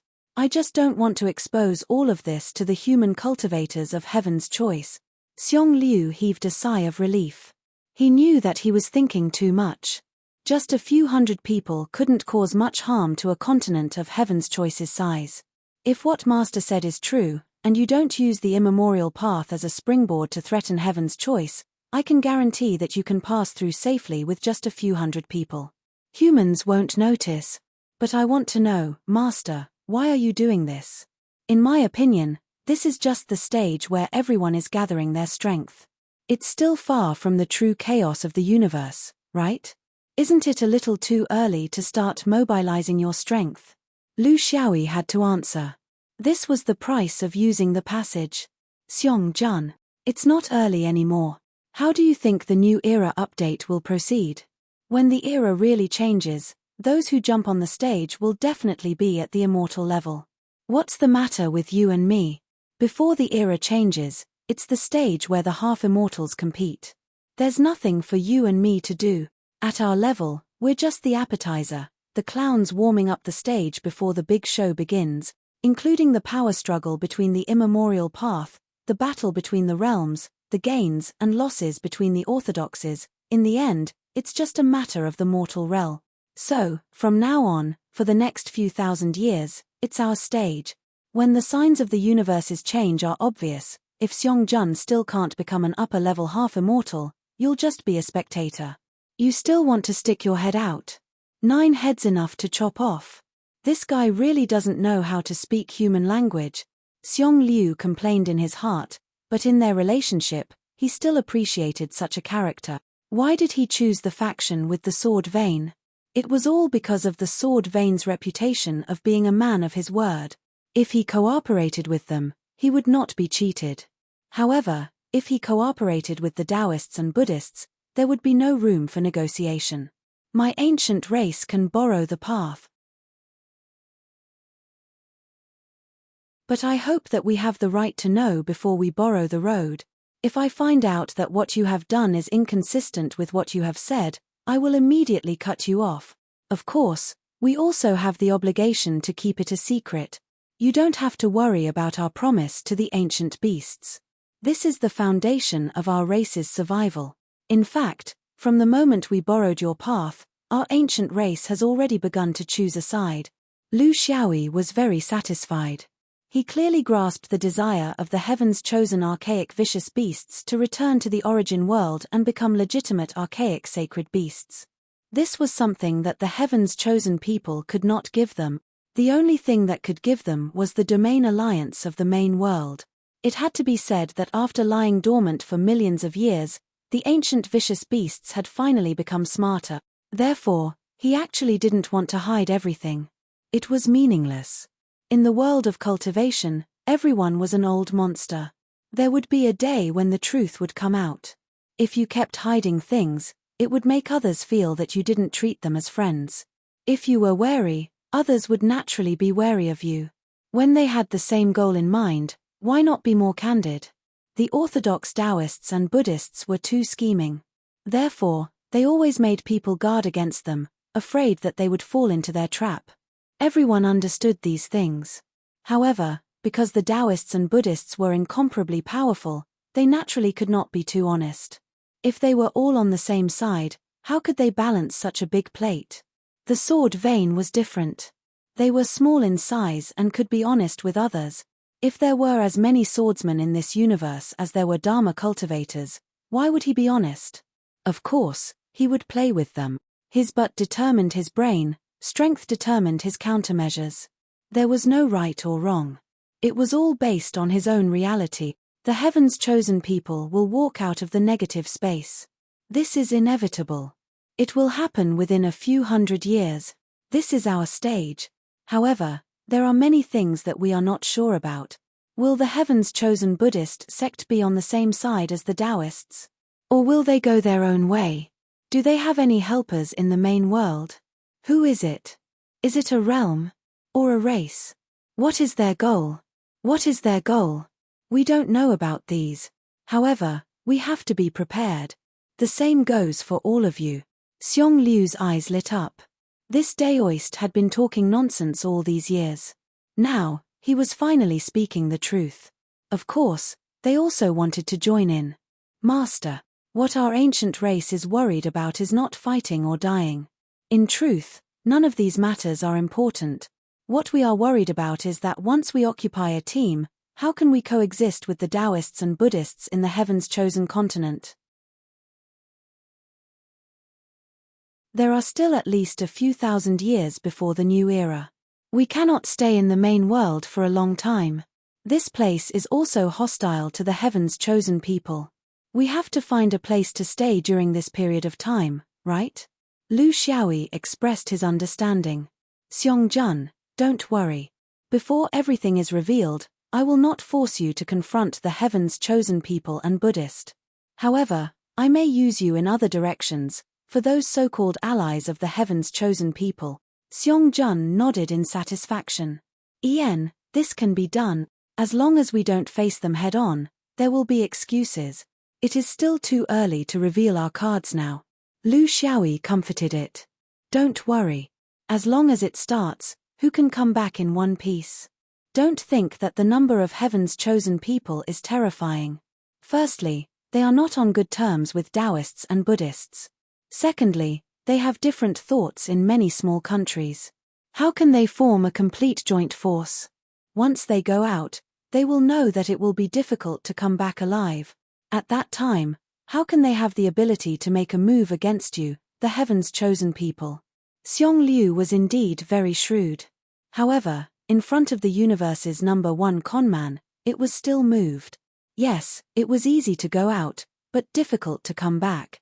It was impossible for the humans here to maintain an absolute advantage over the ancient beast. In the end, there was no such thing as a free lunch in this world. There were always risks. As for the rest, they could only take one step at a time. This was not his decision alone, nor was it the decision of the 5 leaders. It was a joint decision made by the ancient half-immortals before they left the heaven's chosen people. Sensing the change of the universe's new era, a huge change was imminent. This time, they decided to place all their bets on the initiator. This was the instinct of a race that was born with the universe. In their hearts, there was no possibility of the universe changing because of anyone. There was only one reason for the change of the universe's era. The universe itself wanted to change. The human swordsman pushing down the first domino was actually following the trend of the heavens. The ancient race's brains were clamped by someone. That was why they went against the trend. Of course, they had to follow the trend. Of course, they had to stand on the side of whoever pushed down the domino. This time, they would not stand on the wrong side. You're tuning in to the Celestial War YouTube channel.